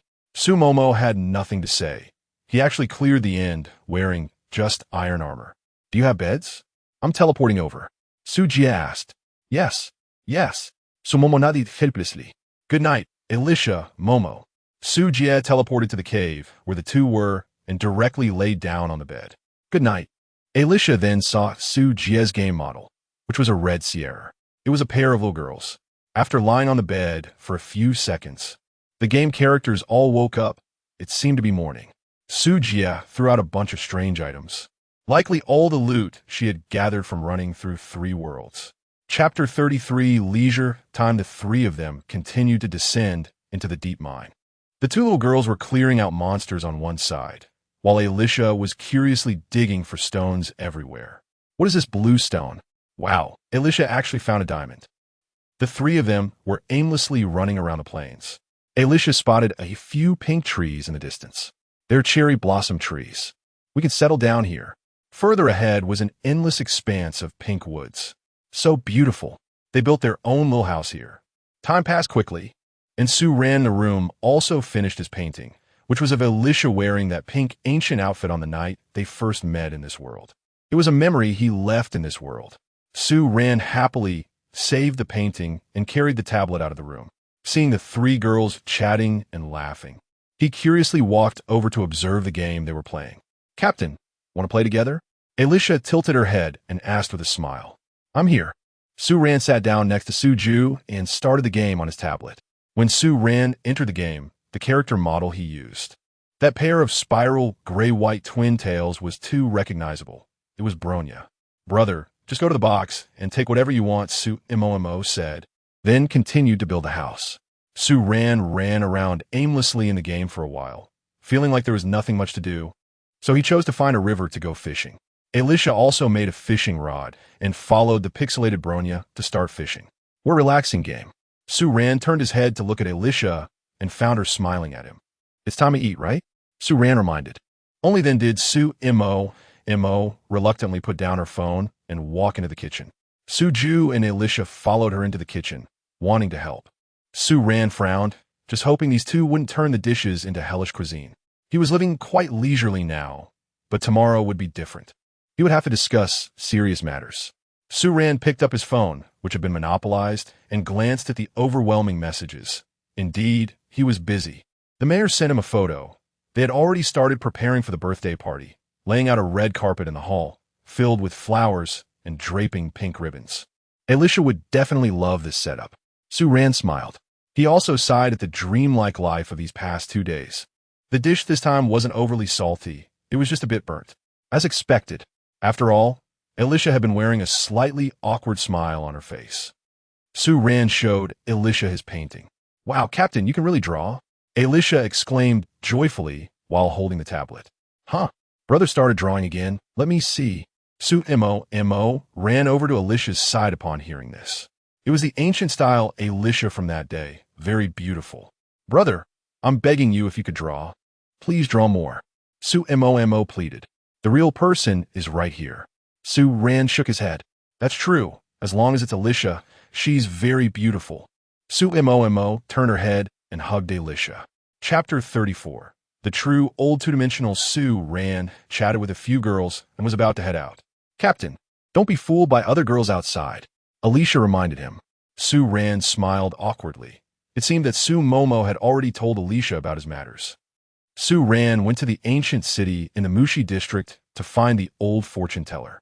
As soon as he entered the shop, he saw the old man in the corner, holding his phone and laughing and crying, no longer the spirited figure he was yesterday. He wondered what the old man had been through. Sue Ran knocked on the wooden door and asked, What happened, sir? Ah, it's you, Captain. No, tell me. Why did you have to betray my Miss Hyde? Ah, tears streamed down the old man's face beneath his sunglasses. Sue Ran couldn't hold back his laughter. It seemed the old man had started playing the game himself, and the storyline was just beginning. It looked like this old gentleman was about to become an old 2-dimensional fan. There was no helping it. One just had to get used to it. While trying to suppress his laughter, Sue Ran shook his head, There are still many more characters to betray in the future. Sigh. The old man closed his phone and sat in the corner to calm his emotions. Captain, you must have come because my words have come true. The old man resumed his all-knowing demeanor, but even though he'd seen through everything, he still couldn't predict when the game would suddenly betray him. Well, as you wish. She has already become an indelible presence in my heart, Su Ran said with a bitter smile. That's right, the old man laughed. He had already seen Alicia's appearance from Su Ran's spiritual insight, and he hoped that such a lovely girl could always exist. He knew that Su Ran would surely come to like that adorable girl. Your thoughts are truly unpredictable, sir, Su Ran sighed. If it weren't for this fortune teller, he wouldn't have fallen for Alicia so quickly. The old man laughed. Do you want to meet her? Su Ran shrugged and replied, no need. If it's meant to be, we will naturally meet. A predestined fate arranged for us is meaningless. The old man shook his head. This old fortune teller had his own views on life. Then is my relationship with her arranged by you, sir? Su Ran countered. Not at all. Your encounter has already been determined. I merely gave a slight push to your feelings, the old man explained leisurely. All right then. Sorry for bothering you. Su Ran nodded and planned to leave. Wait, Captain. It seemed the old man had something else to ask. Don't worry. Miss Hyde will come back to life. Su Ran guessed what the old man wanted to ask. That's good. The old man nodded with relief. Su Ran smiled mischievously and left. She would live, but who knew if she would end up in trouble again? Su Ran wandered aimlessly on the street. In fact, many people recognized him, but now that his status had risen, not many dared to greet him warmly. On the road ahead, there were always things that would be lost. At that moment, Alicia suddenly appeared in front of him. Suran Saif. Hi, Captain. Are you feeling lonely? Alicia waved at him with a smile. Did Jia tell you that? Su Ran ignored her words and asked to himself. Su Jia always understood his position and feelings. Well, if you're bored, you can come keep me company. I'm bored too. Alicia took Su Ran's hand. Chapter 35. Slacking off at work all right. Then tell me what you want to do, Su Ran said helplessly. Let me think. Alicia released Su Ran's hand and crossed her arms in contemplation. It seems she hasn't thought it through at all. I had already planned to come and accompany the captain, but Captain, you don't have any goals. Alicia poked Su Ran's face in annoyance. I'm actually quite free. There's nothing I must do. Su Ran shrugged. The truth is, what the Night City needs from him is just his name. So people know that there is an executive with remarkable strength patrolling, which makes those with dirty hands behave themselves a bit more. I got it. Captain, let's go check out your workplace together. Alicia grabbed Su Ran's hand again and started to pull him away. The Public Security Bureau? Sure, Su Ran said, correcting Alicia's direction as she was heading in the completely opposite way. Why doesn't the captain need to fly? Alicia asked curiously. You're quite well known in the city now. So let's keep a low profile. Su Ran shook his head. This is all thanks to the posters set up by the mayor. Su Ran smiled lightly. They passed through the bustling crowd and arrived at the Public Security Bureau building. A woman in a police uniform at the entrance greeted Su Ran, then lowered her head to continue with her work. Su Ran awkwardly nodded. He had heard that many times before, but each time felt like a jab at him. Alicia covered her mouth and laughed. Su Ran explained, but there are other reasons. I actually don't like overly serious atmospheres. Alicia curiously looked around. The people here seemed very busy. They were either typing rapidly on keyboards or walking briskly in groups. That's because the affairs to be handled in Night City are overwhelming. The casual attire of the two stood out in the serious atmosphere here. Let's go. There's a security team I'm responsible for. Let's check what they're up to. Su Ran led Alicia through the first floor of the building and arrived at a large outdoor training ground where many soldiers were practicing combat. They could strike from the ground all the way up to the sky, and the sounds of various weapons clashing were incessant. All experts, Alicia sighed to herself. Is the captain also a soldier? She turned to ask Su Ran. Not really. Since I haven't received formal training, Su Ran shook his head. His skills were acquired from navigating the city. No one taught him. Then why do they all call you officer? Alicia asked curiously. Oh, that's just a result of a fortunate misunderstanding. Alicia smiled and praised him. Not at all. It's just an opportunity that came about by chance. Su Ran chuckled lightly. Captain, why are you always so humble? I'm praising you. You could be a bit prouder and more confident. Alicia pouted, displeased. What a worrywart, Alicia teased. At that moment, Two men noticed Sue ran and walked over. "Hello, Officer and Miss Alicia." One man, somewhat boisterous, greeted them, while the other had a refined demeanor. "Hello." Alicia smiled and waved at them. Sue Ran nodded and then addressed the man who had just teased him. "So you finally have the courage to speak to me like that?" Well, maybe I do," the man awkwardly replied, then drew his sword and swung it at Sue Ran. Alicia widened her eyes. The sword clearly carried intent to kill. "Practice more," Sue Ran said. Got it. Officer." The man awkwardly ran off to retrieve his sword. Alicia sighed in relief, realizing the gap between the two was so large. "Feng Qing, where are the others in your team?" Sue Ran asked the elegantly smiling man. "Busy. It's better that way," Sue Ran nodded. "Is the officer here to show Miss Alicia around?" Wu Fengqing smiled and nodded at Alicia. "Pretty much. Then I won't disturb you two any longer," Wu Fengqing said. "Tomorrow we're going to Lin Tong. Are you interested in joining us?"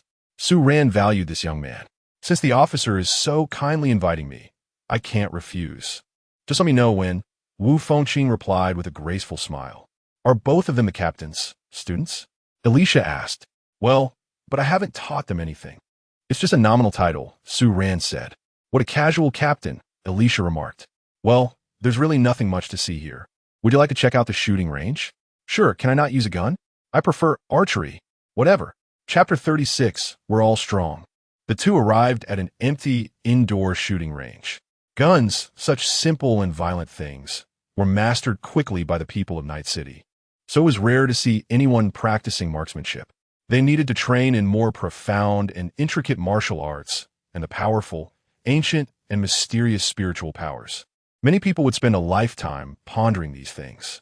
Sue Ran casually took a rifle off the wall, holding it with one hand, and the loud noise from the fully automatic mode echoed throughout the shooting range.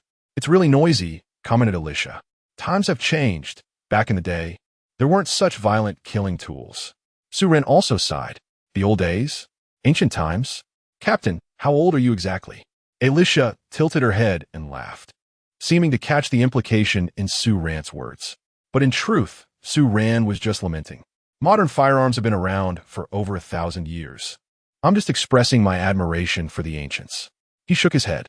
"The captain really likes to speak for others." Alicia chuckled, then seemed to think of something. "By the way, are there people in this world who have lived for thousands of years?" "Yes, there are quite a few, especially in the ancient region of Yuanzhou. The oldest seems to be over 7,000 years old. Here in Night City, most people are young, the oldest only a few hundred years." Sue Ran nodded, not surprised by this. Alicia, however, looked very surprised, her expression changing slightly in disbelief. "Don't joke around. Can people really live that long?" She continued to tilt her head and laugh. "Those people are considered to have ascended to immortality. They're level 6 or 7 spiritual masters. If they don't want to die, they can live in this world indefinitely." Sue Ran knew she didn't believe it, so he took out his phone to search for those ancient beings who were still alive. "Here, the oldest one is a woman, 16 years old, and she still looks like a beautiful young lady. She was once the master of the Rakshasa Manor."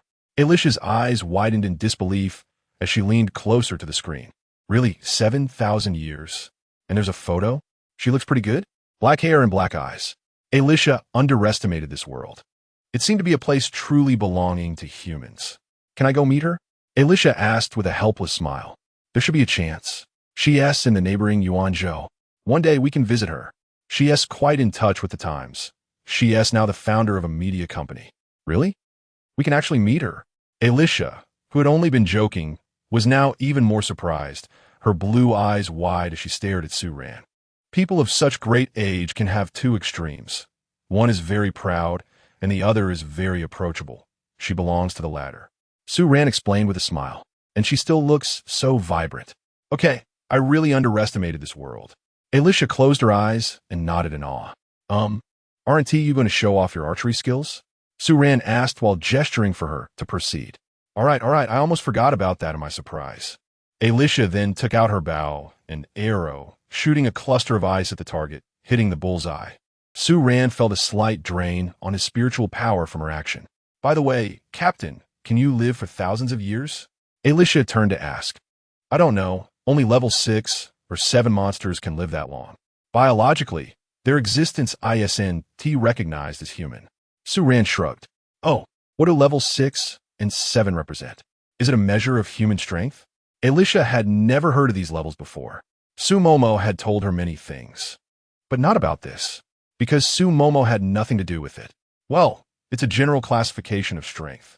In ancient times, each level had a specific name. Now it's simplified to just numbers. What level do you belong to, Captain? Is it very high?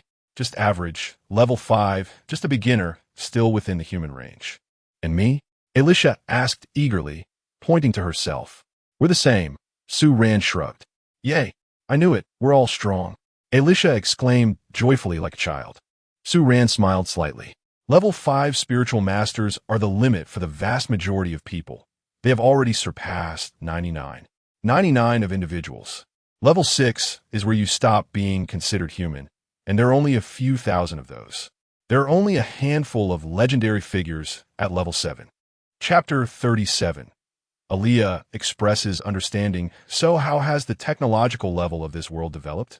Won't the existence of metaphysics affect technological advancement? Aliyah asked 2 questions while reminiscing about the feel of drawing a bow. After all, this is a world that can produce immortal beings. Perhaps people are all focused on trying to attain immortality and neglecting the development of science. Technology is still okay. It has developed relatively quickly over the past 1,000 years. With controllable nuclear fusion reactors, interstellar spaceships, and controllable antimatter engines, all the essentials are in place. Times have changed. Firearms have completely replaced bows and arrows in practical applications. Is there a spaceship that can fly to other star systems? I never expected it to have developed to this extent. Aliyah turned her face to look at Su Ran, her expression full of surprise. So can we travel outside the universe? There's no need for that. The fastest speed of those things is 1% of the speed of light, which is still quite slow in the universe. Su Ran shook her head. In the universe, after several decades, or even hundreds of years, many relatives and friends on Earth might have already passed away, which is why many people are reluctant to participate in interstellar exploration. Moreover, the outside world is quite complicated, full of all sorts of monsters. All right, are there monsters on the outer planets? Aliyah sighed dejectedly and then asked again. Pretty much. At least we haven't encountered any civilizations capable of communication. There was a spaceship that set out for exploration decades ago, and we received their message just 2 months ago. They had already been completely wiped out nearly a year ago. Su Ran said as she pulled up the news on her phone. Aliyah leaned over to look at the screen. It showed many bloody images that had been processed to obscure the details, set against a backdrop of space and a battered spaceship. Aliyah gasped. It really is quite dangerous. Actually, it's not that we can't conquer the universe.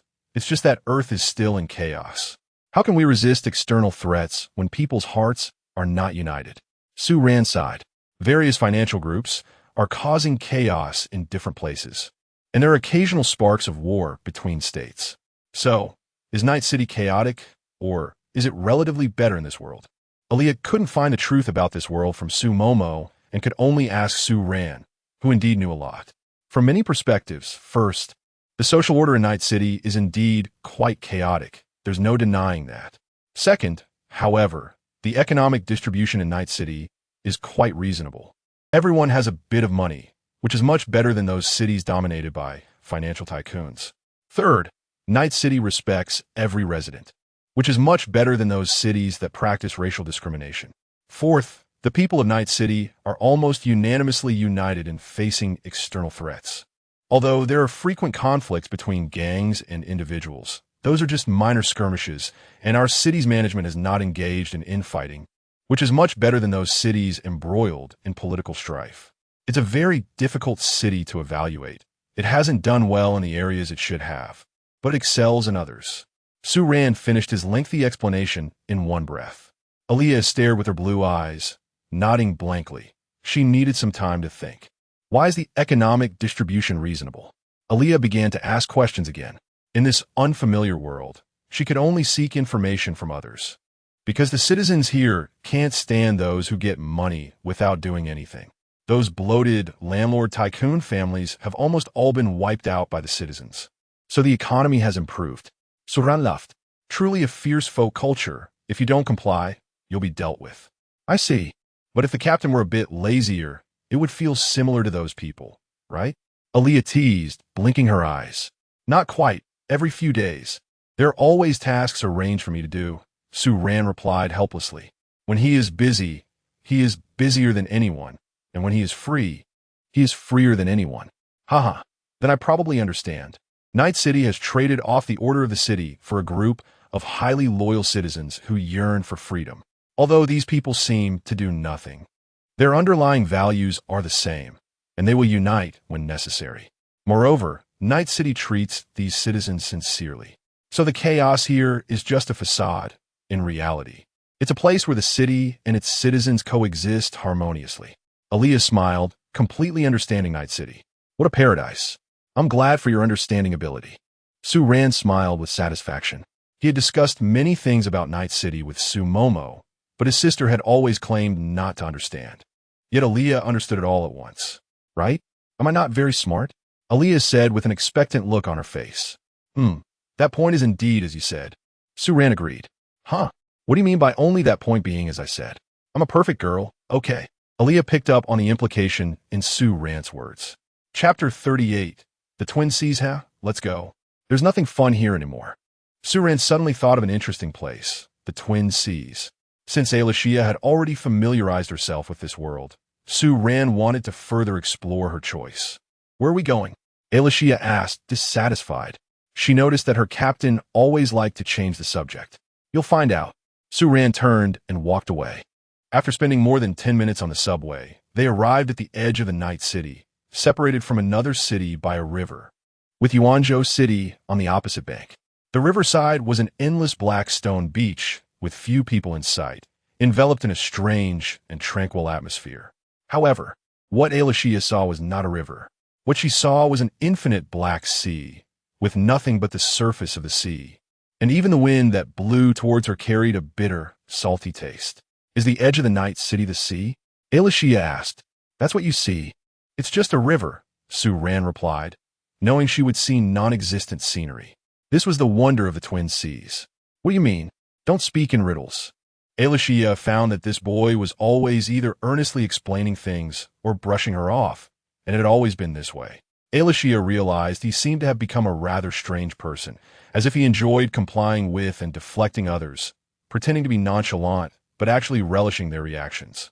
A hint of barely noticeable dissatisfaction floated across Ailashia's face. Su Ran remained silent, took out his phone, opened the camera, and then handed it to Ailashia. Through the viewfinder on the phone screen, Ailashia saw the scene she could not see, the prosperous city skyscrapers across the water. Yet with her naked eye, she saw only the sea, nothing but the sea. What a strange thing. The Twin Seas, you haven't stepped into the sea yet. So you can't see the true appearance of the opposite shore, Su Ran explained with a light laugh. Has the captain been into the sea? So you know all this? Ailashia asked playfully. Yes, everyone can see their past selves here. I once saw a sea of blood here. Go ahead, you'll see your golden courtyard and friends. Su Ran nodded and led Ailashia to the water's edge. Ailashia was silent for a moment, then mischievously asked, Won't my shoes and clothes get wet? Sure enough. She still cared about these things. Then, Captain, aren't you coming with me? Ailashia noticed Su Ran had stopped, showing no intention of walking with her. She hesitated for a moment, took a deep breath, and chose to step onto the water's surface, instantly disappearing. Only Su Ran remained on the riverbank, smiling. At that moment, a girl in black clothes approached from somewhere, holding a wooden umbrella and carrying a lantern, with a giant scythe floating behind her. Her face was very pale. Hey, you're just letting her into the Twin Seas like this? The girl in black said to Su Ran with discontent. Well, so what? Su Ran turned and smiled at her. I remember you, young man. Your surname is Su. The girl feigned an elder's demeanor. Yes, I remember you too. Miss Gu Jin, Su Ran replied, recognizing her. She was the ferryman of the Twin Seas, over 1,000 years old. She had once led Su Ran out of this sea of the dead. You are very polite. Unlike many who have forgotten me. Gu Jin nodded in satisfaction, lowering the lantern that illuminated Su Ran's face. But isn't she not that important to you? Aren't your souls tied together? Gu Jin asked, seeing the connection between the two. Not really. She's a free and interesting soul. Su Ran shook his head with his eyes closed. I can't comment on that. You're just like this city behind us, now called Night City, right? I always forget this new name. The nature of this city is good, but it's too extreme. So are you. Your heart is good, but you're too extreme. Gu Jin sighed. Not extreme, Su Ran denied, feeling he was an easygoing person who was always willing to give others choices. I'm just her ferryman, Su Ran said coldly. Oh, I see you brought her to this world. Gu Jin realized more clues. Yes, then you're quite a character. Not cherishing a lovely girl you created at all, Gu Jin gasped, only able to admire Su Ran. Not ungrateful. The true way to love someone is to let them do as they please, Su Ran denied again. Real love is hoping she can live freely and happily. Damn, this is absurd. What you do makes no sense, but what you say is so reasonable. Gu Jin was truly impressed by Su Ran, as his words were indeed logical. Just wait. I just want to know her real choice. Will she choose to stay in those memories that belong to her? Or will she choose to remain in this world that doesn't belong to her? This was Su Ran's purpose. So you also don't know what choice she will make. Gu Jin gazed across the riverbank. Oh, that really is quite scary. I shook my head just looking at it. Gu Jin pouted. You still remember me? Su Ran smiled. You're one of the people who left the deepest impression on me. Of course I remember. Oh, so do you think she will hate you? Gu Jin asked. Yes. Su Ran acknowledged. But he also knew that Alicia wouldn't hate anyone. Yet indeed, his past was a sea of blood. What choice would Alicia make? Chapter 39, It's Okay. Alicia's consciousness was overwhelmed by a massive surge of memories that suddenly flooded her mind. A sea of black. An endless black sea. She opened her eyes, and the black sea gradually brightened, the colors of the space changing along with it. A dreamy blue-pink sea surface and a starry sky. The star sea of the past. Alicia looked around this familiar space and smiled. She floated in the air, looking down at her attire, which had transformed into a white strapless dress, her pink hair and white veil swaying in the stillness. What magical place, she thought. She must have entered another space. One that contained everything about her. The Twin Sea? An interesting place. She murmured to herself and began to drift aimlessly in the infinite space, her pink hair dancing elegantly behind her. After drifting for a few minutes, the surrounding scene suddenly changed. In a cluttered laboratory filled with projection screens, Alicia froze for a moment. In front of her stood a familiar white-haired boy. Kevin, she exclaimed. Don't be so surprised suddenly, Alicia. What do you really want to do? Kevin frowned. I just suddenly missed you a bit. Alicia scratched her head, laughing awkwardly. Sigh. Kevin shook his head. Alicia remembered what she was supposed to do at that moment. What I want to do is to create a heroic group, the last line of defense for humanity. How about the name, 13 Heroes of the Fire? Alicia hurriedly ran out of the laboratory, but those memories continued to follow her. Mobius's workbench. Alicia looked at Mobius, who was lying back in his chair, somewhat confused. Mobius was looking at her upside down, but his gaze was calm, and after a long silence, he spoke. Alicia, you've gained weight again. Alicia didn't know whether to laugh or cry, because she knew their ultimate fate. She was instead afraid to face these friends. Grayshoe? The little girl sitting in front of the easel, holding a brush, turned to look at Alicia silently. Let me touch you. So soft, Grayshoe. You're so cute. Alicia laughed heartily as she recklessly rubbed the little girl's face. Whoa. Grayshoe could only resist her hands in this useless way. Nightfall, with a bright moon and sparse stars. Alicia stood confused on top of the spire. Hi, Alicia. Eden gracefully approached her with a golden wine cup. Hi, Eden. Alicia perked up a bit and waved to the elegant woman. You seem to have something on your mind. Eden stood beside Alicia, calmly narrating her words, gazing at the night scenery. Did you bring wine? Let's have a drink. Alicia caught a faint scent of wine. Yes, but not much. Eden nodded, pulling out a golden wine cup from somewhere and handing it to Alicia. Alicia took the wine cup and drank deeply. With your usual way of speaking, that last sentence should have included, okay. Eden smiled. Haha, you really understand me. Alicia smiled with mixed feelings. But I've never seen you look so confused before. Eden shook her head. Girls have moments like this. Alicia forced a smile. You seem to know a lot of things. Eden pretended to be nonchalant. Did Dr. May's meeting end? Alicia tried to change the subject. It ended. And you have no suspicion. Well, I actually don't care about that. My past is indeed a bit mysterious. Being suspected is normal. Alicia roughly recounted what she had said before. You didn't ask about Kevin. Eden knew Alicia wouldn't just say this much, but would continue to speak more. All right. Did Kevin say anything for me? Alicia smiled awkwardly. He didn't say a word. Eden elegantly sipped her wine. It's okay, he's just a shy boy. Alicia forced a smile. Alicia, although you seem a bit strange right now, I think if I ask you more questions, you would respond with, it's normal for girls to have a little secret. Eden shook her head. Alicia wanted to say a lot, but she didn't know where to start. It's okay, Alicia. I always knew you never betrayed anyone. Eden smiled and patted Alicia's shoulder. Thank you, Eden. Chapter 40. Rebirth, Crossing the World.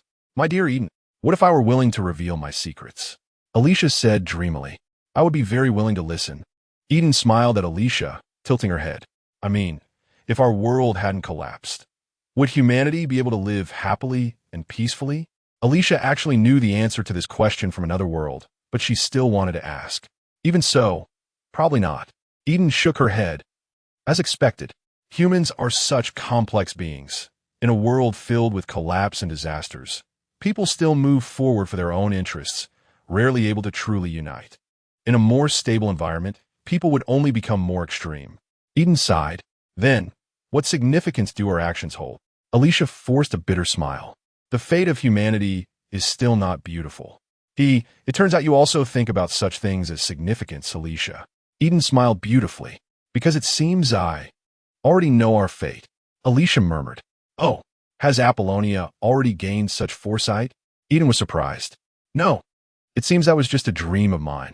Alicia seemed to have had a 2-day dream in another world, where there was an interesting city, a laid-back yet quirky old captain, and a cute little captain, all of whom treated Alicia very well. She found it hard to distinguish reality. Eden tried to comfort Alicia jokingly. Alicia laughed at her. Yeah, it was just a dream, that doesn't matter. Alicia finally regained her usual smile, but only for a moment. She truly hoped that what she knew was just a dream. But those thoughts lingered in her mind. She knew the fate she and they would face. A desperate ending. Would she have to face that ending again? She was brave enough to have already anticipated and faced that banquet once. This time she had foreseen it even earlier, knowing from the beginning. But she seemed not to want to face it a second time. She wanted to change the ending, to create a better ending. But it seemed she couldn't. Would she have to welcome it once more? Hey, why do you seem to have lost the lively energy you used to have? Did the collapse beast knock you silly? Chinjia crossed her legs and spoke confidently. Alicia shook her head with a bitter smile. It's all because of some young girl's worries. Chinjia scoffed. Phyllis, can I borrow your cat for a hug? Alicia asked to borrow the cat again. Here you go. Phyllis generously picked up the cat and placed it on Alicia's lap. She knew Alicia always had something on her mind, but she didn't want to ask too much. The cat is really cute, meow. Alicia pressed her face against the cat's soft fur, her smile mixed with a hint of bitterness. Do you want me to perform a magic trick for you? Wilwei saw the gloomy Alicia. Sure, but can you do something new? Alicia had seen all of her previous tricks. Well, there's nothing I can do. You'll have to give me some time to create. Wilwei spread her small hands. Mebius rarely showed disbelief towards Alicia. Alicia, you've actually lost weight. This isn't something to be surprised about. It's to be expected. Alicia smiled. She was indeed getting thinner. Little Gray, can you draw me another picture? You. Gray stopped painting, silently staring at Alicia, squatting beside her. She shook her head. You don't look as good as before. Don't say such hurtful things. Alicia cupped her face and forced a smile. Really? Your face doesn't have the same smile as before.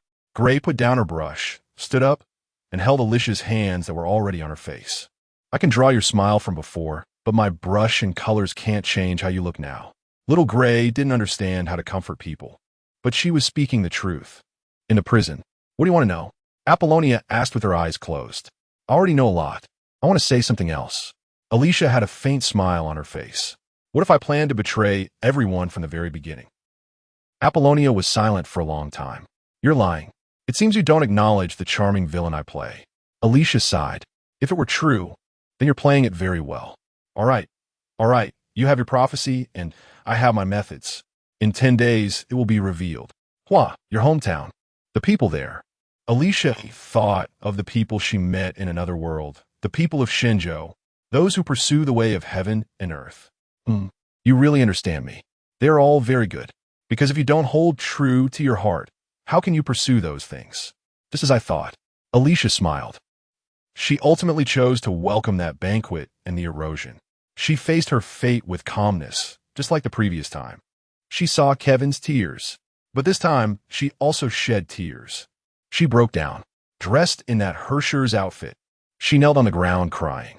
For others, she still chose to end herself in the same way. It seemed she couldn't change anything. She cried alone for a long time. Someone seemed to finally have had enough and stepped out from the endless darkness. He walked through the Black Sea, leaving a trail of blood, and approached Alicia. Alicia wiped away her tears and looked up at him. He wore a tattered black ancient costume, with a blood-stained wooden mask on his face and a damaged straw hat on his head. The only fresh thing on him was probably a green leaf hanging from the straw hat. He extended a hand to Alicia, his hand covered in scars and calluses. Alicia was pulled up by him. You are the ferryman, he said coldly, then added, You are very strange. Me? Huh? Do you know what I've always been doing? Alicia laughed, relieved. It turned out someone had been watching her all along. Alicia listened to his words, crying and laughing. Alicia nodded vigorously, her pink hair bouncing with her movements. She thought of her captain, who was actually an old friend to her. The ferryman walked past her, leaving a trail of blood spreading on the surface of the water. Alicia turned to look behind him. He carried a straight, long sword on his back, the wooden sheath already decayed, revealing a still sharp blade. However, Chapter 41, Serpent, what's the matter? It's simple.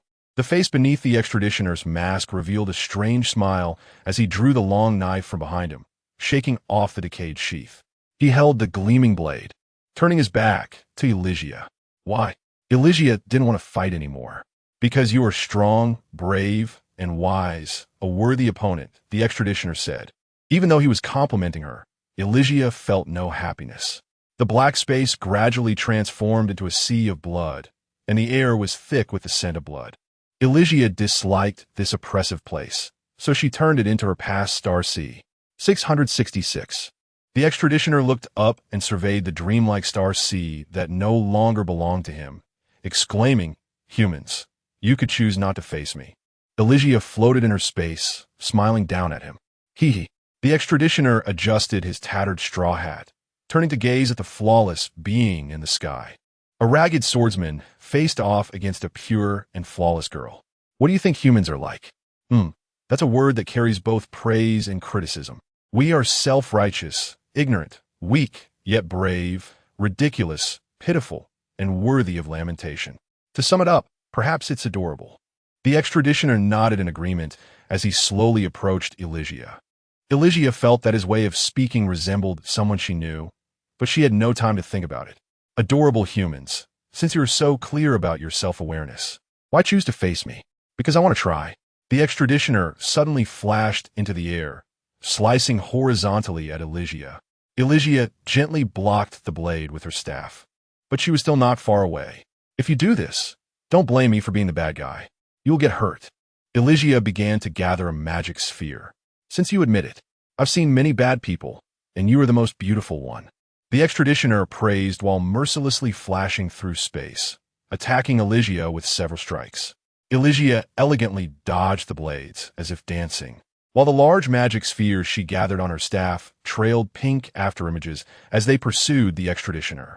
The extraditioner casually sliced through the magic spheres, continuing to appear beside Elysia like a specter and attacking her. You praised me, so I can't really go all out. However, human, I must also commend you. You are strong, Elysia said with a smile while dodging the cold blades. Countless blades and magic spheres gathered on her staff, attacking the extraditioner. But the extraditioner chose to mostly ignore these attacks, only blocking when necessary. Neither had truly harmed the other. Outside the Twin Seas, Su Ran and Gu Jin waited by the riverbank as the sun was about to set. Are you still waiting for her? Gu Jin dropped her umbrella and stretched. What's the rush? It seems she is fighting. Let's wait. Su Ran took out her phone to check the time, speaking calmly. It's probably with you. Gu Jin asked curiously. It should be. That madman can do anything. Su Ran was speechless. To say that, isn't he just like you? We saw him in the sea last week. He is already a competent extraditioner. Gu Jin was tired, putting away her umbrella, using it as a cushion on the stony beach, and sitting on it. Competent? Does that mean he insists on fighting someone before bringing them out? Su Ran disagreed. That time, he fought with his past self until the sky turned dark. Only then would he let Su Ran go. It's fine. At least he really has the ability to bring someone out, doesn't he? Gu Jin propped her chin up, putting down her lantern, and gazed at the calm river surface while hugging her black scythe. Then I guess I was right. He'll take her away from the Twin Seas. Su Ran changed the subject. But it also depends on whether that little pink-haired girl has the willingness to leave. Otherwise, how could he be willing to care? He's much stranger than you. Gu Jin sighed. By the way, aren't you afraid he will do something excessive to the little pink-haired girl? Gu Jin suddenly felt something was off. Maybe, but he should choose to target me. Su Ran shook her head. No matter which he wouldn't go all out against unnecessary girls. How would he target you? Gu Jin asked curiously. Cut off my connection to her. Su Ran replied. Oh, your souls are bound together. He would indeed do something like that, directly severing you both. Gu Jin laughed maliciously. Have you considered these consequences? Gu Jin suddenly stopped smiling, realizing that Su Ran seemed to have anticipated all of this. Just as I wished. Su Ran smiled. He found he could no longer sense what Elysia was doing. He couldn't yet sever his own soul like that. So he thought of letting the more violent version of himself do it. Ah, have you really severed your connection to the little pink-haired girl? Gu Jin's face was full of surprise. She had underestimated this young man, whose intentions were so deeply hidden. Her soul is truly free now. Did it not affect you? No effect. Perhaps I still have plenty of mental capacity left. Su Ran smiled. No need to maintain Elysia's existence anymore. Now he could conjure many things out of thin air again. He conjured a handful of white flowers and presented them to Gu Jin. Ah, thank you for the flowers. Oh, by the way, can you now create other people? Gu Jin asked. Good idea, let me try. Suran smiled. Then, suddenly, a green-haired girl appeared beside him, intently watching Su Ran and Gu Jin. This is bad. I'm biased. Su Ran instinctively gripped the Tang Dao behind him. Gu Jin stood up, twirling the scythe in her hand. Wait, why are you afraid of the people you created yourself? Gu Jin was confused. Ah, you two need not be afraid. Mbaya smiled as she approached Su Ran. It seems I've arrived in another world. May I borrow the two of you to study and familiarize myself with this world? Su Ran thought to himself what a mess he had created and could only sigh inwardly as he drew his sword to block Mbias's advance. Mbias directly grabbed the blade with her hand, her blood flowing over the blade, dripping onto the stony beach. I will be very gentle. Mbias seemed to feel no pain at all, instead pushing the sword aside and continuing to smile as she walked closer to Su Ran. Su Ran shook his head and swiftly cut down the serpent. The bisected Mbias lay on the stony beach, her face still wearing a smile. You just killed her like that? Gu Jin looked at Su Ran's incomprehensible actions, dumbfounded. You created a person and then immediately killed them? Perhaps she needs death to calm down. Don't worry, she will come back to life on her own. Su Ran sheathed his sword, turning away from the fragments of the serpent on the ground. Chapter 42. Remembering and forgetting Elysia and the ferryman had been in a stalemate for a long time. She didn't want to hurt him. Elysia also sensed that he didn't actually harbor any killing intent. Perhaps he simply wanted to spar a little. Forget it. Let him win. Elysia pretended to carelessly reveal a flaw, and the ferryman immediately struck like a ghost, hovering the blade right next to Elysia's face. Elysia then used her staff to knock off his mask and straw hat, the staff stopping just beside his face. The two of them stood there, weapons pointed at each other, locked in a gaze for a long time. Elysia's pink eyes widened. This so-called ferryman, the face beneath the mask. It's him. His face was covered in scars, but his gentle smile remained unchanged. Captain, Elysia's voice trembled a bit. She didn't understand why he would draw his blade against her, but she didn't care much anymore. She dropped her staff, wanting to float over and touch him, but his blade suddenly moved, slicing through the space above Elysia's pink hair. She didn't know what he had cut, but he sheathed his blade, seemingly having achieved his purpose. Captain, you really have aged. Elysia smiled and reached out to touch his scarred, weathered face. I'm sorry, I'm not him. He shook his head and turned away. Then who are you? Sue. Not at all. I have perished. The ferryman stood on a small wooden boat. Alicia floated over and landed on the boat. The ferryman stood at the bow, dressed in tattered ancient clothing and a scabbard, his back to Alicia, silently moving her across the sea of blood. Was he, the previous incarnation of Sue in this world? Don't remember me. The ferryman seemed to know what Alicia was thinking. I was born in a bloody era and died in that era. I couldn't change anything. You are different. At least you accomplished something worth remembering by the world. The ferryman calmly narrated. He had seen Alicia's memories. Thank you for your evaluation. I will remember you. What have you experienced? Me? The ferryman stood at the bow, silent for a long time. Perhaps he didn't know where to start when it came to talking about himself. Let's start with the origin of this sea. This is a space of memories. Everyone can find their own lost memories here. Over 1,000 years ago, during the War of the Three Realms, there was a dragon that insisted on saving humanity, choosing to betray the heavenly realm and fight alongside humans, ultimately perishing with the ruler of the demon realm.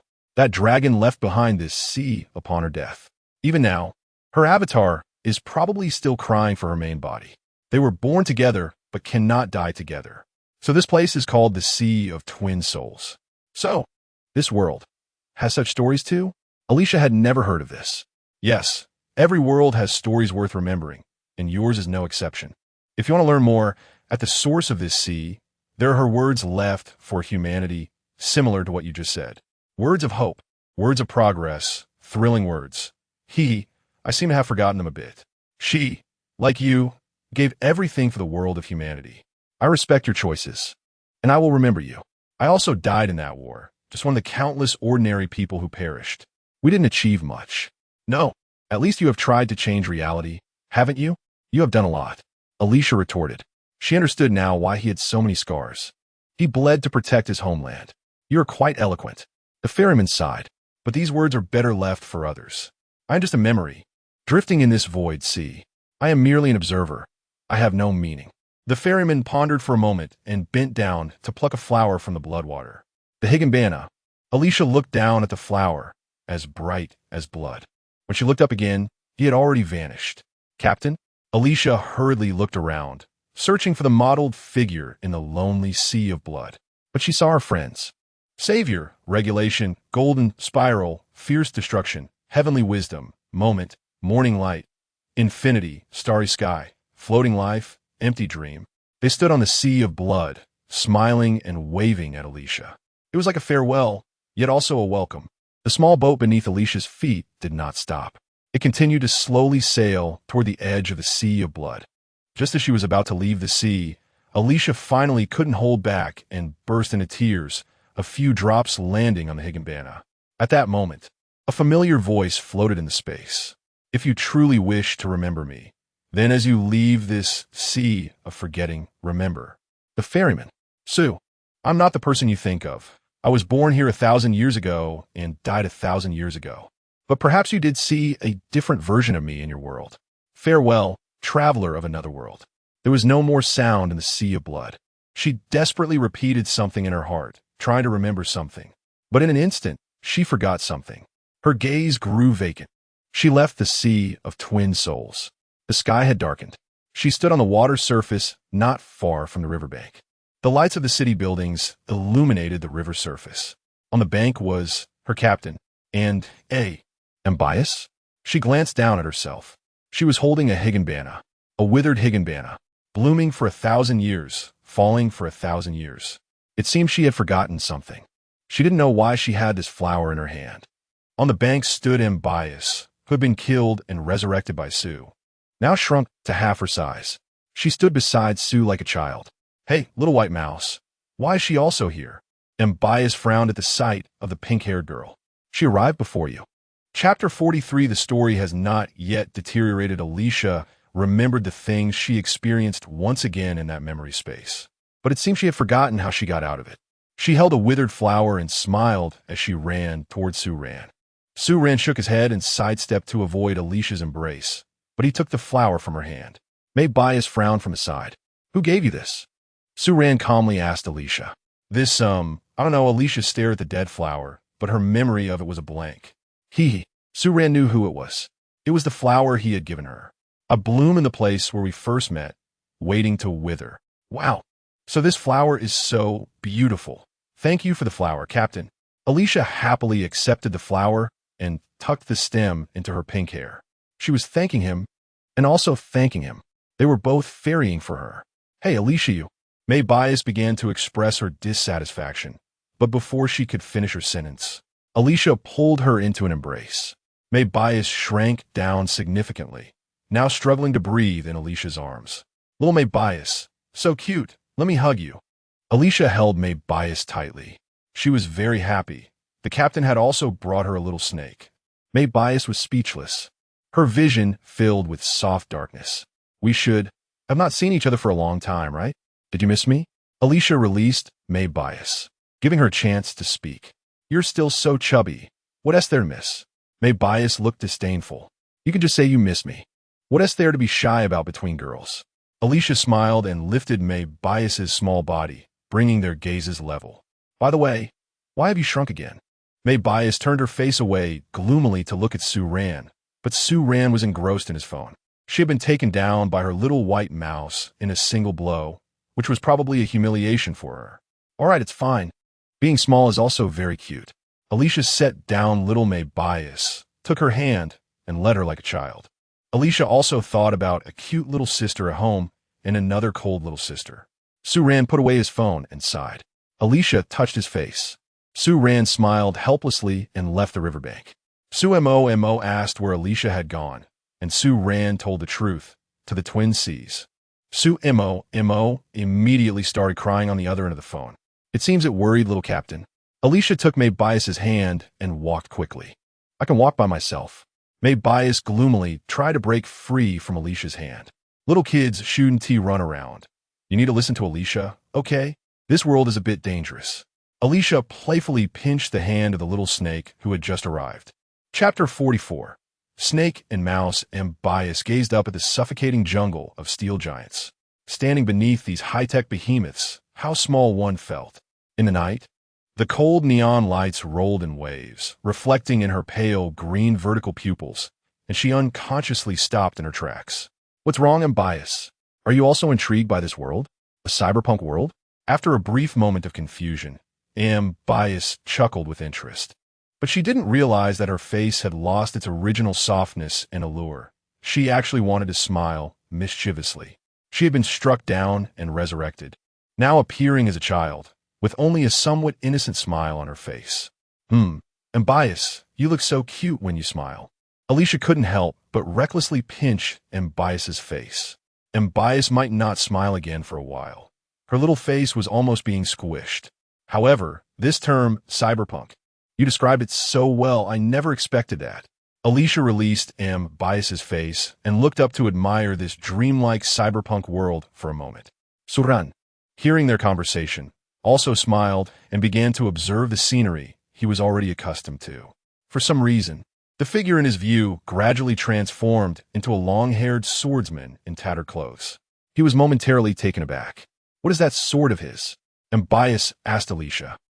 Bias wanted to know what could take her away with one strike. Well, I don't know either. The captain seems to have never used that sword to attack anyone. Alicia shook her head. She hadn't seen it or perhaps had forgotten. Never? What a joke. Bias was angry. Does he only strike at Bias? Huh. Have you seen a captain fight? Oh dear, that makes me a bit jealous. Alicia, not understanding, puffed out her cheeks. It is true that I've seen it, but the one who got struck was Bias. Bias had just wanted to ask a question, but was cut down without a word. Was Bias scary to him at that time? Bias didn't think she looked frightening. She wanted to curse, but didn't know how. Do you think that SY became small? Bias covered her forehead. Su-ran turned around, grinning wickedly. Oh, did you make the captain angry? Alicia understood now and gleefully patted Bias's green hair. Bias looked gloomy. Do you like it? Su-ran now wore the same charming smile as Bias did then, unsheathing her sword and walking closer to Bias. The blade still had her blood on it, dried and congealed. Alicia covered her mouth and laughed gleefully. Don't be afraid. Didn't you want to study it? It's a gift for you. Su ran directly through the sword and sheathed to Bias. Bias's face immediately brightened with joy as she caught the sword. She crazily stroked the cold blade, but soon her smile vanished. Without a word, she broke the sword in half, letting the iron pieces fall to the ground. Just ordinary steel and iron, of no research value at all. Oh dear, Bias, aren't you afraid the captain will get angry again? It's okay, it's just an ordinary weapon. I have 19 others just like this one. Su-Ran smiled slightly and turned to leave. But soon, Bias revealed an even crazier smile. How interesting. So interesting. The strength lies not in the weapon, but in the person himself. A living person is far more valuable for research than a silent weapon. Bias summoned a pair of black-green giant hands from the ground, wanting to grab Su-Ran. The giant hands were about to touch Su-Ran from both sides. Alicia tried to stop Bias's actions. Don't. Su-Ran, holding the half of the blade, instantly appeared in front of Bias. Pressing the blade against Bias's slender neck, her tone laced with a hint of playfulness. Be a good little child. Bias felt the breath of death once again. Little white mouse, shall we make a deal? What do you want? I want you to behave a little. Su-Ran sneered. All right, I agree. Deal successful, I want you. Bias felt delighted and nodded with a smile. Wait, what do you want? Alicia and Su-Ran asked in surprise at the same time. It's you, my cute little white mouse. Bias sidestepped the blade and tiptoed to touch Su-Ran's face. Su-Ran, speechless, flashed to the other side. Alicia, you should be able to handle her, right? He could only appeal to Alicia for help. Little white mouse, you can't escape. Bias said to herself. Chapter 45. Made Snake Su-Ran shook his head, glad that he hadn't first conjured up Bias. Otherwise, he couldn't even imagine what she might do. Su-Ran took the two girls, who were pulling and tugging at each other, onto the subway. Can you not touch me? Bias complained. What's wrong with holding hands? Are you shy? Elysia laughed. Bias chose to remain silent. Come on, the more you touch, the more you'll get used to it. Elysia rubbed her companion's little face. What's the date today? Bias changed the subject. November 11th. Guess what day it is? You must remember, Elysia said expectantly.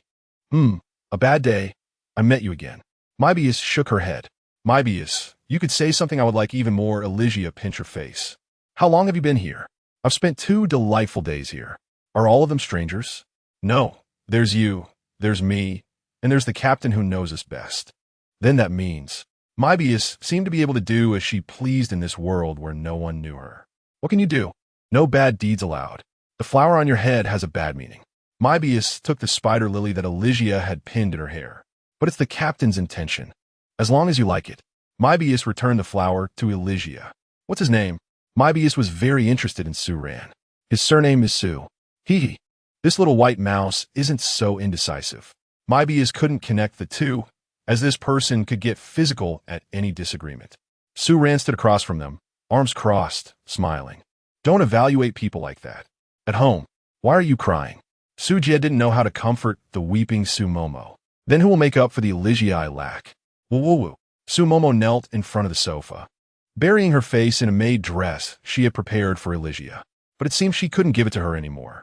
Brother always has his deep meaning in what he does. Su-Jie shook his head, and brother gave her a choice. Unlike you who only thinks of yourself. Brother respects everyone's subjective choices. Maybe she prefers to stay in her own world. Su-Momo had no rebuttal. Perhaps Elysia, indeed, didn't like this world that had nothing to do with her. Maybe that's it. Perhaps that person wants to leave on their own. And brother respect her choice. Su-Jie probably understood Su-Ran the best, which is why Su-Ran feared his sister. Woo-woo-woo. Su-Momo continued to cry. Elysia pulled the unwilling Bias into the elevator. If it weren't for Bias's reluctance, Elysia would have liked to carry little Bias. Su-Ran silently followed behind them, preferring to be a bystander. Beep beep. The door recognized Elysia's face and opened automatically. Did the little captain miss me? Elysia walked into the familiar room, saying her usual opening line. AEL. Elysia, Elysia, Elysia. Su-Momo frantically rolled and crawled to the door, plunging into the familiar arms. Ah, I knew you would miss me so much. Elysia smiled, patting Su-Momo's head. Bias silently floated into the room, her eyes meeting Su-Jie's with interest. You look like you're not alive. Bias detected the little girl's clues. Children can be silent, But when they speak, they should sound a bit nicer, Su Jie said coldly. Moebius's expression changed slightly. She indeed looked like a child now. Oh, Elysia, come here. Isn't this the set of dresses you stuffed into my wardrobe?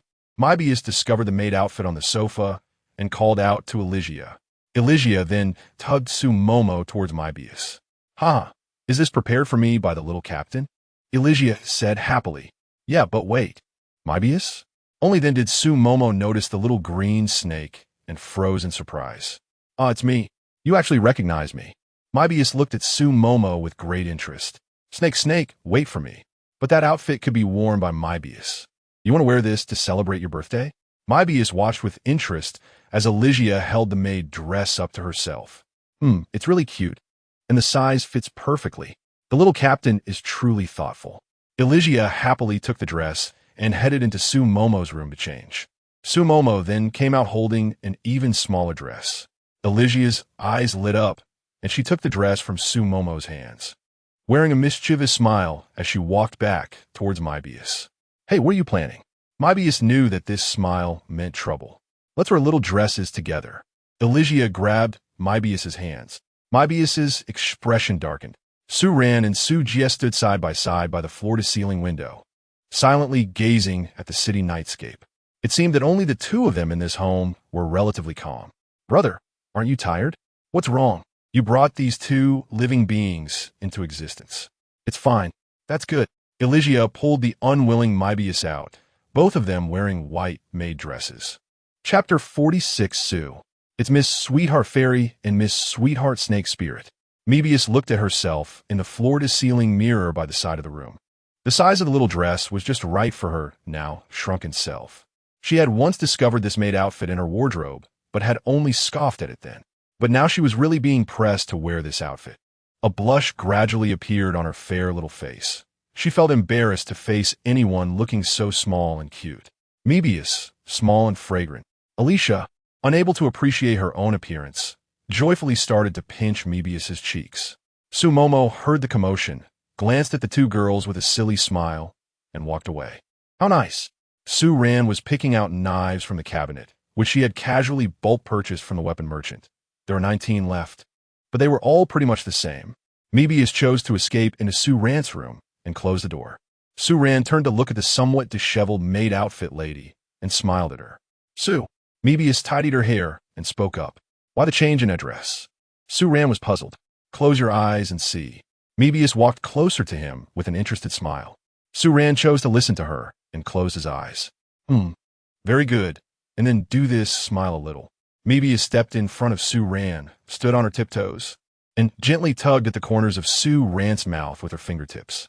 Yes, except your hair color has changed to a glossy black, but you are still Su. Moebius nodded in satisfaction, conjuring an image of the non-existent gray-green hair of the person before her. She was very confident in her memory. The smiling face of the boy in front of her with his eyes closed was exactly the same as that boy. What basis do you have for that? Su Ran returned to his calm expression.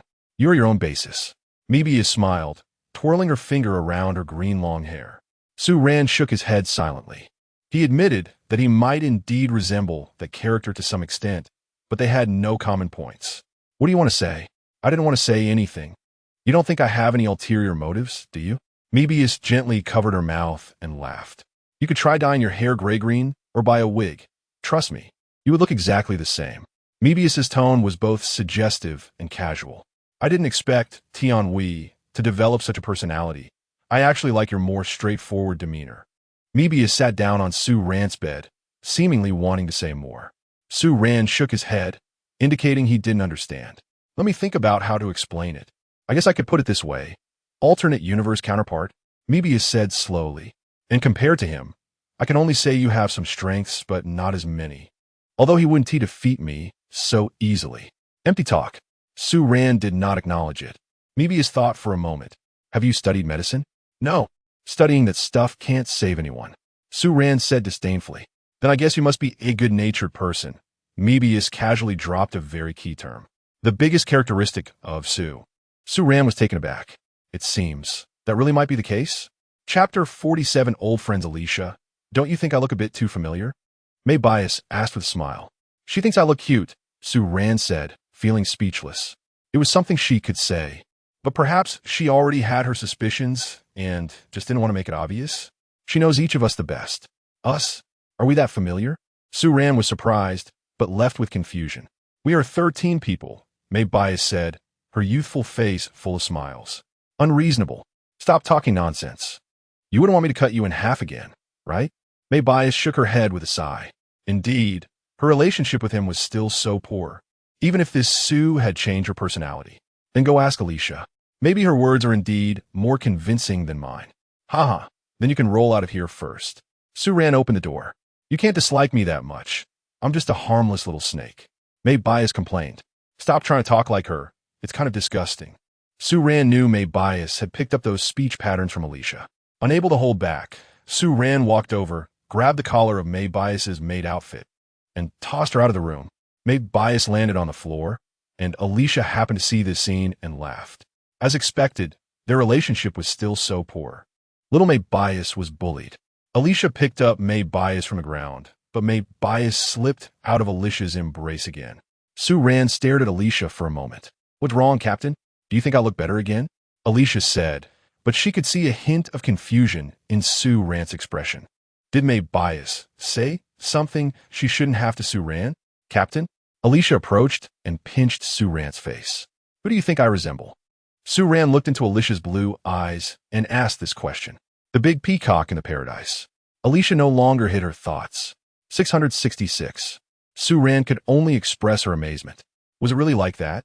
Haha, Captain, do you want me to call you something else? In this name, Su-Ran. I could just call you Sue, you know?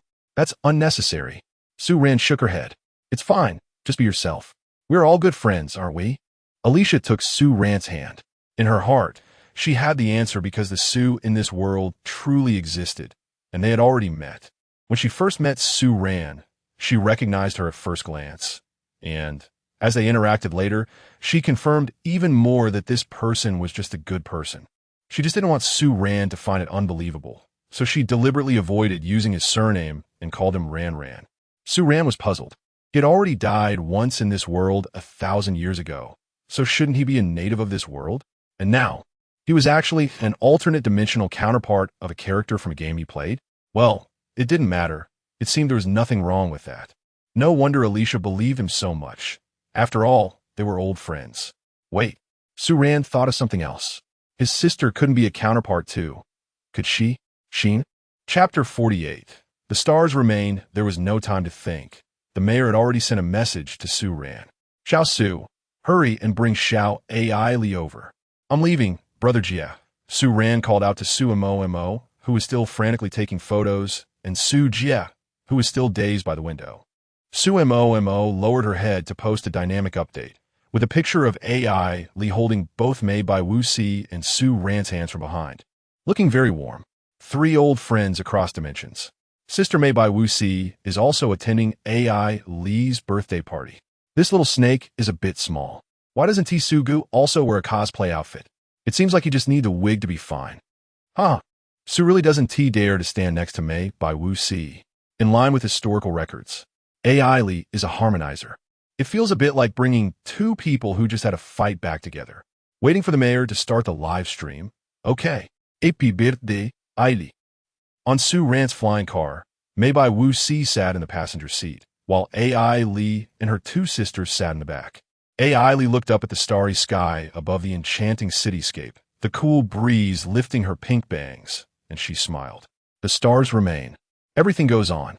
Perhaps there is that chance. They could reunite in this world.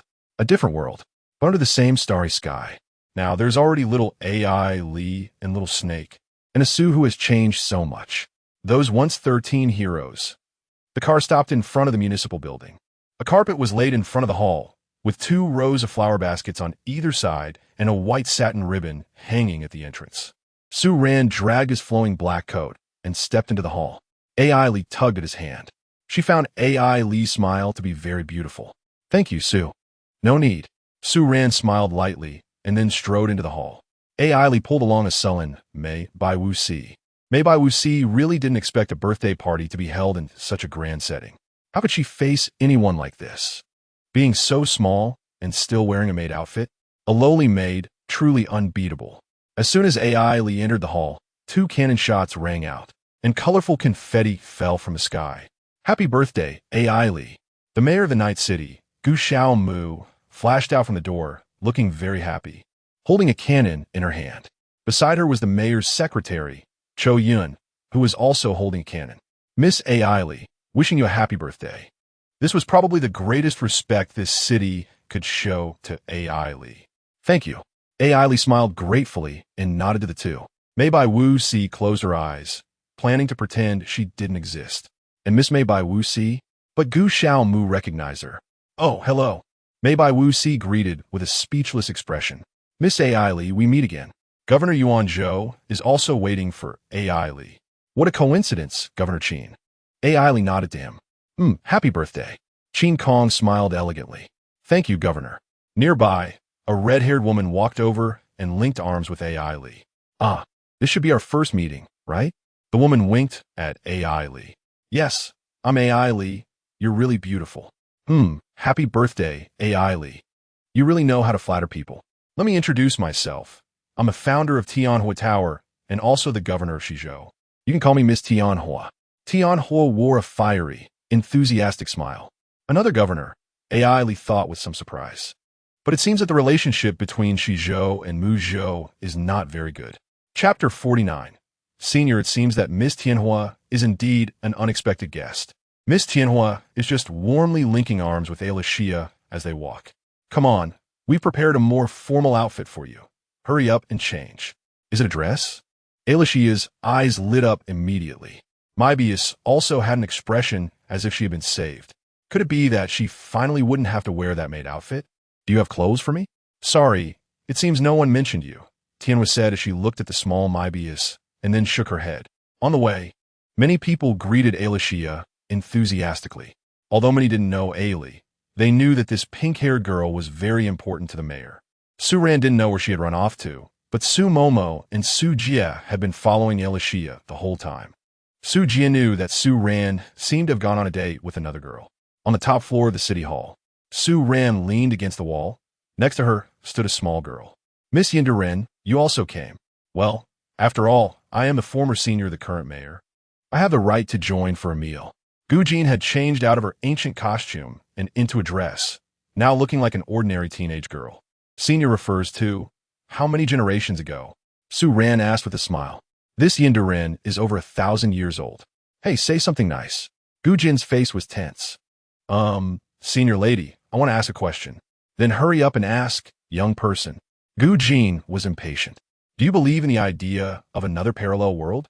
Su Ran wanted to ask this. Of course, the world is vast and full of wonders. A vast heavenly realm is still doing well, and the demon realm still exists. It's just that there's not much left there. Gu Jin spoke in a senior's tone. What if I say that people from another world might also exist here? What do you mean? Do you mean their personality is the same, or their appearance is the same, or their abilities are the same? Gu Jin was puzzled. Maybe all the same, maybe all different. Su Ran didn't know how to express it. Some do, some don't. As long as you believe, then there is. Gu Jin nodded and asked again. Have you not figured out your relationship with your past life? No, I understood that long ago. It's just that it seems in another completely unrelated world. You still haven't lived enough. When you're older, you'll get used to it. There are all kinds of strange things. Gu Jin interrupted Su Ran, not wanting to say much more. She wanted to go eat Ayla Xia's cake.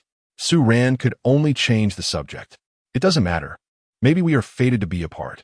She should be somewhere living a normal life like a regular person. Gu Jin shook her head. Her twin sister had died in the War of the Three Realms 1,000 years ago.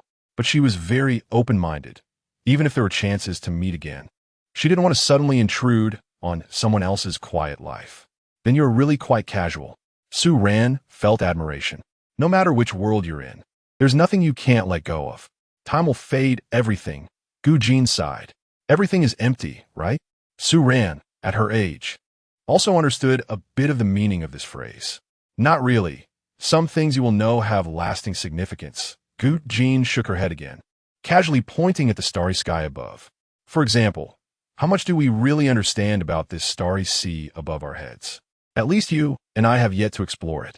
Senior is also interested in the universe, but unfortunately, Su Ran was somewhat surprised that someone her age would still be interested in such things. But unfortunately, the current conflict between humans does not allow us to venture into the outside world. Gu Jin continued Su Ran's words.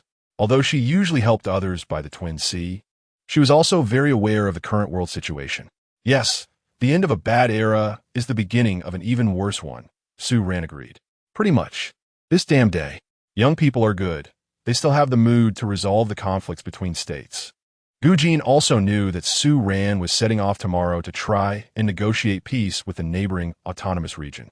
Things within your capacity should still be done. Su Ran said modestly. I think you should upgrade your weapon. It will be smoother for you to negotiate. Gu Jin hoped that these young people could handle those political matters well. Thanks for the reminder, but do you think that bunch of rabble is worth me doing that? Su Ran didn't take those autonomous regions with only a few hundred years of history seriously. It feels ominous. Gu Jin pretended to calculate with her fingers, but in fact, she had no foresight ability. Why do you say that? Su Ran was confused. You don't know how twisted technology can transform people now. The reason we don't see those inhuman monsters in our twin state is that we reject them. But outside, haha. Gu Jin chuckled lightly. Those integrated cybernetic armors? They don't seem to be worth much attention. Su Ran thought that those things didn't have the ability to fight him at all. The times have changed. Young person. That was over a decade ago. Now there are things like antimatter engines. It feels like they are born for war. It seems that whenever new technology pops up, its first practical application is to create weapons. Su Ran knew that the advancement of technology brought more wars to the world. In any case, be careful. If you die, that little pink-haired girl will be left helpless, Gu Jin advised. Okay, thank you, senior. Su Ran slightly bowed to Gu Jin. Young person, you are quite sensible, knowing to seek clarification from a senior like me who is unrelated to the world. Gu Jin smiled with satisfaction. Standing outside of world politics, she had a clearer view of this world. Outsiders see the whole picture more completely. Without external threats, the world remains corrupt. Chapter 50. The savior Tianhua led Alicia into a dressing room. It's quite extraordinary that there is such a place in the town hall. It must be the mayor's little whim. Tianhua opened the wardrobe next to her, revealing a magnificent white gown with a train. Alicia's eyes lit up. Was this specially tailored for her by Miss Tianhua? Moebius wore a face full of jealousy. Su Jie remained calm, while Su Momo looked pleasantly surprised, imagining how cute little Alicia would look in it. Thank you, Miss Tianhua. By the way, what is your real name? Let me hear it. Jigu. You probably haven't heard of this surname. It's an ancient one. Jigu smiled as she took the gown from the wardrobe and handed it to Alicia. Come on. Put on. It will definitely look great. Praise me after I wear it. That will make me even happier. Alicia eagerly walked into the changing room. Jigu turned her gaze to the remaining 3 girls. Do any of you need help with makeup? There are quite a few things for this governor's meeting. No need. Su Jie and Moebius almost simultaneously shook their heads. Thank you for your concern, Miss Tianhua, but I think I'll pass. Su Momo declined politely, feeling unworthy of such high-profile service. Then let's wait for Miss Alicia, Jigu smiled. What a grand feast. Many guests had already taken their seats. Su Ran found a familiar face. It was the psychologist who had come to his house that day, old Zhang, the third party who had witnessed Alicia's appearance. Su Ran walked over with a mischievous smile and removed his wig, revealing his original white hair. Still cosplaying as a person from Jiuzhou? Su Ran teased as he played with the fluffy wig. The doctor turned his head, his blue eyes coldly glaring at Su Ran. He was a mixed blood, but his appearance bore more traits of someone from England, which often led patients to choose to communicate with him in English. My dear Zhang, Kai Katerina, you could always dye your hair. Do you really cherish your white hair that much? Su Ran returned the wig to him. Zhang Kai silently took the wig and casually asked, My dear Su, hasn't your Alicia arrived yet? She's probably getting her makeup done. You remember her name, huh? Su Ran sat down beside Zhang Kai, intrigued. The most absurd product of a mental patient I've seen in my lifetime as a doctor. How could I forget her? Zhang Kai replied, speechless. Doctor, huh? Now you fall into just being a psychologist. Do you still dare to discuss your identity? Su Ran chuckled. Now, hospitals are run by robots performing surgeries. You've long lost your job to a bunch of machines.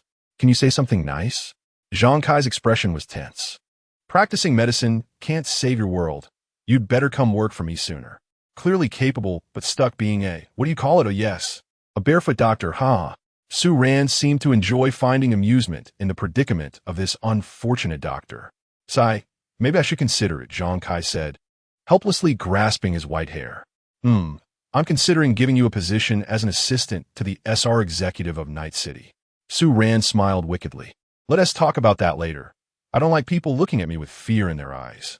Zhang Kai shook his head. Where are you thinking of running off to? In Night City, who has ever feared whom? I have to make way for those people. Su Ran knew that Zhang Kai was afraid of scaring people outside. A lousy doctor, always thinking of others. In a few days, there is going to be conflict in the Middle East. I'm going to help the ordinary people there. Zhang Kai revealed his plans. Desperate times produce desperate people. How chaotic it is there. How bad those people are. Do they deserve help? Su Ran had no good feelings for people who lived in a war-torn area. They point guns at anyone they see. The people of Night City aren't that rude. Saving one is better than none. Those people weren't always like that. It's just the harsh environment that changed them. Zhang Kai understood this too, but his thoughts differed from Su Ran's. Suit yourself. We might meet. You saving people on the ground while I'm fighting in the sky. Ha ha ha. Su Ran laughed heartily. Sigh. Killing one person is much simpler than saving one. Zhang Kai lamented. You should think of it this way. Taking out one person can actually save a group.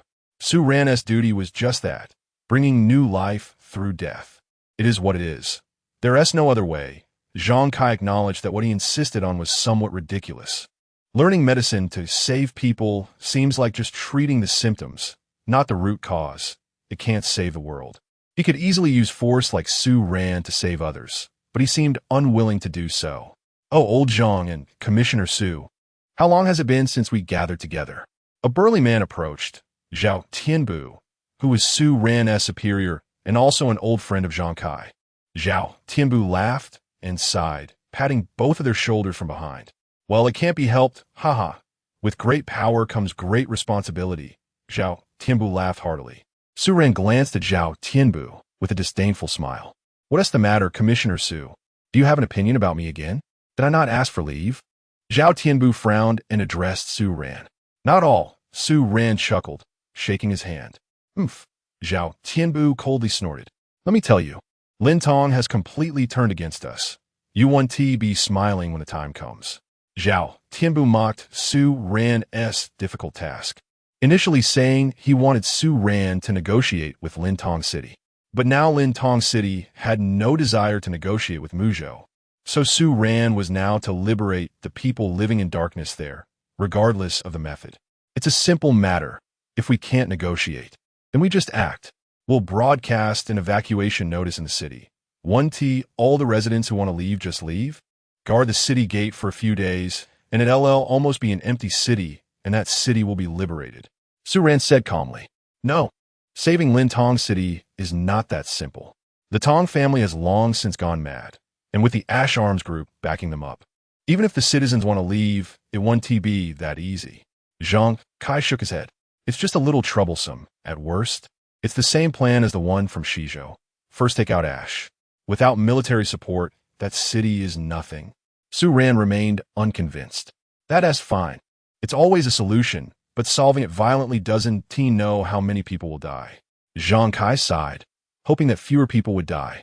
The ones who should die are those unscrupulous arms dealers. They're not worth mourning. Although it's likely that many people in that city will die because of it, there is no other way. At least we don't want them to die. It's the family group that manages the city that doesn't care about the lives of the people. Su Ran said calmly. All right, enough of that. I was just joking at the beginning. Let's not talk about these heavy topics anymore. The atmosphere here today should be lively and relaxed. Zhao Tianbu was already tired from work. He didn't want to discuss these matters during his leisure time. Where is your Xia? She is the star of this banquet. Zhang Kai asked. She is here. Open your eyes and take a look. Su Ran turned to see a beautifully dressed girl with pink hair. Chapter 51. Persecuting the snake, Alicia dragged her white gown and enthusiastically greeted the people passing by. With her appearance, lively music filled the banquet hall. So beautiful. I wish she could go out and create a sky of her own. She should have her own life. Su Ran chuckled. Did she eat your family out house and home? or something? Why do you still dislike her? Zhao Tianbo was dissatisfied with Su Ran's attitude. She seemed like such a wonderful girl, yet it seems Su Ran didn't cherish her. Not at all, we were just friends. Su Ran shrugged. Zhao Tianbo and Zhang Kai fell silent. They found it hard to evaluate Su Ran. She was a strange person, but it seems she never lied. Well, it looks like she is coming your way, so a rough guy won't disturb you any longer. Zhao Tianbo chose to leave the table. Zhang Kai stayed next to Su Ran. After all, he had met Alicia once. Alicia approached Su Ran with a smile on her face, step by step. Su, may I ask you to dance with me? Alicia gently placed one hand on her chest and extended the other to invite Su Ran. The nearby tables began to cheer. Come on, you two. Chief Su want to be shy, right? Don't let little Alicia down. The voice of Gu Xiaomu followed behind. In an instant, the banquet was filled with voices urging Su Ran. Zhang Kai shook his head, his white hair swaying. Su Ran frowned in thought for a moment, then chose to pull the moody Mebius from beside her. Mebius was lifted up by Su Ran by her collar, like a little cat, rolling her eyes in silence. Everyone burst into laughter. Well, why not, little Mebius? It seems we've never danced together. Alicia had actually guessed Su Ran's intention and calmly took Mebius' hand with a smile. Mebius was speechless. It was because I can't. You clearly dance so well. Alicia had already started dancing with Mebius. Mebius could only follow Alicia's movements. Though Mebius' gloomy expression was hard to see, Su Ran knew she probably wanted to find a gap to hide in. She had shrunk a lot, and even worse, she was pressed by Alicia to wear a maid's dress, and now she had to perform in front of so many people. People began to quietly appreciate the dance steps of the two girls, elegant and composed. Zhang Kai admired them for a moment, then turned to Su Ran. You're really calm. If it were me, I might embarrass myself. Well, she likes to tease people. Su Ran smiled lightly. Not really. It seems she genuinely wants to dance. Then let someone who dances better go with her. Impressive. Zhang Kai could only admire Su Ran. In fact, Su Ran had thought of everything very thoroughly. As the dance came to an end, Mebius lowered her head and ran away. An applause erupted in the banquet hall for them. Alicia elegantly lifted her gown to thank everyone. Thank you all for your support. Chapter 52. Happy birthday, Alicia. Gu Xiaomu instructed someone to bring out the large pink cake, which was a full 6 layers high. That's good, Alicia nodded. This was probably the darkest day of Mobius's life, as she was being forced to do things everywhere. Mobius wore a sullen expression, silently inserting 17 candles into the cake alongside several girls. Ji-Gu waved his hand, and all the candles were lit. The lights were turned off. Alicia stood in front of the cake, the warm candlelight illuminating her face. She had a very pure face. Sumomo stood beside her, grinning foolishly as she admired Alicia's features. Alicia closed her eyes, clasped her hands together, and began to make her wish. I hope everyone can be happy. When she opened her eyes, Gu Xiaomu jumped up to put a golden crown on her head. Alicia, happy birthday! Happy birthday! Happy birthday! The entire venue was filled with well wishes. Su Ran only smiled gently in her seat, not saying a word. As long as she was happy. Alicia's eyes glistened with tears, as if she had never been wished well by so many people at once before. This world is truly wonderful. Alicia smiled and nodded at everyone. Thank you, everyone. Alicia sat down beside Su Ran with 2 plates of cake, placing one in front of her. Alicia poked Su Ran's face. Hey, Su, I didn't hear you cheer for me just now. Happy birthday, Su Ran said softly. That's more like it.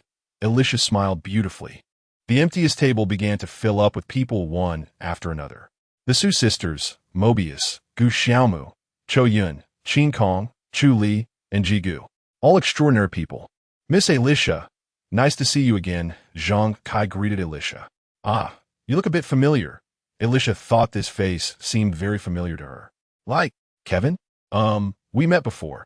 That day I was the psychologist, Zhang Kai nodded. All right, Alicia nodded in a daze. He was indeed the doctor from that day. But today he seemed to have changed his hair color to white. Alicia, eat some cake. Sumomo forked a piece of cream and fruit and held it up to Alicia's mouth. Thank you, little captain. Alicia smiled and took the piece of cake. Chewing happily, it's an honor to be part of Miss Alicia's birthday party. I hope our relationship can remain as good in the future, Jigu said with a smile. Qin Kong shrugged upon hearing this, while Gu Xiaomu smiled awkwardly. To be honest, Jigu, the master of Shizhou, shouldn't be here. But there was nothing to be done. She was a bit shameless, but also seemed genuinely enthusiastic. However, she did prepare a lot for this banquet. At that moment, fireworks lit up outside the window, accompanied by faint sounds. How wonderful. What a warm group of people. This bond comes from the most genuine people of old Jiuzhou. The music of old Jiuzhou began to play at the banquet, with the beautiful sounds of Sheng and Qin. Su Ran pulled out a brush and paper from somewhere, writing down a line of words. The city is filled with misty rain, yet it cannot compare to your smile. Alicia was truly amused and covered her mouth as she laughed. The table of people also sighed. Indeed, this description was not off. When she laughed, she was truly beautiful. Miss Alicia, happy birthday. Chapter 53. Sobbing Snake. This birthday party ended on a perfect note. Alicia seemed eager to explore this intriguing world a bit more. Saran took a group of girls to the Mushin district, where everyone changed into ancient costumes. The white ancient costume snake. Alicia began to squeeze Mobius again, finding her adorable. Mobius's face felt softened from the squeezing, and she didn't want to become smaller anymore, as that would make her Alicia's toy. Saran really should listen to Mobius and keep long hair, as he truly suited the ancient style, looking like an elegant and carefree swordsman. The autumn breeze stirred a few fallen leaves, lifting his black ancient robe. Saran bought a better sword at an ancient blacksmith shop, spending a 5-figure sum. As he drew the blade from its sheath to examine it, Mobius instinctively began to retreat. Mobius commented that it was a good sword, and Alicia teased her with a smile. Mobius remained silent, on a small bridge between two buildings. The five of them gazed at the eternally bright night ancient city, the warm yellow glow of the lanterns illuminating them. Su Jie and Su Momo stood together in a daze. Although they had seen such scenery in the Yuanzhou ancient city before, the ancient city of Muzhou had a different charm. It felt more ethereal and carefree, giving a sense of freedom. This is the allure of the city of night. Mobius could only express her admiration. Like Alicia back then, she thought this was an extremely modern cyberpunk metropolis. But it seemed to be an ancient city with a classic flavor. An interesting world, an interesting city. Mobius smiled slightly. Alicia rested her head on Saran's shoulder, her face illuminated by the lanterns, wearing a happy smile. Saran quietly shifted a bit to the side, breaking away from her lean. Alicia also silently leaned back towards Saran, resting her head on his shoulder again. The two slowly moved apart to about 10 meters away. The remaining three looked over, surprised at how far the two had gone. Back home, Su Momo was happily flipping through the pile of photos she took of Alicia, thinking about selecting a few nice ones to post online. Su Jie was lost in thought by the window. Saran and Mobius had started arguing again. In Saran's room, Mobius exclaimed, "Why should I sleep on the floor?" Glaring with her pink-green eyes. "I've already prepared a room for Alicia, and since you don't want to sleep with her, you can only sleep on the floor," Saran shrugged. "Let her sleep with those sisters." Mobius shouted, "Hee hee, don't you have a bad relationship with Alicia?" Saran chuckled. "It's not that bad. It's just..." Mobius's face suddenly drooped. She wanted to say she had had enough of Alicia's hands always touching her. "Well, that means your relationship is quite good. So, go find her." Saran turned back to his computer to handle some tasks. Woo. Mobius's maturity seemed to diminish along with her shrinking body. She began to cry, rolling around on Saran's bed while hugging his pillow. She felt she had endured too much today. "What do you want?" Saran asked impatiently. "We can share the bed too." Mobius sat on the bed with the pillow, looking pitiful. Saran couldn't take it anymore. He walked to the bed, intending to lift Mobius and throw her out. But just then, Alicia pushed the door open and walked in, picking up little Mobius from the bed. "Come on, little Mobius, let's go take a warm bath." Wah. Mobius's cries gradually faded away, along with her. Mobius dared not think about what Alicia would do to her. Saran smiled gently. "What an interesting day. Chapter 54, How Much I Like You Don't. Who allowed you to touch me?" What's there to be shy about? The bathroom was filled with incessant soft voices. And Bias, awkwardly wrapped in a bath towel, ran out of the bathroom and into the room that Su Momo had just tidied up for her and Elysia, directly locking the door behind her.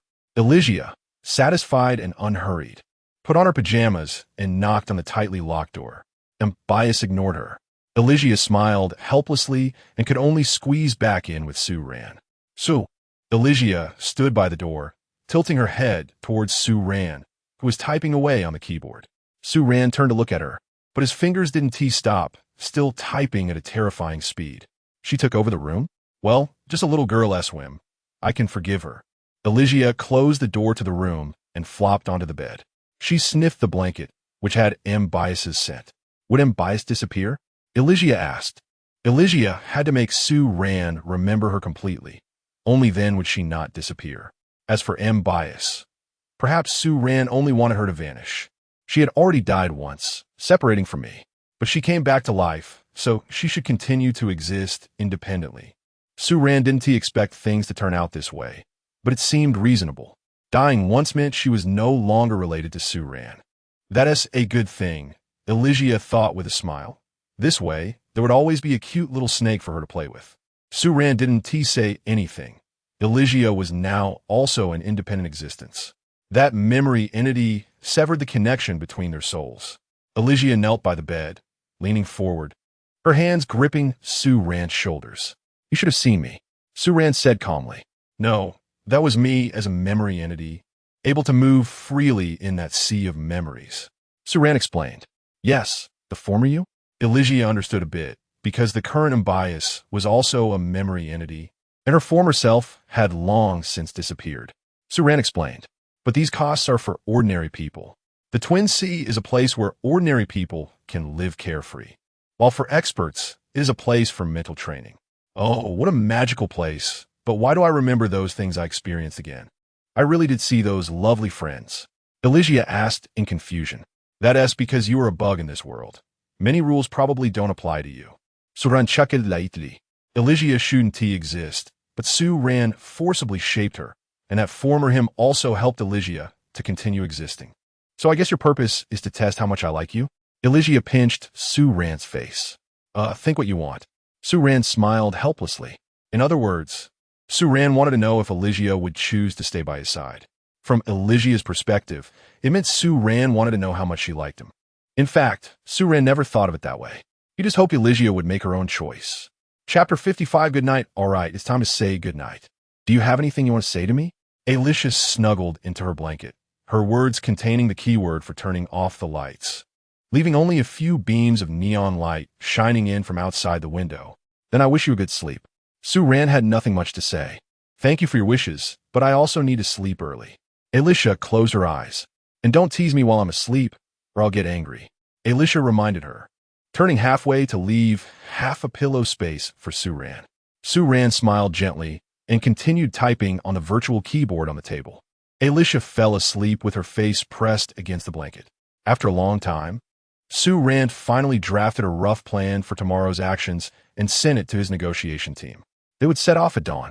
Su Ran got up from his chair, stretched lazily, and walked to the bedside, curiously observing Elysia's somewhat cute sleeping face. The girl's slightly flushed cheeks wore a peaceful expression, and her long eyelashes trembled slightly with her steady breathing. A fluffy pink hair tumbled naturally over the edge of the pillow, and a few strands were amusingly held between her lips. After a while, Elysia seemed to sense that there was no one beside her, so she woke up. She turned over and saw that indeed no one was there. Sitting up, she realized that Su Ran might have fallen asleep directly in the chair. He was actually tired to this extent, my dear Su. Elysia pouted in dissatisfaction and then got out of bed to carry the already sleeping Su Ran back to bed. Tucking Su Ran into the blanket, Elysia squeezed in beside him. She turned her face to the side, reached out to touch Su Ran's cheek, and smiled with her eyes closed. Good night, Su. Su Ran woke up very early. As soon as he opened his eyes, he found something resting on his face. It was Elysia's little hand, still on his cheek. Su Ran sighed and turned his face away, causing Elysia's hand to drop onto the pillow. Su Ran thought for a moment. It was quite impressive. Did Elysia wake up in the middle of the night and carry him to bed? Was she unable to sleep without someone beside her? While Su Ran was pondering this, Alicia suddenly sprang out from under the blanket, her hands pressing down on either side of Su Ran's face, pinning him down from above. Su Ran could only stare up at her with a speechless expression. Her pink hair fell onto Su Ran's face, making him itch. But Alicia wore her signature smile. "Good morning, Su. Did you dream of me last night?" Su Ran could only smile helplessly and pushed her face away with one hand. "This way of greeting is more suitable for my sister. She would be very happy. But I only feel embarrassed." Su Ran left that remark and threw off the blanket to get out of bed. "Does Su not like me anymore?" Alicia put on a pitiful face. "Maybe the word like could also mean I just admire you." Su Ran didn't want to explain further. You clearly could have cooperated with me a bit more. If you smiled happily and said good morning to me, I would feel happy because of you." Alicia crossed her arms and puffed out her cheeks. Chapter 56. Snake Snake Trap Trap. Su Ran smiled at Hua Wuyan, the flower of sad memories. "By the way, this flower wouldn't be a memory gift from Su's memory body, would it?" Alicia asked. "It should be him." Su Ran nodded. "Do you have his memories?" Those past memories have helped me grow a lot." "Oh, what did you do in your last life?" "I really want to know." "I didn't do anything. I just tried my best and still couldn't save this world." Su Ran casually said, slinging the knife on her back. "It's time to set off." "Don't say that. At least you've tried." Alicia is really good at comforting people. Su Ran pushed open the door to Su Momo's room, where Su Momo was cuddling with Su Jia, sleeping soundly. Jia doesn't need sleep. She just wants to accompany Su Momo. "Jia, remember to take her to school." "Got it." Su Jia opened her purple eyes and gently replied. Alicia gently knocked on the door of the Bias' room. Bias opened the door expressionlessly and floated out. "Good morning." Alicia tilted her head and greeted her. "Okay." Bias sighed, looking unwell, with dark circles under her eyes. She had tried to escape from this place last night, but the front door required facial recognition to open, and she wasn't on the trusted list. Then, when she tried to break out through the window, something suddenly flashed out of the darkness, almost scaring her to death. It was Su Jia, who coldly stared at Bias for a long time without saying a word. Bias was so frightened by this being, who seemed neither dead nor alive, that she couldn't speak for a long time. Is Su Jia the guardian spirit of this house? Staying up all night guarding against Bias. Bias lay in bed for about an hour, wanted to try escaping again. In this house, no one could be provoked. That pink-haired girl, that Su who would chop her if they disagreed. And there's also a ghost-like guardian spirit. None of them are human. Bias floated past Alicia and into the living room, where she saw the guardian spirit staring blankly at the floor-to-ceiling window again. Bias sighed again and floated to Su Jia's side, staring blankly at the morning scenery of the cyberpunk city outside the window, just like her. Su Jia turned her head and glanced at her. "Hello, I'm not well." Bias replied weakly. "You clearly have plenty of time to use. Why choose to waste it at night?" Su Jia spoke somewhat inexplicably. Your time also wasted at night?" Bias gritted her teeth. If it weren't for this guardian spirit, how could she have spent the whole night unable to sleep? For spirits, time has no meaning. Su Jia calmly explained herself. "You are also infinite." A hint of joy appeared on Bias's face. "It's just a last resort." Su Jia shook her head. "Interesting." Bias lightly clapped her hands twice.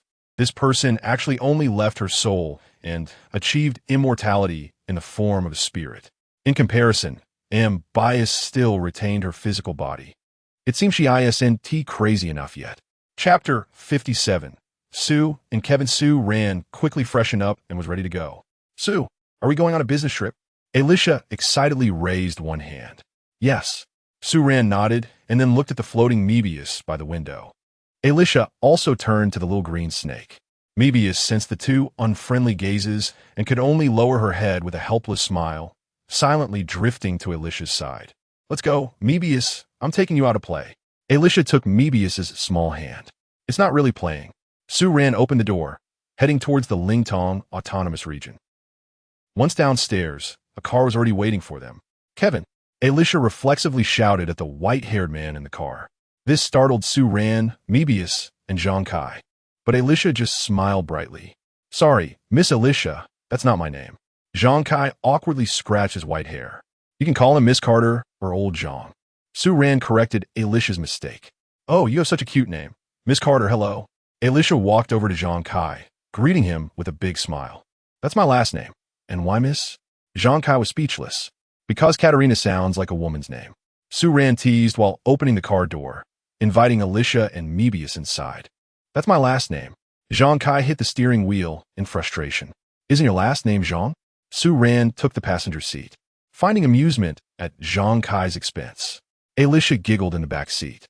The relationship between Sue and Kevin was still so good. Zhang.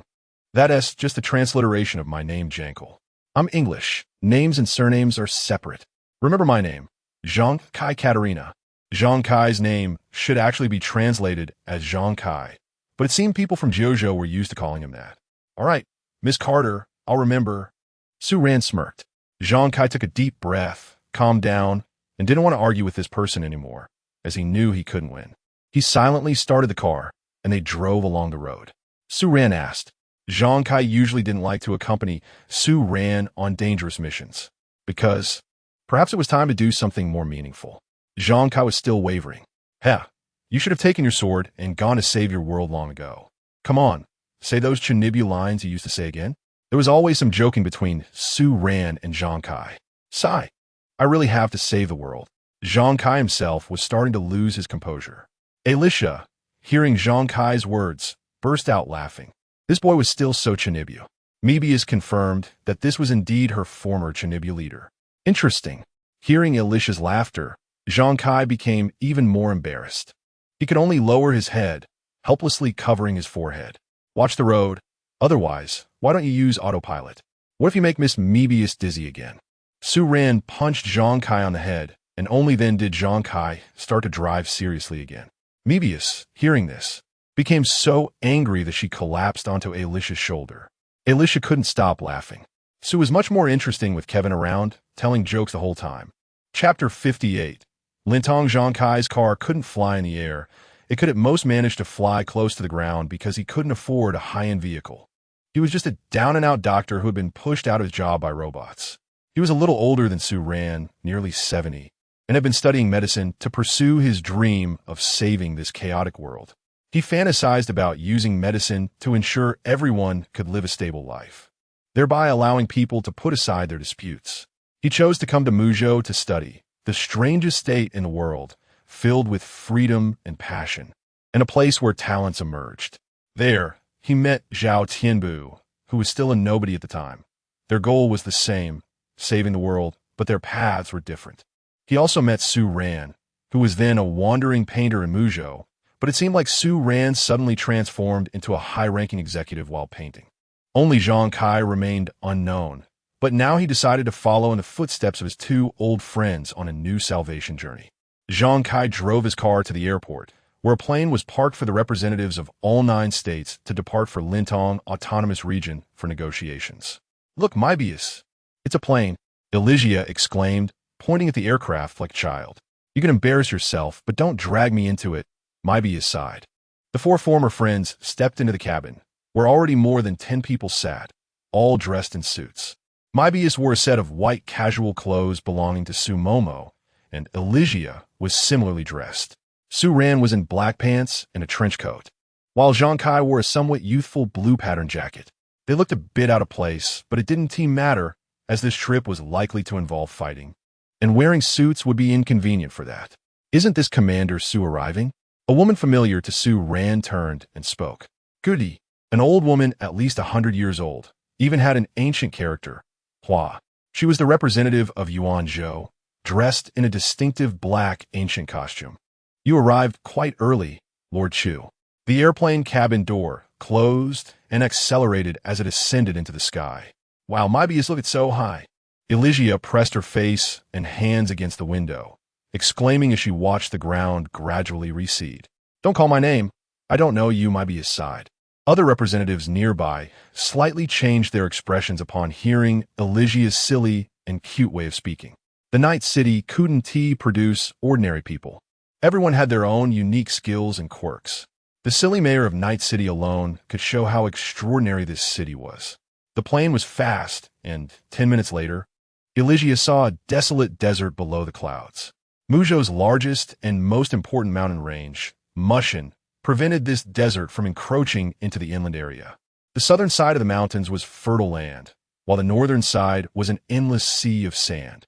Muzhou had sold off the barren land, which became an autonomous region governed by other family groups, leaving the southern land to Night City. After another 10 minutes, Elysia spotted a city in the distance beyond the desert. A magnificent sand barrier surrounded this city. This was Lintong's city, standing tall above the desert. Chapter 59. The Era of Mechanical Ascension. At this moment, a familiar man walked over from the back of the cabin and greeted Su Ran.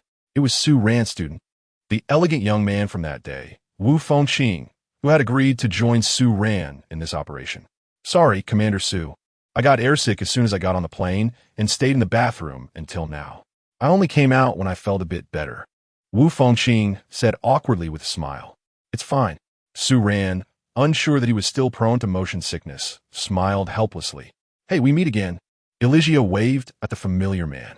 Yes, hello. Miss Elysia. Wu Fengqing nodded weakly at Elysia. The plane dove down into an airport runway in the desert outside the city. As everyone disembarked, they were immediately hit by the dry desert air and confronted by a seemingly hostile army, all standing in formation with their guns drawn. Behind them stood several large mechas, as if they had been waiting for this plane for quite some time. Did you see their uniforms? There's a blue A on them. They belong to an overseas arms group called ASH. If necessary, they kill without hesitation. Su Ran pointed to the aggressive group and introduced them to Elysia and Moebius. Kill without hesitation. What bad things have they done? Elysia asked. They monopolized the market in Jiuzhou with low-priced arms. That Miss Tianhua, you should like her quite a bit, Su Ran replied. Yes, she is both beautiful and eloquent. Elysia really likes that red-haired big sister. She prepared such beautiful clothes for Elysia and even thoughtfully did her makeup. Well, she is also in the arms business, and her business was completely taken over by this overseas company. Moreover, this company has contracted private military services, providing troops for small cities like Lintong, effectively supporting Lintong's independence. Su Ran explained. Oh, it seems this company is indeed up to no good. Elysia nodded. This company actually dares to bully my sister Tianhua. Elysia won to show mercy. After Su Ran finished speaking, he and Chu Li took the lead, their identities and strength exuding the most pressure as senior figures from Muzhou and Yuanzhou. The rest followed behind them. They approached the army, stopping 20 meters away. Commander, and Lord Chu, you too. A blue-uniformed officer began, but Chu Li interrupted. I don't want to hear the words of those who betrayed Jiuzhou. Chu Li said coldly, eyes closed. The officer showed a somewhat awkward smile. Given the current situation, joining the Ash group indeed meant betraying Jiuzhou, as they were planning to establish an independent region within Jiuzhou and gradually infiltrate it. Then there is nothing to discuss. You are not welcome here. This is an independent state, and we don't need Jiuzhou's interference. Another female officer spoke up. Sigh, miss, may I ask if this is something a Jiuzhou person can say? Or, may I ask where your state allegiance lies? Su Ran pretended to regretfully shake his head, mocking her. I am from Tongzhou, the female officer said, her expression unchanged. But in the next moment, her head fell to the ground. Neither side even saw when Su Ran moved. The head had already dropped with a clean cut, and her headless body still stood there, even 20 meters away. Since you admit you are not from Jiuzhou, I want to feel sorry for you. Su Ran smiled elegantly. Elysia's eyes widened. Su killed someone. Moebius sighed, realizing that since Su Ran didn't choose to directly cut her down at that time, he must have respected her quite a bit. Attack! The officer stared blankly at the headless body beside him, stunned for a moment before commanding. The elite 100-man unit instantly scattered and opened fire at Su Ran's side. A hail of bullets rained down. Su Ran smiled and suddenly conjured a giant thick steel plate to shield his teammates from the incoming bullets. This was his ability to shape matter out of thin air. He then flickered through the enemy ranks like a ghost. No blade visible, only heads falling. Chu Li was too lazy to deal with these small fries. She was ready to take on the elite enemies, waiting behind the steel plate. But suddenly, several beams of laser pierced through the plate, brushing past Chu Li and Elysia. Chu Li got angry and charged at the enemy army barehanded. landing a punch that sent one flying. The remaining soldiers were no pushovers either, each wielding weapons as they rushed forward, even too lazy to use guns. Zhang Kai swung his large sword gracefully. Wu Fengqing weaved through the crowd with his spear. It seemed the bullets couldn't hit this group at all. Elysia floated up, peeking out from behind the steel plate with a curious little head, watching the battle with interest. Kevin is still so fierce, Sue. I can't even see his movements. Mybius finally unleashed her fury, a mad smile on her face as she summoned various indescribable black-green objects from the ground, ruthlessly tearing apart and smashing into those soldiers. The situation was completely one-sided.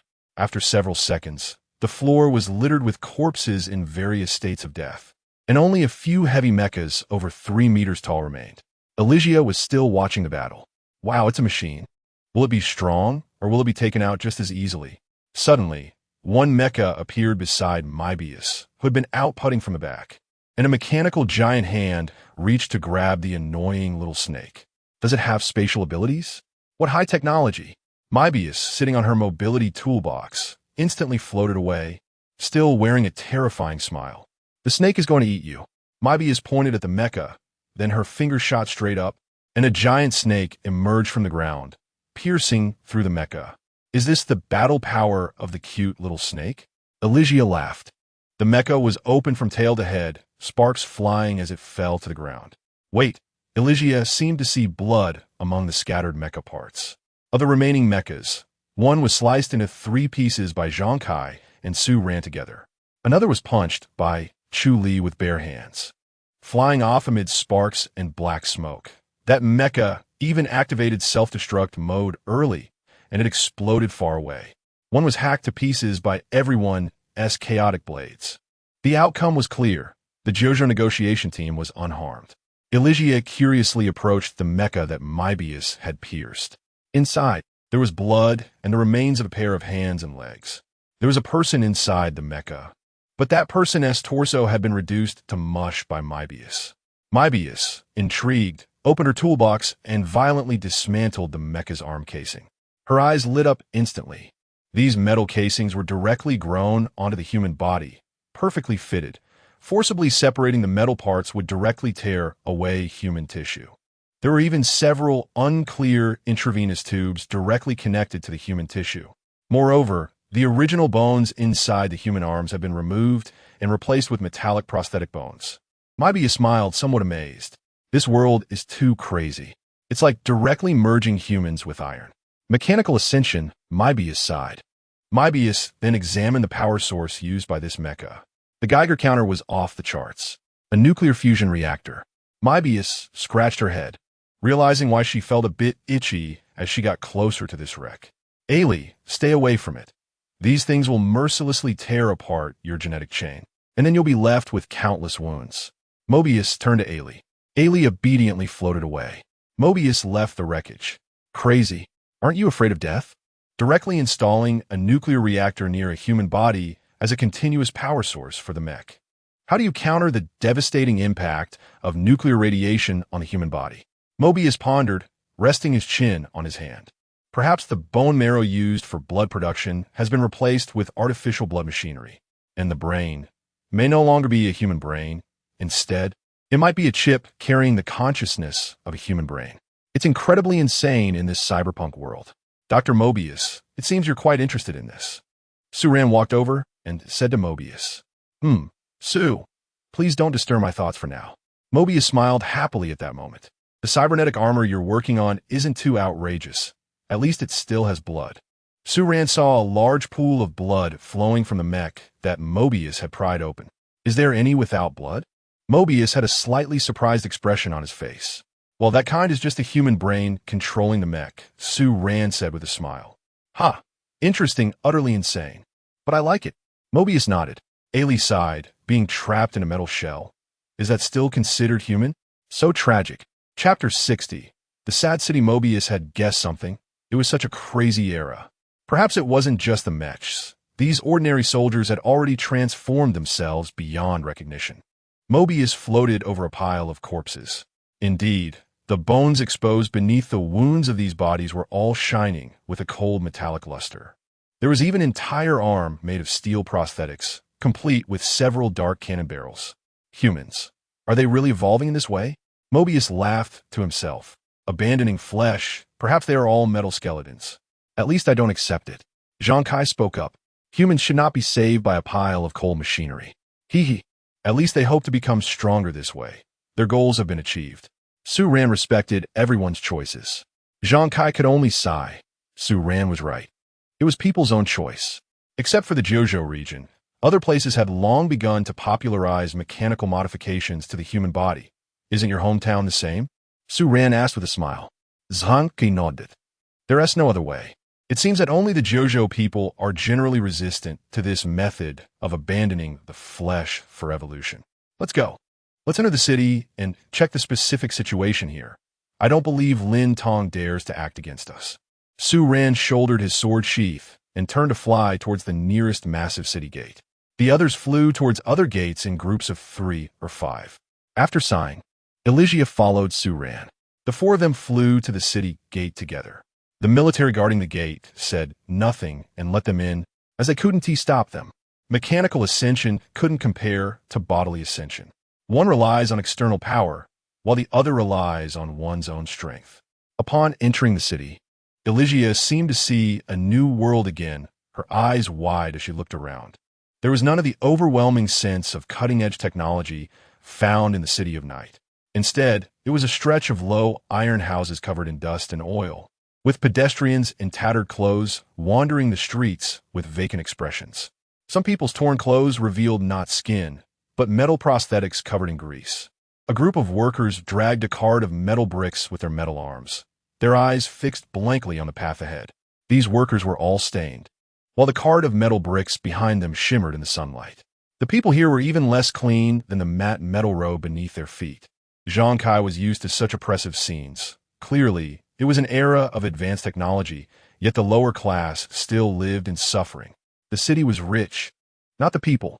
Elysia looked sad and tugged at Su Ran's sleeve, wanting to ask something. If our City of Night does not achieve reasonable economic distribution, it will become like this. Su Ran guessed what Elysia wanted to ask.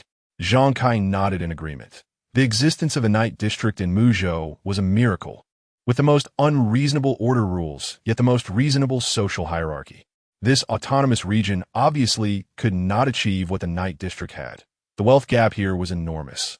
Well, Miss Elysia, you will discover more of the sorrow belonging to this world, Zhang Kai said. Elysia silently nodded. Su Ran stared at the backs of the workers for a while. He had a premonition. Sure enough, one person suddenly collapsed to the ground, and the cart he was dragging ruthlessly rolled over his body. They continued to drag the cart forward, carrying the workload of their deceased co-worker. Perhaps a person's death was unimportant. What mattered was the iron bricks they had to transport. Others didn't care about the person who suddenly fell, each going about their own business. Elysia was at a loss for words, while Mobius watched coldly. Zhang Kai ran over, squatting down to check on the worker. Then he pulled out a medical kit from who knows where and began to attempt to revive the worker. Cardiopulmonary resuscitation, ineffective. Defibrillation, ineffective. He looked like just a young guy, yet he had already died from exhaustion. Sudden death, no vital signs. There was no point in resuscitation. Zhang Kai Siget. How fragile. Mobius chuckled lightly. He was just an ordinary person. Why would he? Elysia murmured. Look at how heavy his dark circles are. He might have been working for several days without sleep. Su Ran replied with a wry smile. Yes, such sudden deaths on the road happen frequently here. Judging by the reactions of others, they have already become numb to it. You're still a good person. I can't be bothered. Su Ran teased. Enough of this. If he lies here in the middle of the road, he will get crushed. Quickly use your executive power to access the resident files here and check where his home is. Zhang Kai was speechless. All right, Miss Carter. Su Ran took out his phone. Chapter 61.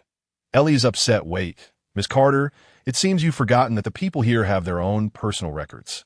Mobius smiled and turned to observe the pedestrians around. Each of these people had several openings on the side of their necks, resembling mobile card slots, likely for connecting chips or ports to transmit information to the brain. Oh, I did forget. Zhang Kai finally remembered that in some wealthy and open-minded places, even the lowest class would have such docks installed. Su Ran poked at the card. bringing up a floating projection interface. Still a foreigner, originally from Texas. How did he end up suffering in a place like this? Su Ran remarked. Probably can't leave anymore.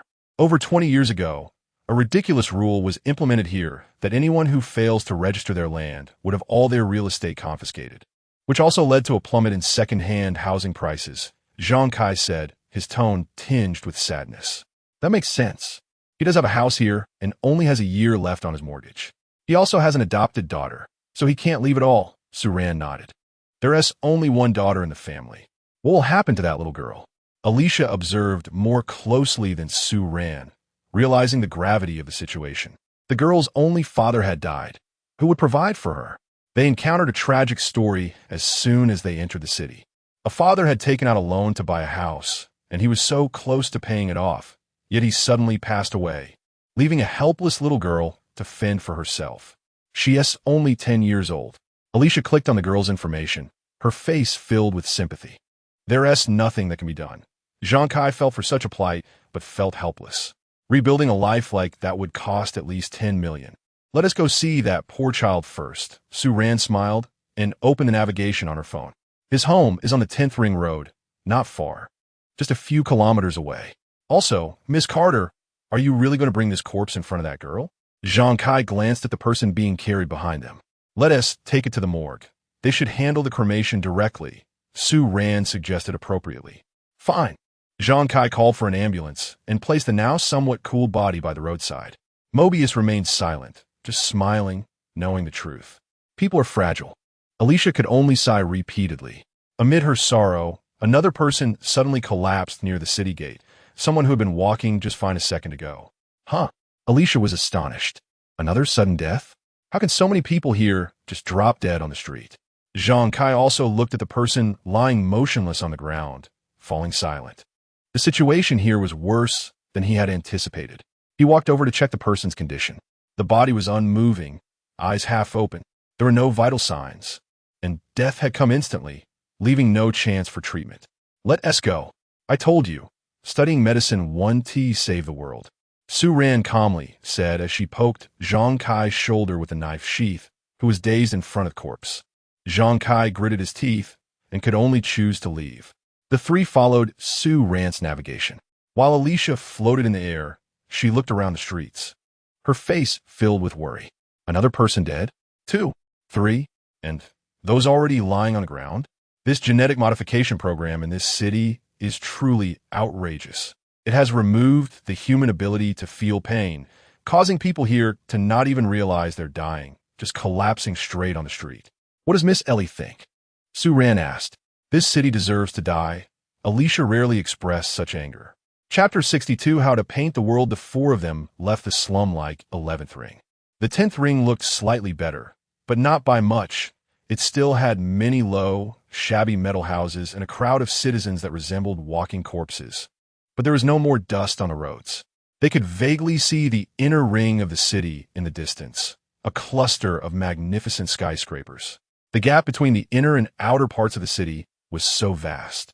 Unlike Night City, where every corner was filled with meticulously constructed buildings, Elysia began to lament how great Night City was, even though it was always accompanied by gunfire. Elysia landed on the ground, hugging a speechless Mobius. The streets were lined with the same type of tree, the Polonia tree. A nearby shop was broadcasting something. The four of them stopped and quietly listened to the broadcast. Very good. I believe all of you must have various indescribable smiles on your faces, right? Well, the exciting moment has arrived. As of the statistics up to midnight last night, our great Tongzhou has lost 5,666 people in just one day, a rather auspicious number, isn't it? Elysia could only sigh silently. So many people died in one day. Perhaps some of the number included the friends and family of the listeners. But let's not feel too sad, shall we? Next, let us celebrate a lucky winner. This gentleman drew the number 5,666 yesterday. He won the grand prize of 44 million in the death lottery. Damn it, Zhang Kai cursed. I thought this was some charity radio station. But it turns out they're using the daily death toll as lottery winning numbers. This city is truly insane. Well, at least for the people. This might be one of the few joys in this city. Su Ran chuckled. Moebius also smiled. Dark humor indeed. Elysia couldn't bring herself to laugh. Go buy a ticket, Miss Carter. Maybe tomorrow morning you'll become a rich person. Su Ran patted Zhang Kai on the shoulder. Zhang Kai huffed in annoyance. Let us go. Stop with your dark jokes. Only then did Su Ran turn into an alley. The three followed. There was no elevator, so they walked up to the third floor. A wooden door, with half of a couplet already peeling off. The door lock blinked a red light. Face recognition failed. There was no need to knock. This door was already reminding the person inside to come and identify themselves. Su Ran smiled and waited for the door to open. After a moment, the door opened a crack, and a cute little blue-haired head poked out, her small face still smeared with some paint. Moebius and Elysia were stunned. Gru? Su Ran recognized her too, but still wore a smile. Brother? Sister?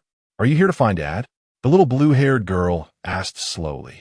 No, we're here to find you, Miss Gwen. Su Ran squatted down to bring his eyes level with the little girl. You know my name? The little girl pondered for a moment, curiously staring at Su Ran. What does your brother do? He is a police officer. This time he is here to check on the living conditions of ordinary people. Su Ran took out his Night City execution certificate. Police. That word seemed a bit unfamiliar to the little girl, who looked somewhat confused. Because the security team in Lintong City could hardly be considered police. They only serve the wealthy. Have you heard of Night City? I'm a police officer there. I think I heard Dad mention it. It's a big city, right? Yes, brother and sister, please come in. Gwen smiled and opened the door. Zhang Kai shrugged. He had to admit that Su Ran's identity was useful wherever he went. Chapter 63. The girls smiled. The four of them entered the room. It was a somewhat messy small room. The only things neatly arranged in the living room were a table and two small stools, along with an easel and stool by the window. The rest of the items were piled in the corners. The walls were covered with many strange paintings. Su Ran took a glance and understood the meanings behind the paintings. Elysia and Moebius squeezed against the wall, vying for the best view of the artworks, their pink and green hair bumping against each other. Move aside, this is my gray she. Moebius said coldly. How is it yours again? You're so selfish. Moebius. Elysia refused to back down. But when Moebius finally understood the painting, she stopped her argument with the pink-haired girl, staring blankly. It appeared to be a massive blood-red flower, but underneath it lay piles of finely stacked corpses. Next painting. It depicted a sunny-looking young boy, but beside it was another painting showing a boy reduced to a shiny metal skeleton. Next painting, there was no pretense. It was a woman's face, half flesh, half metal. Elysia was also stunned. What surreal things was Gracie painting? These paintings depict reality, Zhang Kai said sadly. The reality of this ugly city. Su Ran recognized it. This was the dead father. Miss Gwen, how long have you known this gentleman? Brother seems to know a lot. He is my father, the second one. It's been about 5 years, the little girl murmured, staring at the painting. What about the first one? Su Ran asked. He and Mom left early. The little girl replied, her innocent face showing no emotion. He died suddenly, didn't he? Su Ran guessed the cause. It was quite normal for people here to die suddenly. Her biological parents had already died in this manner. Yeah, brother, he was dark and smart, and it was easy to talk to him. Don't you feel sad about it? Such feelings can't change anything. The girl calmly shook her head. Su Ran smiled. It seems she had already become numb to death. I think there's something wrong with your painting, Su Ran said, looking at the portrait. Yeah, does brother think so too? The girl felt her painting of her father lacked that essence. Su Ran took the brush from the girl's hand, dipped in black, and added dark circles under the eyes of the face. This is what that tired father looks like. Have you seen Dad before? The girl asked, a bit surprised. Elysia and Moebius quietly watched the conversation between Su and Gracie. Yeah, he is already dead. Su Ran pulled out the identity card she had taken from that father. The girl fell silent. Moebius suddenly hugged Elysia, crying silently. Why does the world treat Gracie this way? All right, little Moebius. At least you can still take care of her, right? Elysia patted Moebius's head. Did he also die suddenly? The girl stared with her confused purple eyes at Su Ran. Yeah, Su Ran smiled and nodded. Thank you. After a brief moment of confusion, the girl revealed a relieved smile. I haven't seen Dad for 2 days. A group of people took him away 2 days ago. Thinking about it, the ending should be like this. The girl stood up, looking out at the clear blue sky. Smiling. Debt collectors, right? Su Ran's face fell, and she could no longer smile, because she realized that the smile on this girl's face was learned from her own. So quick to learn. It was a smile that could face many situations, gentle yet hollow, cold yet appearing warm. Perhaps it was a smile accustomed to everything. Maybe at this moment, this little girl had already grown a lot. Yeah, Dad owed a lot of money. He said he would give me a home. The girl turned her head, looking at Su Ran with her smile. Chapter 64. Gwen's tears. Gwen could sense that the smile on her brother's face was not the kind of hypocritical smile she was used to. He was a real police officer from another city. Unlike the police here, who had never given her and her father a kind look, as they were dedicated to serving only the wealthy. A few days ago, those fierce-looking police officers came to take her father away, because it seemed that he had not paid his mortgage for a month. They forcibly took her father away to work. She hadn't seen him for 2 days. Perhaps he had been working continuously. So, like those who had come before him, he might have collapsed and died from overwork. Gwen knew this was a city of death. The people around her were succumbing one by one to the city's invisible curse. Relatives, friends. In the end, only she remained, and she was just 10 years old. Police brother, are you here to save this place? Gwen asked slowly. No, Miss Gwen, although I wish I could, but... Su Ran shook her head, denying it halfway. But Zhang Kai pushed Su Ran aside. Yes, we are here to save this place, Zhang Kai said passionately. Su Ran Saif, this white-haired kid, still loved to boast in front of others. Even though Su Ran herself didn't dare to say she could achieve it 100. At the banquet last night, what Su Ran said in front of Zhang Kai was merely bragging. She knew how difficult things were here. That's right, little sister. We will save you and this city together. Trust your sister, okay? Alisha also squatted down in front of Gwen. I don't need it. I don't want others to die for me anymore. Gwen shook her head. Her biological parents died because of her, and now her adoptive father was the same. They had all sacrificed to give her a home. She didn't want these unfamiliar brothers and sisters to suffer because of her either. She felt that she always brought harm. Don't say that, okay? Trust your brothers and sisters. We are powerful, and we won't die. Alisha cupped Gwen's small face. No need. Gwen calmly lowered Alisha's hand and revealed a somewhat hollow smile she had learned from Su Ran. Gwen just didn't want to rely on others anymore. And Bias said nothing. This little girl, so familiar to her, had grown so strong due to the changes in this world. All right, little sister. Don't say such angry words. You're still young. You can't not rely on others, Alisha said, gently touching Gwen's blue hair. If possible, go save the city. Don't worry about me. Gwen was somewhat annoyed by Alisha's touch and moved far away from her. Humans are what I eat. Su Ran helplessly covered her forehead. They were really impulsive. Zhang Kai was almost 20 years older than Su Ran, yet he still acted so recklessly. Gwen watched Zhang Kai's departing figure, remaining silent for a long time. Look at how confident that brother is. Little sister, do you still not believe us? Alisha pouted and asked, reaching out her hand to try to touch Gwen. Gwen ran behind Su Ran to hide. So you like him more? Alisha said with jealousy. At least he won't randomly touch you. Gwen peeked out from behind Su Ran, revealing a small blue head, and replied to Alisha. Alisha, control your hands. And Bias mockingly teased Alisha, having wanted to say this for a long time. Oh dear, Su, let me borrow your appearance for a bit. Then little Gray will like me. Alisha could only joke to ease the awkwardness. I can't just create something that invades. Su Ran shrugged in disbelief. Gwen ignored her. Oh dear, if you need someone to talk to, I can be your confidant. Alisha wore her signature smile. Gwen still ignored her. How about we talk about something else? For example, how do you think I look? Am I cute? Alisha hadn't given up. Not like a good person. Pink color, never seen it.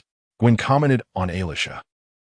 Alisha was a bit taken aback, and Bias laughed maliciously. Wah. I'm going to find Kevin. I also want to save this city. So little Gray will see, and then little Gray will definitely like me. Alisha sadly walked toward the door. Humans are what I eat. Suran chirag helplessly. Just as Alisha opened the door, she bumped into a group of soldiers coming up. Alisha's expression turned cold. The color of their uniforms had changed to red, but the letter A was still engraved on their sleeves. They were from the Ash group. What were they here for? Chapter 65. The snake cries again. What brings you here? Alicia asked with a smile. Looking for Miss Gwen. We need her to come out, a leading man said coldly. Ash Group security team. Su Ran glanced at the few aggressive-looking individuals at the door. They're the ones who took my father away. Gwen's small face showed a look of hatred. Su Ran led Gwen towards the door. And you are? The uniformed man said coldly to Su Ran. Su Ran smiled slightly and took out his executive officer badge. The group of men changed their expressions simultaneously upon seeing it. Are we hitting a hard wall here? Executive officer, we are here to inform Miss Gwen of some matters. Please don't take offense. The man who spoke earlier immediately softened his tone. Go ahead, I'm listening. Su Ran stood in front of Gwen, who was coldly glaring at the people opposite. Thank you for your cooperation. Miss Gwen's only relative was pronounced dead at 8:03 a.m. this morning by Tongzhou No. 11 Hospital. We are saddened by this. Due to a shortage of medical resources, we have already cremated the body. Miss Gwen can go to Tongzhou No. 11 Hospital to collect the ashes and the deceased's personal belongings. Sure enough, they just burned it without asking the family. They talk about resource shortages, but they really just don't want to give these poor people a place to keep the body. I understand, but don't let me hear the word Tongzhou again, Su Ran said coldly. All right, then let's refer to it as Lintong City, the uniformed man said, sweating profusely as he hurriedly changed his words. He continued, additionally, the deceased had a mortgage that had been ongoing for 1 year and 1 month, totaling over 200,000. This debt now falls on Miss Gwen, and we hope Miss Gwen can repay it on time. The man was interrupted halfway through. Hey, she's just a 10-year-old child. Why should she bear this debt? Her parents are already gone. How is she supposed to live? Can't you make an exception and waive this amount? Alicia couldn't hold back any longer. Gwen looked at Alicia with slightly less dissatisfaction, because this pink-haired sister was speaking up for her. We're just here to provide notification. I am unable to change this. The uniformed man shook his head helplessly. At this moment, Alicia felt Sue was incredibly cool. That's hard to say. The uniformed man was in a difficult position. I'll call your superior myself. Su Ran casually took out his phone. The uniformed man felt like the sky was falling. Because he had encountered this person, he couldn't even handle the small matter of notifying the dead, and he might have his salary docked for several months, along with a few brothers beside him. His face darkened as he recited a string of numbers. Su Ran leaned against the wall, waiting for the call to connect. Hello, who is this? I'm very busy right now, the other party answered. Su Ran handed the phone to the uniformed man, allowing him to explain the situation. Lord Tong, it's me. The uniformed man took the phone, looking awkward. You? What's wrong? Why are you using a Muzhou number? Do you want to get yourself killed? A hostile tone came from the other end. It sounded like they had completely regarded Muzhou as an enemy. This number belongs to Executive Officer Su. There was silence on the other end. Su Ran, Alicia, and Mebius all started to laugh. What does the Executive Officer want? This task of mine? The Executive Officer requests a waiver of the debt, the uniformed man said with a face full of worry. Then waive it, and also your salary is waived. The other party hung up the phone directly. A group of people left with stern faces, turning to walk down the stairs without saying a word. Brother, you're amazing. Gwen tugged at Su Ran's coat. She had never seen debt collectors who were so easy to talk to. Maybe if Su Ran had come a few days earlier, her father wouldn't have died from overwork. But if her father hadn't died, Su Ran and Alicia wouldn't have followed the deceased file to her side. Everything is destined by fate. See, I told you we are formidable. Now you can believe us, right? Alicia said with a bright smile to Gwen. Can I ask my sister for a few things? Alicia had other requests. If Gwen can manage it, Gwen replied. How about changing to a cuter name? Gracio. Is that okay? Alicia might have been planning this for a long time. Okay, Gracio, I am now Gracio. Gwen nodded blankly. And come with your brother and sisters to leave this place. Sister will take care of little Gracio. This was Alicia's biggest plan. Gracio fell silent. This house was something her father had almost exchanged his life for. She seemed unwilling to leave this place. Was she reluctant to part with it? Mebius, who had been silent, spoke up. Gwen nodded. On the road to growth, one must abandon many things, Mebius smiled. Will you choose to stay in this lifeless city? Or will you leave this sorrowful place? Come, Gracio.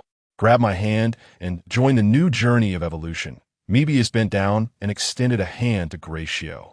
It seemed that Mebius was the most sincerely smiling only at that moment. Gratio remained silent for a long time before grabbing Mebius's hand. Okay, Aunt. Mebius instantly lost her smile. Why are you still calling me that? Didn't we change worlds and meet again? Alicia pounded the wall, laughing uncontrollably. Sure enough, it's Gratio. Can you call me sister? Mebius's small face showed a pleading expression. Aunt, you look very old. You have heavy dark circles. Gratio ignored Mebius's request. Mebius cradled her face and suddenly burst into a wild laugh. Is this fate? Last night, I wanted to escape, but ended up fighting all night with that guardian spirit called Jiege, leaving me exhausted with dark circles. And now, I have retribution. Because I look so tired. I got called Aunt by Gratio. I could have been a sister. Mebius laughed and cried again, her face twisting. Is Aunt unhappy? Gratio asked with some concern. Su-Ran and Alicia remained silent, only trying to hold back their laughter. Chapter 66. Sierra will protect everyone. After Su-Ran finished laughing, she felt a bit troubled. Originally, there were only her and Su-Momo at home, and Jiege could be considered not a person. Now, 3 more had suddenly joined. Elixia, Mebius, and Grexiu. A single flat apartment probably wouldn't be enough. They would have to move into a villa. Su-Gij, Elixia Jiege, Mebius Ag, Kevin Gij. And I am Grexiu. Remember Grexiu? Grexiu learned everyone's names from their earlier conversation. Yes, you got them all right. Little Grexiu is really smart. Elixia patted Grexiu's little head. Mebius sat down on the ground with a blank expression. It seemed that even snakes were quite fragile. Well, Miss Grexiu, there are many affairs in this city waiting for me to handle, so I must take my leave, Su-Ran said before leaving. She needed to hurry and see what that impulsive white-haired kid was up to. Would little Grexiu like to come along? I can carry you, Elixia asked. Grexiu thought for a moment. She chose to wrap her arms around Mebius's neck from behind, who was sitting on the ground contemplating her snake life. Auntie Mebius, can you carry Grexiu? Grexiu gazed into Mebius's vertical pupils. Mebius smiled slightly and directly placed Grexiu on her lap, floating away with her. Annie is so amazing, Grexiu praised. Elixia closed the door behind them and followed the two. In the alley downstairs, Su-Ran was on the phone. Hello, Miss Catalina, where are you? What are you planning to do? I've seen dozens of people suddenly die on the road. I can't take it anymore. According to your plan, we should first annihilate all military forces here. I'm now at the 4th ring. The voice of Zhang Kai and the sound of howling wind came from the other end of the line. Do you underestimate the situation here too much? Su-Ran was speechless. Then why don't you notify the others to gather and come together to eliminate this bunch of scum? The other party spoke fearlessly. Do you know how many ordinary people would die for no reason if we fought directly in the city? Su-Ran had no intention of doing that directly. Zhang Kai fell silent. It's too late. They've already sent someone to intercept me. Suddenly, the sound of bullets whistling through the air came from the phone. And then Zhang Kai hung up. Su-Ran was speechless, looking at the 3 girls with different hair colors beside her. Do you think these are human? Su-Ran spread her hands and asked them. It seems Kevin hasn't grown up yet. He's still that impulsive boy. Elixia laughed. He shouldn't run into any trouble, right? Mebius didn't pay much attention. Sigh. Su-Ran covered her face and sighed. She couldn't help Zhang Kai at the moment. The distance was too far. From the 10th ring to the 4th ring, the closest distance was over 50 kilometers. She could only call that person. Mebius sensed the aura of that spirit again and unconsciously floated back while holding Grexiu. The space beside Su-Ran twisted for a moment, and suddenly a person appeared, her sister. Sierra will protect everyone. Su-Jie stood in front of Su-Ran and set a line to start the conversation. Are you really planning to cosplay as Sierra? Where did you learn to use a scythe? Su-Ran was dumbfounded. By the Quantum Sea, Miss Gujin taught me. Su-Jie tilted her head and smiled at her brother. Su-Ran understood and nodded.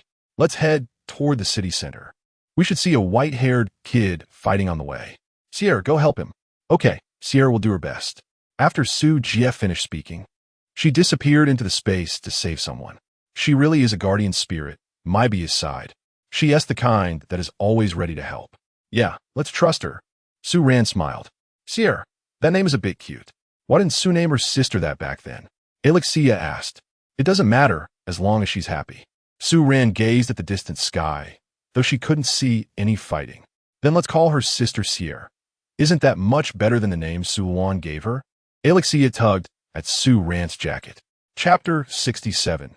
The terror of those who transcend life and death on the rooftop of a 100-meter-tall building. Zhang Kai was somewhat awkwardly dodging the bullets that rained down on him.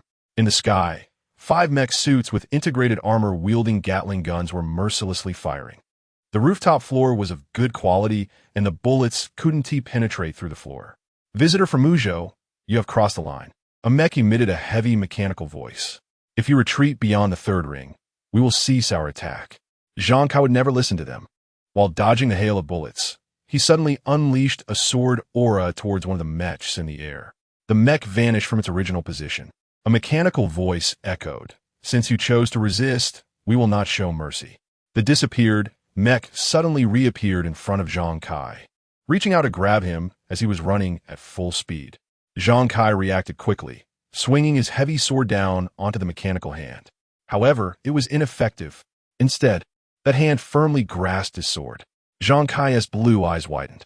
No wonder Su Ran said he underestimated the level of this place. The previous nuclear-powered mech armor would definitely not have been able to withstand his strike. This was likely a mech armor powered by an antimatter engine, with strength at a whole new level. Times had truly changed. Zhang Kai abandoned his sword. If he stayed in place any longer, the bullets would turn him into a sieve, especially with 4 other mechs providing fire support in the sky. He jumped off the rooftop, hoping to find another opportunity to deal with these big guys. But just as he fell through the air, a girl appeared and caught him in a princess carry. Zhang Kai was stunned and looked up at her. She seemed to be Su Ran's sister. It's the white-haired brother, target confirmed. Su Jia assessed the man in her arms. Then, she left behind a purple illusion at her original spot and continued to carry Zhang Kai in a princess style. Zhang Kai felt this was somewhat amusing, being held like this by a girl. Su Jia herself became untouchable, and a dark shadow flew towards the rooftop. The mech was savoring the large sword in its hand, thinking it had acquired a good weapon, completely unaware of the approaching shadow. The shadow silently slipped into the mech's body, causing it to freeze momentarily. It had been marked. At the same time, 2 figures and 2 giant sighs appeared beside the mech. One was an illusion, and the other was Su Jia herself. Both sides swung down simultaneously, leaving a purple trail in the air, but seemed to have caused no damage to the mech. However, the mech sensed a threat of death. These 2 strikes seemed to have struck at its soul. The mech instantly turned around, wanting to crush Su Jia. It thought it had found the real entity. But the one behind was just an illusion and was intangible. That girl? Sister, I can manage without being carried by you. Zhang Kai said awkwardly. Just wait a moment, brother. Su Jia continued, seemingly unfazed. In the next second, the mech that Su Jia had marked suddenly exploded. The intense annihilation caused by the activation of the antimatter engine engulfed the other 4 mechs in the air. Zhang Kai looked up in shock at the massive flames. How did she do that? This girl. He wanted to ask something, but he noticed the girl carrying him had transformed back into a purple illusion. It was like a ghost. In the flames, Su Jia used her size to take care of the remaining mechs, triggering an even more violent explosion, forcing Zhang Kai to cover his ears. Giant sparks and thick black smoke floated above the city. Well, it's done quite quickly. Also, this is your sword, right? Su Jia released Zhang Kai, floating in the air, and returned the large sword to him. Thank you. Zhang Kai was momentarily taken aback as he accepted the sword, his eyes filled with astonishment as he looked at Su Jia. She killed them all in just over 10 seconds? This sister was probably much stronger than her brother. Su Ran could not defeat Zhang Kai, and he dare not think he could contend with this ghost-like sister. Su Ran definitely stood no chance. May I ask your name, sister? Zhang Kai began to speak somewhat incoherently. According to my sister, you can call me Sierra. She knew that the pink-haired sister thought this name sounded better. She discarded her first name simply because she no longer wished to be the person bound by her family in the past. As for her current name, she was very willing to accept various titles from others. Sierra is really amazing. Zhang Kai sincerely gave a thumbs up to the girl with black-purple hair. Well, there are other big guys coming our way. Let us go with Sierra first. In the next moment, the 2 of them disappeared into the air. Chapter 68 Sierra, she first. Let me rank the main characters that have appeared in this world based on their combat power, arranged from highest to lowest. 1. Sierra, currently the ceiling of power, referring to the one who is no longer human. The one still alive is temporarily just an ordinary person. 2. Hua Gesu. 3. Alicia seems unnecessary. She is unwilling to take action. 4. Kevin has not yet become the ancestor, has huge potential, but is delayed by studying medicine. 5. Sue actually, he doesn't dare to fight people head on. When it comes to fighting, he acts like a fly. 6. Mybius, poor little snake. 7.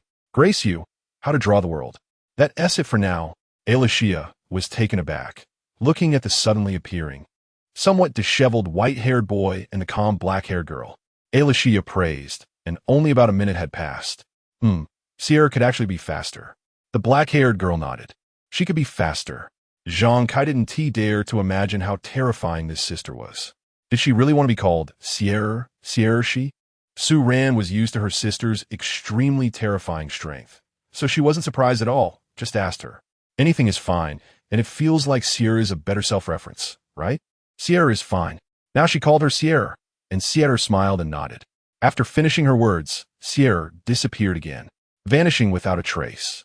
Actually, she's a cute girl too. Alicia originally thought this other sister was a cold person. It's probably because she has been with Mo all the time and got influenced. Su Ran remembered that she wasn't like this before. She must have been infected by Su Mo's silly and happy personality. Family's really nice. Gracie whispered while sitting on Mybius. It's okay. Now, we're Gracie's family. Alicia comforted.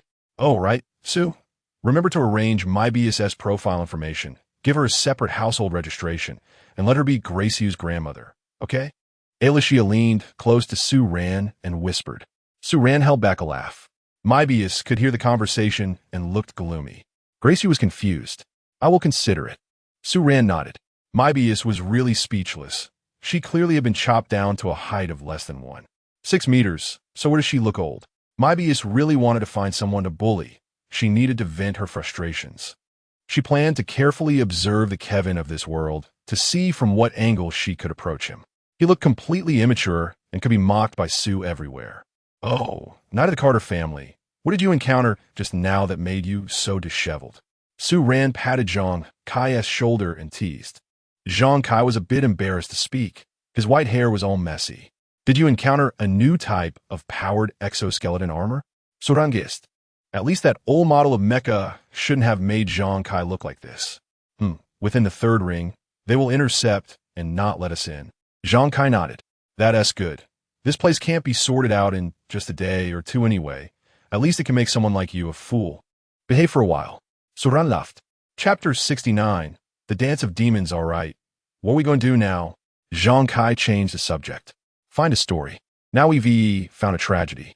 A 10-year-old girl whose parents passed away and whose adoptive father died suddenly under the burden of debt. Such a girl, already suffering so much, has to bear a monthly mortgage repayment of over 10,000 yuan. Suranchakil Laitli. Just the experience of this 10-year-old girl shows how insane this city truly is. She can definitely help the whole world understand the darkness here. Su Ran's dark humor silenced everyone. But he was indeed right. Such a pitiful child could evoke public outrage against Hangzhou worldwide. Brother Su, do you think Grayshu is useful? Grayshu asked blankly. Yes, everyone's existence is meaningful. Miss Grayshu, please believe in yourself. Su Ran nodded at Grayshu. By the way, Miss Grayshu, what places did your father often visit when he was alive? I'd like to learn more. Do you remember the way? Let us go. I remember. They made their way through dark alleys, witnessing the diversity of humanity. Tattered and vacant-eyed individuals sat on the ground, fiddling with various objects. A group of people huddled together, staring at a screen with a patina, displaying indescribable content, with the volume cranked up, producing unmentionable sounds. This group might have been engaged in their own crafts or helping each other with work. Mybius covered Grayshu's eyes. Children shouldn't look. One person sat on the ground, removing their metal arm and using the other hand to wipe it with a dirty cloth, though it just got dirtier. But this was already considered normal. Another person knelt on the ground, possibly having experienced hallucinations, still wanting to get high. They gathered black dust from the ground with a card and inhaled it sharply through their nose, then coughed a couple of times before suddenly standing up and dancing wildly. Poet I eat. Su Ran almost laughed at the chaotic scene of these people. Zhang Kai had a look of unwillingness. He knew these people had been driven mad by the city. Alicia could only smile bitterly. Did these people really live without dignity? They passed by a street artist who looked slightly more normal, spraying patterns on a dirty wall. Sister Lucy. Gracia spoke up. Ah, it's little Gwen. The girl named Lucy stopped spraying and turned around. Half of her face was covered by long white bangs, and through the gaps in her hair, a metallic face could be seen. This should be the woman with half a human face that Gracia painted. Gwen has made new friends? Lucy smiled with half of her face. She sized up the neatly dressed people who didn't look like locals. Yes, Gwen is now called Gracia, and these are Gracia's family. Gracia looked up and poked Mobius's face. Gracia, you all came from the inner ring? Lucy asked Su Ran. No wonder. I was wondering how those beasts ended up here. Lucy nodded. Gracia, how is your father? Lucy seemed to know that Gracia's father was not well. Dad has already been burned. Gracia said slowly. What a pity. We said his condition was terrible, yet he still chose to pay that reckless debt. Lucy shook her head. Dad, there's no way. Gracia lowered her head. Sigh. Does Gracia want to talk to the old man? Lucy didn't want to continue this heavy topic. Chapter 70.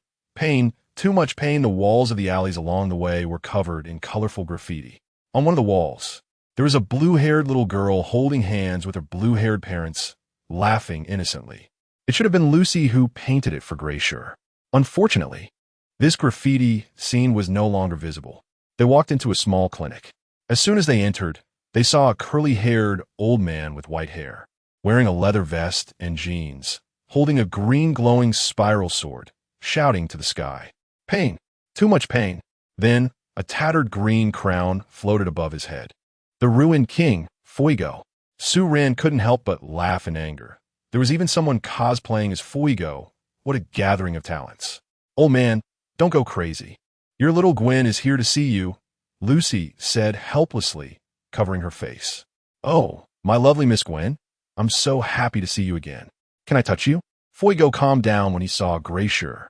Uncle Fuego, Gwen is now called Gracia. Gracia obediently let Fuego touch her head. Why? Fuego suddenly shouted when he heard about the girl's name change. I, the poet, am hurt. Su Ran laughed in anger. Who allowed you to change it? The name was clearly mine first. Gwen, what a wonderful name.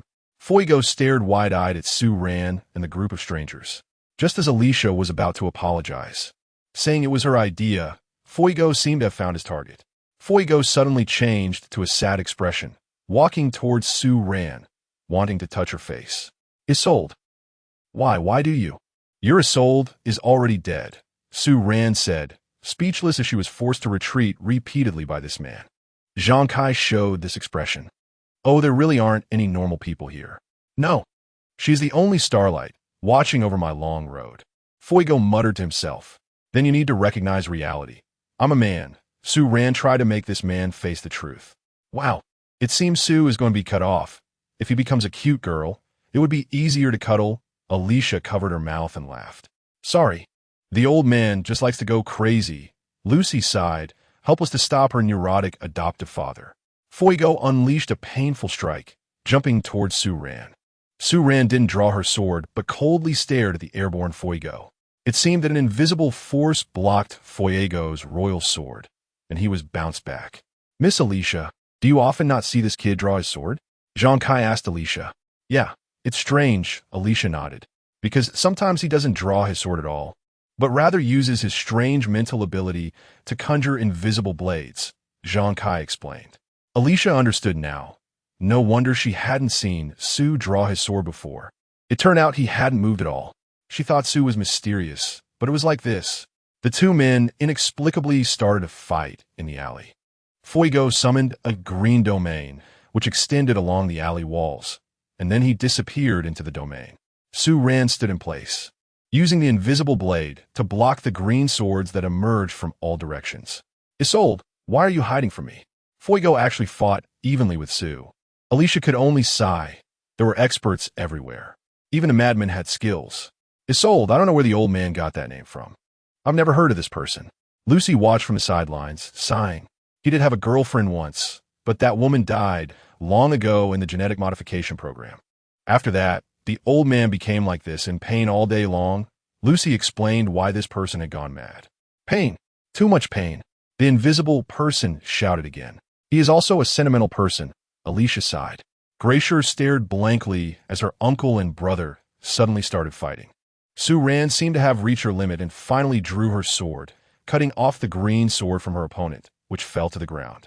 The domain disappeared. Fuego appeared. He knelt on the ground, his white hair drooping. Sue Ran sighed and picked up the long sword, handing it to Fuego. Forever lose my love, Sue Ran said. Looking up at the ruins, Fuego completed the sentence. Young man, do you know that this desert was once a sea? Lintong City is in the middle of a sea of sand. Fuego stood up. He seemed to have returned to normal, looking calmly at Sue Ran. You have the ability to save this island in the sea. And Lintong City is an island. Fuego patted Sue Ran's shoulder meaningfully. Shadow Island is just the beginning. Suranfronith.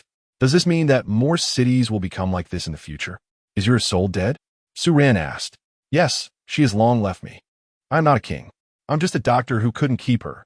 Fuego shook his head, walking toward Graysher. Graysher, that's your name now, right? Yes, Uncle Fuego.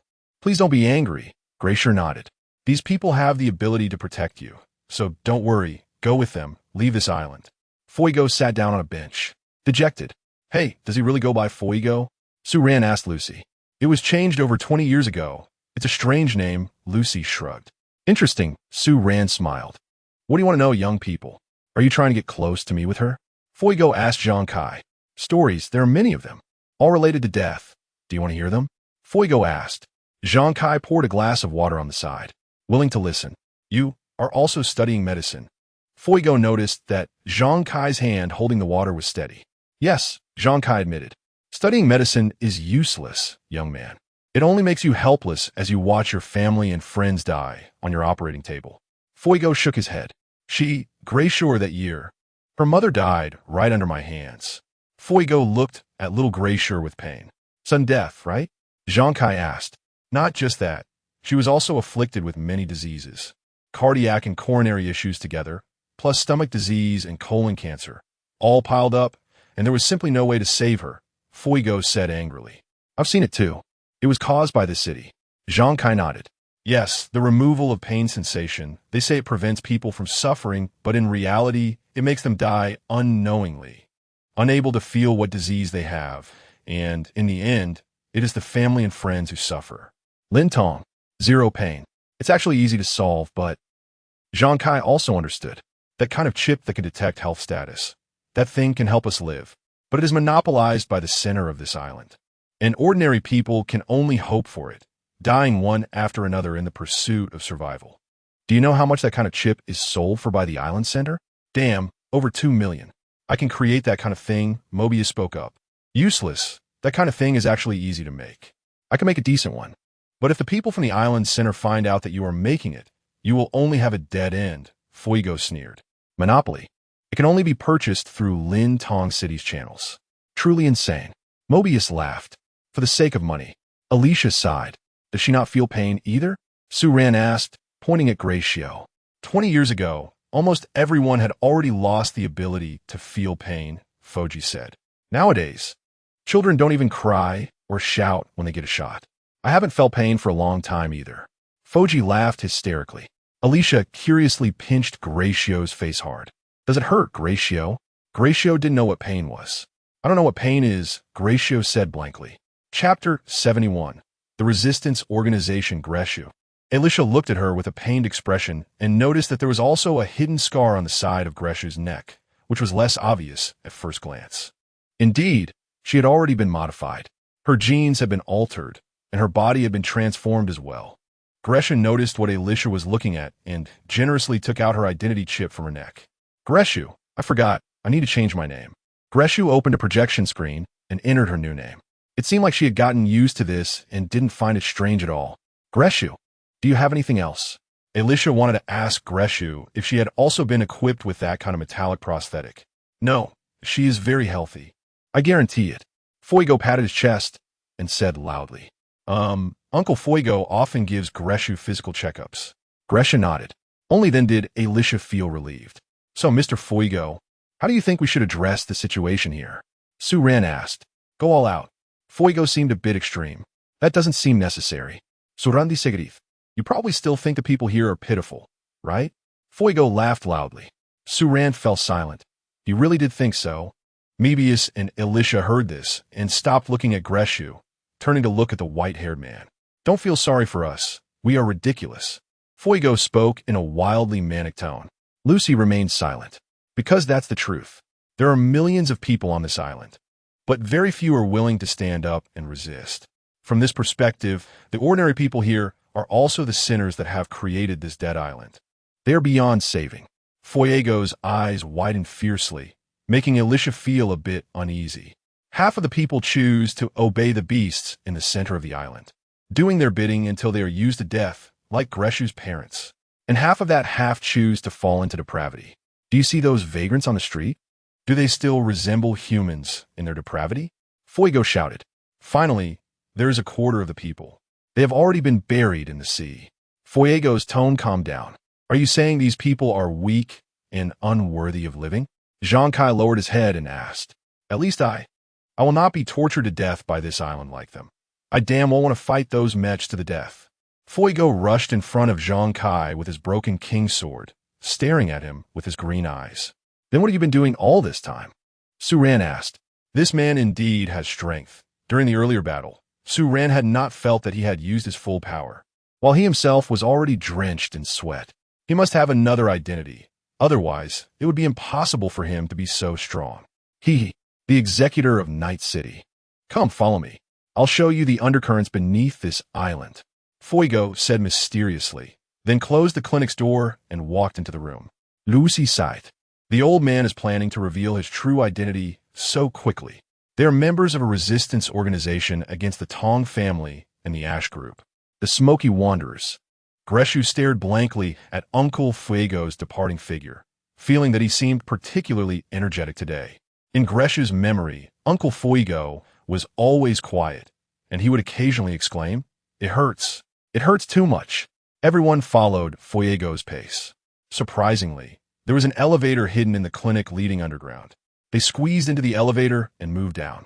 After about 2 minutes, the elevator doors opened. They were already 2,000 meters underground. A dimly lit alley stretched out, and, after walking for a few minutes, they suddenly found themselves in a bright, technologically advanced underground base. Isn't this? Among you, are there people willing to resist? Su-Ran complained. This looks like a big organization. Not many. Only a little over 100 now.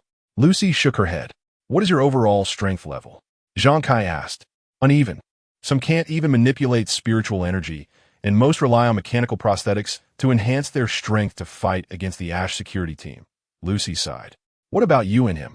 Su-Ran asked. The old man is a mid-level level 5 spiritual master. I am a high-level level 3. Lucy said. Indeed, this cosplaying Fuego is extremely terrifying. Su-Ran is only a level 5 beginner. Su-Ran was speechless. This group of medical students was more terrifying than the last.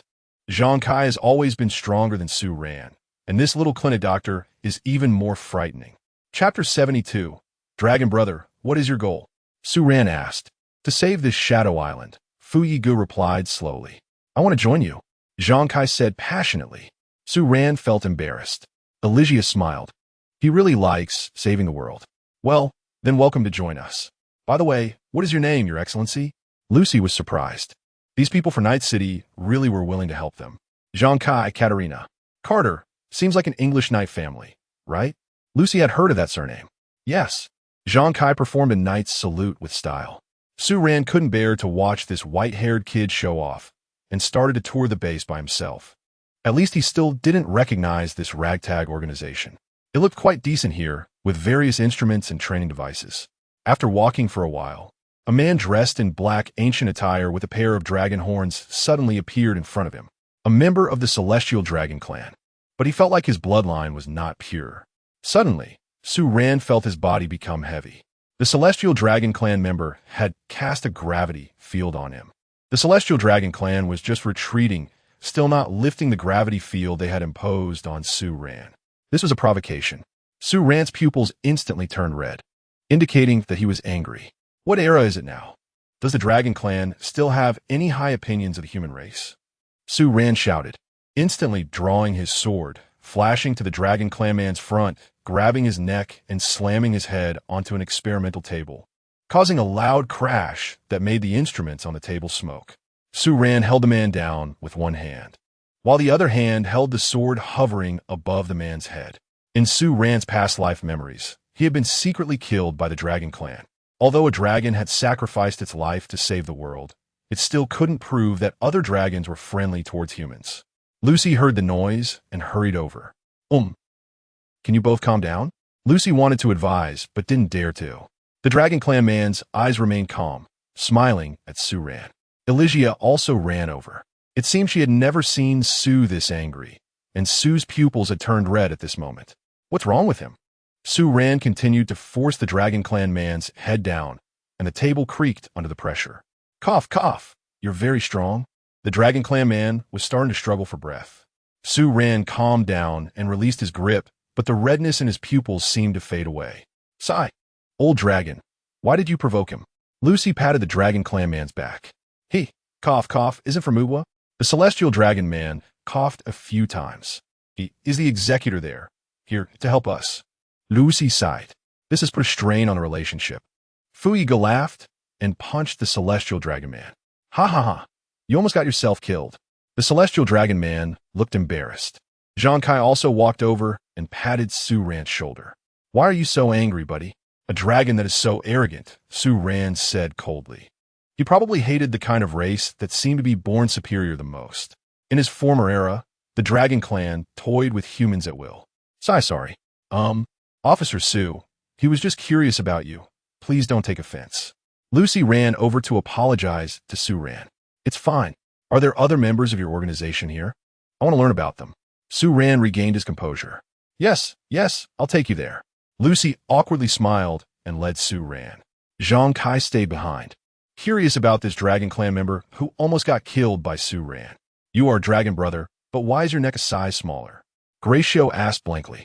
Gracio had also been touring here and didn't notice the sudden fight. The Celestial Dragon man touched his neck, which had indeed been squeezed smaller, and smiled awkwardly at Gracio. Actually, he had no issues with humans. He just wasn't very good at socializing. You have horns on your head. Elysia was curious about this. Yes, these are dragon horns, the Celestial Dragon man admitted generously. They seem a bit cute, Elysia praised while cupping her face. Is he one of you? Zhang Kai asked Fu Yigu while looking at the disheveled Dragon Clan man. Yes, he's an old fellow. Still hasn't changed his nature even after being beaten. Look, he got beaten again today. Fu Yigu laughed heartily. Mybius floated to the side of the Celestial Dragon man, eyes sparkling. It's a race I've never seen before. Dragon sir, may I take a vial of your blood? Mybius pretended to be gentle and cute while holding her face. If you want. There are already samples of me in the lab. The Celestial Dragon man scratched his head. Thank you. Mybius winked at him and floated into a nearby laboratory. Gracio felt a bit hungry. Can Dragon Brother cook for me? Gracio tugged at the Celestial Dragon man's long robe. Have you changed your name? Then let's go. The Celestial Dragon man adjusted his collar and led Gracio into a room. Is he also close with Gracio? Elysia asked Fu Yijie. That cute kid. Who wouldn't like her? It's just that we can't really help her. All our money is invested in the resistance movement. At most, we can make sure she has enough to eat with us. Fu Yigu shrugged. How did your organization come to know her? Elysia felt like Gracio probably had no connection with these resistance groups. Her biological father actually died in our operation. We couldn't bear to tell her the truth. Fu Yigu suddenly looked very sad. That former comrade. So that's how it is, Elysia understood. A poor child. If possible, take her away. She needs a more stable environment to grow up in. Fu Yigu, carrying the broken king sword, planned to find his daughter Lucy. Only Elysia and Zhang Kai were left. Kevin, are you really planning to stay here? Elysia poked Zhang Kai's face. Since joining here can directly confront the city, then I'll stay. Zhang Kai's eyes were firm as if he wanted to join the party. It feels like Su's intention is to slowly save this place, Elysia said, rubbing her chin. He always takes a very conservative approach. Let him be. I have my own path to follow. Zhang Kai said calmly. Aren't you studying medicine? Why does it feel like you like to act recklessly? Elysia smiled. That's because I realized a long time ago that a healer can save people, but doesn't need to have a compassionate heart. Zhang Kai closed his eyes. Many people think it's a given that I save them, but reality shouldn't be like this. The ones I want to save are those who are worth saving. Truly someone with ideals and beliefs. Elysia nodded in approval.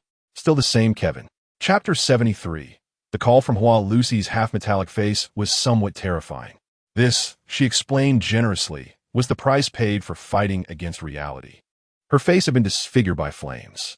Once our struggle is over, I'll spend money to restore my appearance, but for now, that doesn't matter. Lucy wasn't concerned about how she looked at the moment. Su Ran nodded. At least they were a group of strong-willed people. Halfway through, a call came in. His ringtone had, at some point, been changed to a voice message from Alicia. Dear Sue, someone is calling you. Remember to tell me if it's another girl, or I'll get angry. Su Ran's expression darkened, and Lucy chuckled awkwardly beside him. Hello, Miss Chu Hua. Have you made any discoveries? Su Ran answered the call. Your little Qing Long has found an orphanage, Chu Li's cold voice replied. Xiao Wu, is there anything unusual about that place? Su Ran asked, nodding. It seemed that Wu Fengqing had brought Chu Li to look for evidence. What appeared to be an orphanage was, in fact, an experimental base. And then, Su Ran felt something was amiss. Those children have no emotions, no sense of pain, and are tireless. They have chips implanted in their brains that control their actions, making them no different from robots. It seems that eventually, everyone here might end up like those children. Have you gathered evidence? Is Xiao Wu okay? Su Ran hurriedly inquired. Those children. Su Ran could imagine how terrifying it was for them to be transformed. Yes, they're all covered in metal parts. Even my fists hurt when I hit them. Chu Li on the other end of the line scoffed. You really have it tough. It seems that little Qing Long might need to rest a bit more. Also, I just saw news about that night from your place. Something about an outsider breaking into the inner ring. Is he all right? He was so reckless alone. Chu Li asked. My sister saved him. If it weren't for Sierra, that impulsive white-haired kid might have already been caught. That's good. Have you found any evidence on your end? We found a little girl who has been orphaned since she was small, and today, her adoptive father also died, Su Ran said. That's tragic, but at least someone is willing to take care of her. If she ends up in that orphanage, she will also become a heartless war machine, Chu Li lamented. We also found an underground resistance organization. Oh, there's such an organization? I thought everyone here had become numb. Chu Li expressed surprise. We don't yet know their discipline of actions. We'll have to observe a bit more. Forget about discipline. As if you were such a disciplined person, Commander Su. Just having such an organization is already great. Maybe. Did the others find anything? Everyone has been contacted. They're all moving through the lifeless city. From their tone, it seems they can no longer tolerate the cruelty of this city. Are they thinking of taking action? Su Ran sighed. Almost. Let us wait for little Qing Long to recover. With us old folks, plus that organization on your side, if they have some strength, we should be able to take down the security team here. Should be? There is no absolute certainty. The outcome is hard to say. Su Ran wanted to be cautious. Call that armored unit called Jigu. They settled in Night City last night. It would only take 20 minutes for them to fly over, Chu Li said fearlessly. That's true. It seems Tianhua is quite sincere. We are from the old Jiuzhou. When have we ever had real conflicts with each other? We fight together and solve problems together. It's always been the same. All right, Hua. Let me browse around here a bit more. Su Ran could only agree. Then I wish you a pleasant stroll. Chu Li hung up the phone. Chapter 74. Black Hole. Has Commander Su recognized us? Lucy looked at Su Ran, who was putting away her phone, having silently listened to the call. At least from the fact that you are willing to resist, you deserve respect. Su Ran nodded. Su Ran also sighed. It seemed these people were not afraid of trouble at all. The person who cosplayed as Fuigo had gone mad and directly attacked her, shouting something about his soul and pain. Then just now, another Dragon Clan member had provoked her. They didn't seem to care about who Su Ran was at all. They were indeed a group of brave people. Well, thank you for Commander Su's recognition. Lucy smiled, revealing half of her face. All right, ahead is the office of our elder member, who has only one letter for a name. Lucy pointed to a tightly closed door in front of them. The letter, D. Su Ran knew of a very famous person a hacker who was also known to the world as Black Hole. It turned out to be him. This person had disappeared for a long time. So, he was the leader of the resistance organization here? Yes, Commander Su guessed correctly. It's him. Lucy nodded. What was his original name? I remember he was from Yuanzhou. Su Ran asked. He actually knew this, but he wanted to know what the hacker's relationship with the members of this organization was like now. I'm not sure. I just know that his surname seems to be Yang, Lucy said. Can he really manipulate black holes? Su Ran asked curiously, as he was unclear about such rumors. Maybe he can. None of us have seen him in action. Lucy smiled helplessly. Indeed, that man was very mysterious to the members. Suran understood. Lucy knocked on the door, and after a few seconds, the door opened. A middle-aged man with brown hair, wearing glasses and looking somewhat haggard, appeared. Commander Su, welcome to your visit. He bowed to Su Ran. Yes, I've long heard of Mr. Yang's great name. Su Ran nodded. Lucy, you go show other guests around. The brown-haired man said. Lucy turned and left, understanding the hint. I'm very glad to have received support from Zhuzhou. The brown-haired man stood in front of a projection screen and sighed. Perhaps you should have asked us for help earlier. Su Ran shrugged. I heard that your friend died here. Su Ran wanted to use this topic to learn more about other matters. Yes, that group of inhumane security officers targeted him for hunting, and when they realized they had killed the wrong person, they didn't send him to the hospital, but continued their mission. The man looked sorrowful. That's tragic. It seems that dying here is quite normal. Su Ran pretended to know very little. It's because this place has continued the traditions of Muzhou, where there are no laws and no one cares about anything. The man said sarcastically, it has nothing to do with us. Our people won't be casually killed, so there's no need to care about them. Su Ran chuckled lightly. Because in the city of night, everyone is a master, and people are mutually restraining each other. Then you should have imposed more control over Lintong City from the beginning. Many people here are just ordinary. The man was quite dissatisfied. The existence of a city of night is indeed a miracle, but there will never be a second city of night in the world. This place needs saving, the man said firmly. Let's ask something lighter, by the way. Why did your name change to just the lettered? Su Ran asked.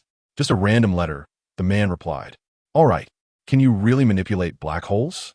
Su Ran suddenly asked again. Yes. The brown-haired man nodded. Chapter 75 story, can you really create that kind of thing? It's not something you can just easily topple the Tong family with.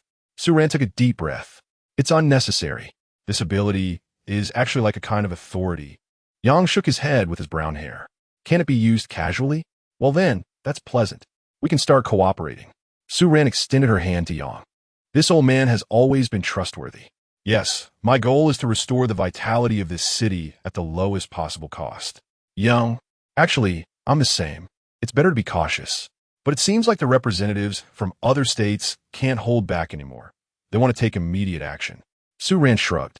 I also don't want my group of ambitious people to die or lose anything anymore. You were brought here by that blue-haired girl, right? Yang sighed. Yes. She's been through a lot. Su Ran nodded. Grace you. Her biological father died in one of our operations, and her biological mother died from overwork while trying to support the family. Her father fought for us, but received nothing, leaving the burden on her mother. Yang sighed. Truly great parents. Su Ran lamented. What about her adoptive father later? Yang calmly recounted. But indeed, these stories are tragic yet filled with the brilliance of humanity. He resolutely chose to adopt the girl, taking on an absurd mortgage of over $1 million to pay off within 5 years, saying he wanted to give her a home. We had already guessed his fate. He would be worked to death. Yang weakly pounded the table. A great father as well. Suran Nadith. Ordinary, yet still great. Then, I suppose the members here all have similar stories, right? Su Ran said. Yang decided to resist because his friend was killed. That Fiego lost his girlfriend to a gene modification plan. Yes, it's the stories brought by this merciless city. Yang flipped to a page of member information. Over 100 people. There are people from all walks of life here. Students, doctors, assassins, engineers, hackers, artists. None of them are without having lost something important in this city. A gathering of wise individuals. Worthy of respect. Suran Nadith. We also have someone with the surname Tong here. Yang suddenly said. Tong? Is he from the Tong family? Su Ran frowned. How could someone originally from the city's upper echelons choose to join this organization resisting the city? That Fiego? Was he really a king? He has strength. He should have been a young master, right? Su Ran asked. Sigh. More or less. He was originally the heir manager of this current Tong family, but he was usurped. Young Si get.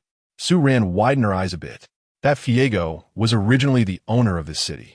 He must be a bit mad. It's understandable. He was already dethroned by a cousin, and he wasn't mad then. Later, because of his cousin's decision to implement a citywide gene modification plan, which took his girlfriend's life, he really went mad. Young explained. Indeed, losing the throne and having his status plummet, then losing his lover's life. Anyone would go insane in a situation. Su Ran nodded in admiration.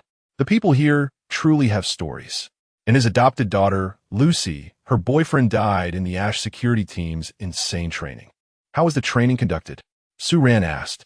They had to train him to become a war machine completely integrated with a metal exoskeleton. He ultimately could not withstand the extensive modifications to his body and died. That kind of training that changes a person beyond recognition. Su Ran had killed many of those who had undergone such cybernetic integration.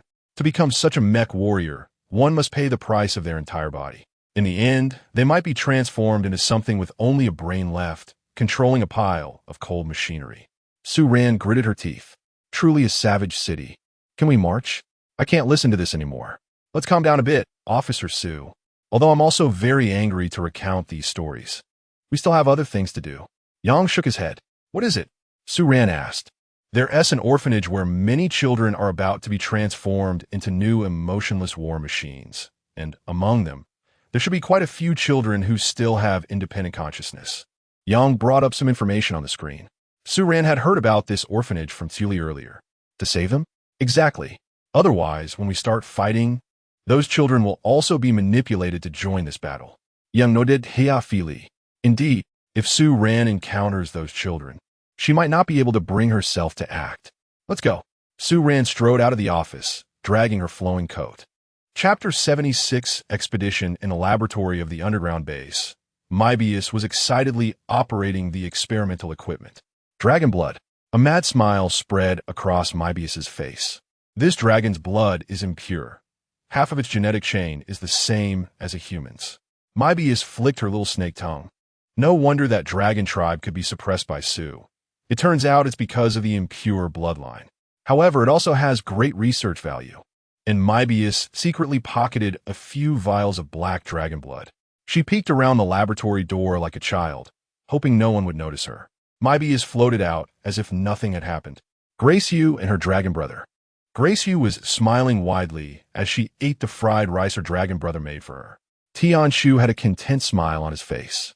Dragon brother, it seems you've never told me your real name. Grace Yu lifted her little face. My name? That's something even my dragon relatives are reluctant to mention. Tian Shu shook his head. He referred to himself by code names in this organization. Grace Yu, I just want to know. Grace Yu puffed out her cheeks. Remember this, Kuyun. Tian Shu could only write his name in the air with his finger. That's a cool name. Grace Yu nodded in satisfaction.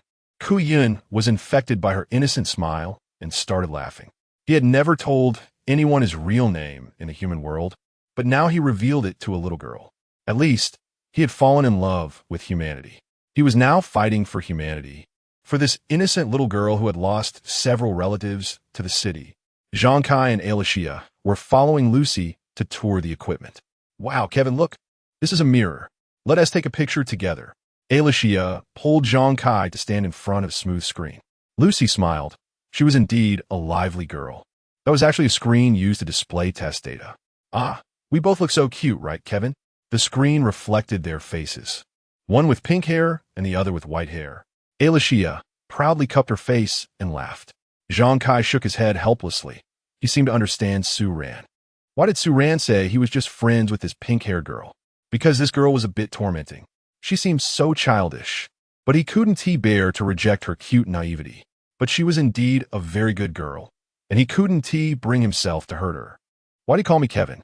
Zhang Kai never understood why Alicia called him that. Because it feels friendly, doesn't it? Alicia tilted her head with a smile. Zhang Kai could only nod. At least it was better than Su Ran's strange nickname for him, Miss Carter. All right, I see Su. He looks even angrier now. Alicia pointed at Su Ran, who was walking out of the corridor, his face darker and his red eyes still glaring. He carries some past that doesn't belong to him, Zhang Kai said calmly. After all, he has come out of that quantum sea. Alicia sighed. That should be called the Twin Sea. I wouldn't dare go there. Zhang Kai shrugged. Oh, that is actually a nice place. Isn't it? Alicia didn't find it frightening. After all, one could see those non-existent comrades. His mentality is different from others. That's where he is stronger. Zhang Kai said halfway when he suddenly realized the implication of Alicia's words. What? You've been to the Twin Sea?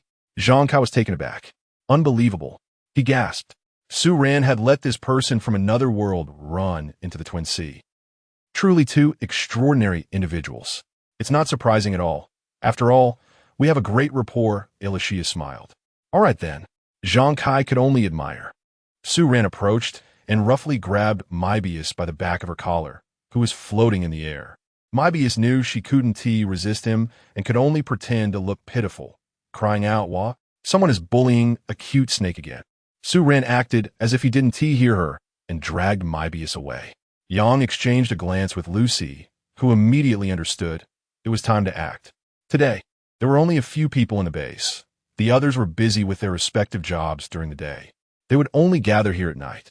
Fuigo excitedly carried the broken king's sword, following Yang. It's time to go, you two. We have things to do, Lucy said to Alicia and Zhang Kai.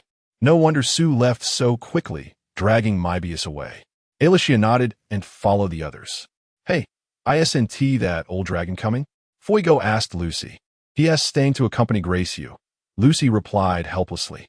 Moreover, that dragon had previously had a conflict with Su Ran. It would be a bit awkward if they walked together again. All right, that damn old dragon is on holiday again. Fuigo cursed. Moebius was being dragged away by Su Ran. Alicia found it somewhat amusing. Su was taking it out on the little snake again. Chapter 77. Twin Dragons. The representatives from the 9 regions received Su Ran's orders and have all gathered, heading towards an orphanage in the 8 rings. Save the world. Zhang Kai, flying in the air, suddenly shouted passionately. Su Ran was embarrassed to acknowledge him. Alicia smiled at the still somewhat delusional Kevin.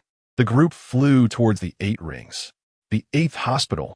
Chu Li looked with some concern at Wu Fengqing, whose arm was wrapped in bandages. Little Qinglong, is the injury healed? It's fine, Wu Fengqing replied with a slight smile, picking up the blue spear he had placed beside the hospital bed. His commander, Su, had taught him to fight for himself. But right now, he was only thinking about saving this sorrowful city. All right, I haven't been this happy in a long time, Chu Li smiled. Fighting alongside this dragon lord from Yurizu made her feel joyful. They were all descendants of dragons. Twin dragons set sail. The group arrived at a somewhat lifeless orphanage. In the yard, a group of listless children wandered aimlessly. Hey, everyone, Imdi, the black hole you all know. I've connected to your communication headsets and have some understanding of this building. At the necessary moment, I will inform you to take appropriate countermeasures. Yang said, pressing his ear. 666. Old Yang, stop pretending. You've been hiding here all along? The representative from Shizhou couldn't hold back, hearing the familiar voice and complaining to Yang through the headset. No need to be surprised. I'm always here, Yang replied calmly. This is actually an experimental base with a total of 8 underground entrances. I will broadcast the entrance routes you need to enter through your respective headsets. Split up and dismantle this base. Su Ran's group also split into 2 teams. Su Ran, Alicia, and the Buddha Yego broke through the main door. Zhang Kai, Yang, Lucy, and Moebius went together to break through the underground entrance. Most of the children at the entrance had completely lost their sanity. If you can bear to take action, you can deal with them all, but please be careful of other guards and the possible arrival of security team reinforcements, Yang warned as he advanced ahead of Zhang Kai. Zhang Kai thought this old man was really cool. Remember, our goal is to rescue the children who may still retain consciousness deep inside and have not been completely transformed, Yang said as he lowered the headset. He pulled out an old wooden staff from somewhere. Yang smiled faintly, adjusting his glasses. Chu Li and Wu Fengqing moved together. At the underground entrance, a large number of familiar listless children surged out. These kids had nearly killed Wu Fengqing. They were all equipped with metallic prosthetics, and some of their small arms had been transformed into dark, cannon-like appendages. They had become emotionless war machines. Come on, little Qinglong. Chu Li charged towards the group of small war machines, a phantom of a black dragon trailing behind her, fighting barehanded. I'm always ready, Senior Chu Hua. Wu Fengqing, also trailing a phantom of a green dragon behind him, charged alongside Chu Li with his spear raised. Twin dragons. Divine Dragon's Tail. Chu Li kicked one person hard, sending them flying back, emitting black smoke as they collided with a group of others. Breaking Cloud Palm. Chu Li then charged into the crowd, slapping the ground with her palm, knocking down another group. Wu Fengqing didn't have a flashy name for his moves. He simply swept through the crowd with his spear, which was enveloped in green flames. But for some reason, he suddenly shouted, "Cavern transformation, long dream awakens." He thrust his spear forward. "Break. Not bad, little Qinglong. Where did you get that line?" Chu Li teased. The two descendants of dragons moved freely amidst the war machines. The lines from Hua were referencing a character named Li Xin from League of Legends. As for the other one, it was probably Dan Heng or Dan Feng. Quite a complex mix indeed. Chapter 78.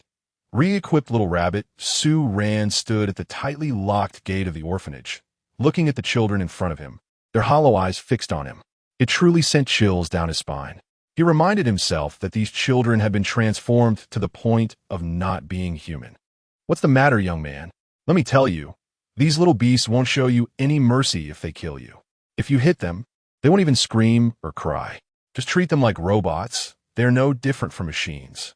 Fuego shrugged. Alicia also looked stunned. Were these children no longer considered human? Su Ran sighed and gently knocked on the iron gate, producing a crisp sound. After a long wait with no response, the children just stared coldly at him. It seemed these children couldn't even speak. Alicia sighed inwardly.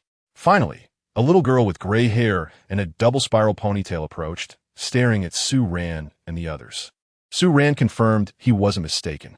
"Bronya, please present your visitor credentials," Bronya said to Su Ran in a cold, baby-like voice. "What is your name?" Su Ran was curious about this. A string of numerical codes can be used as a name? Su Ran smiled.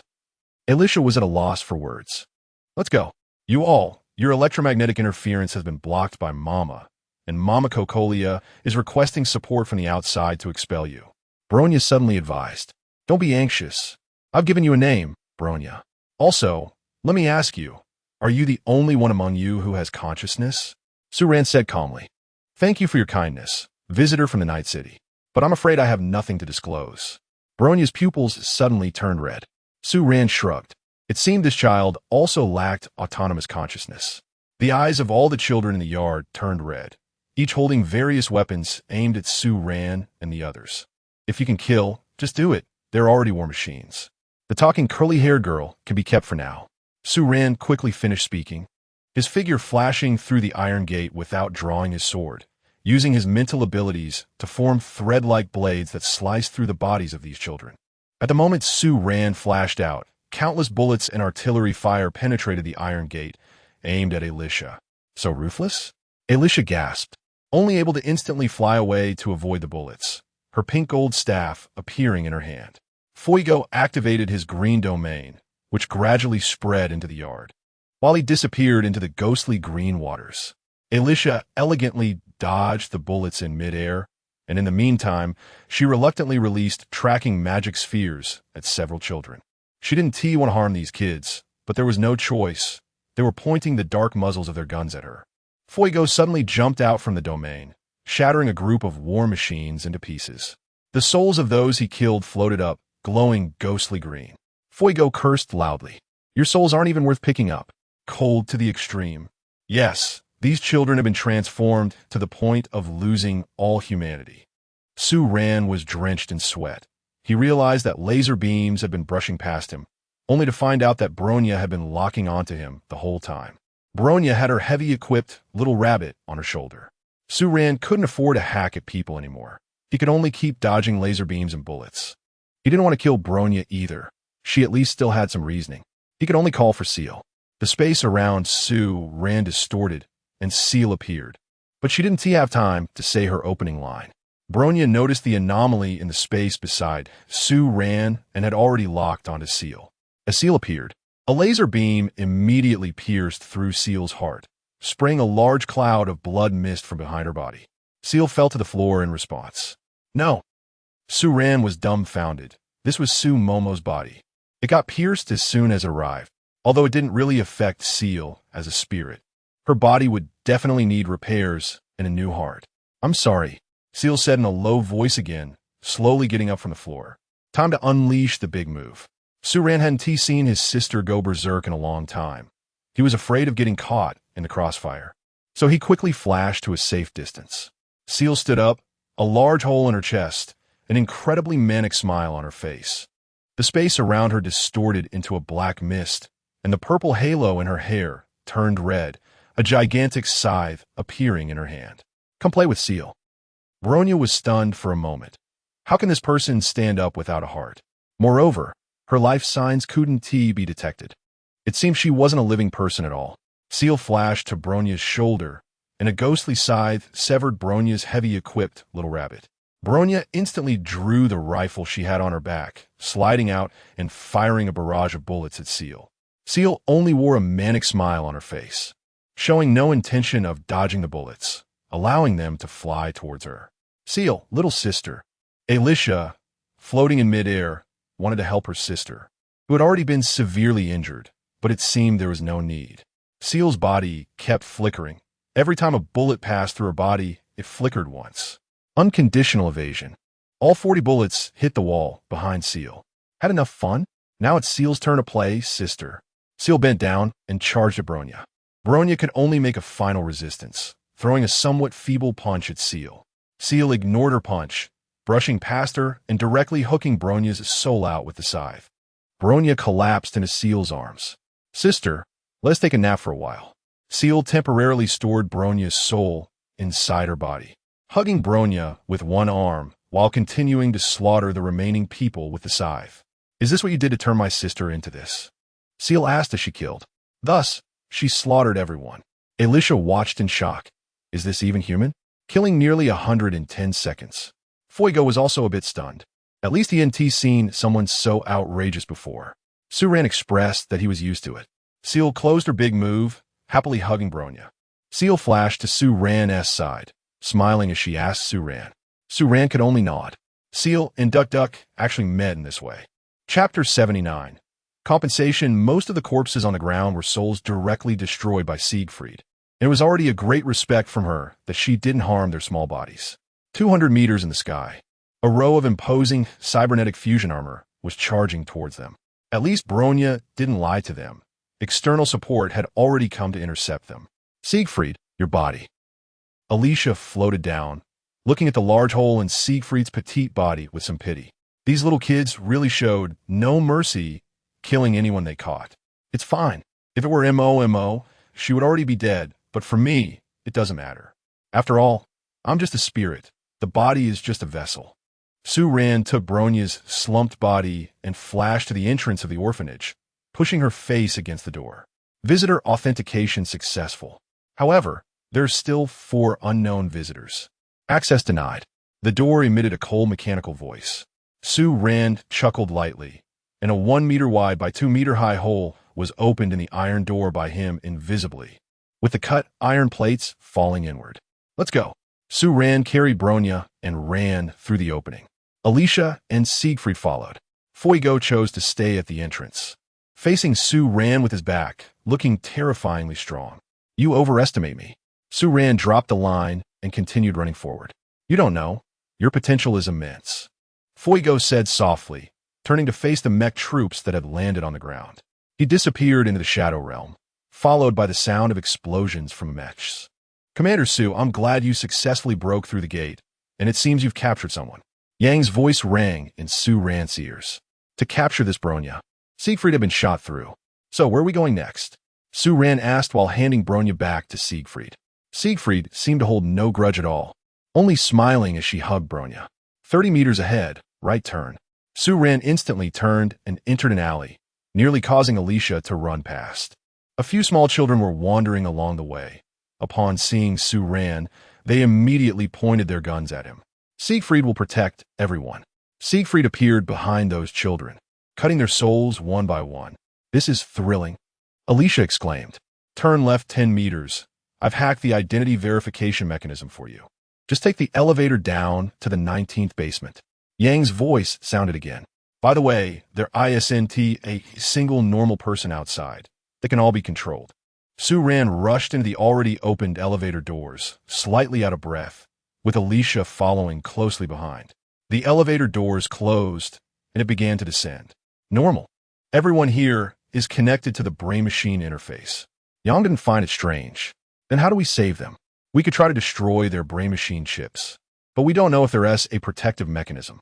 The best way is to find the project leader here and force her to lift the control. Cocolia? Oh, you know her name. Yang's tone was somewhat surprised. Su Ran was dumbfounded. Was this a coincidence or what? In any case, the war machines we are killing now are just the tip of the iceberg. There are more in the underground base, conservatively estimated to be over 2,000. All orphans who have lost their parents? Su Ran asked. Yes, there is no shortage of orphans here. The remaining conservative estimate of 2,000 may only be those who were kept because of their better physical conditions. Possibly tens of thousands have already died from bodily modifications. Yang sighed. Tens of thousands of children dead. It's inhumane. Su Ran also sighed. Su, how many children do you think we can save? Alicia asked. I don't know. Maybe just this one.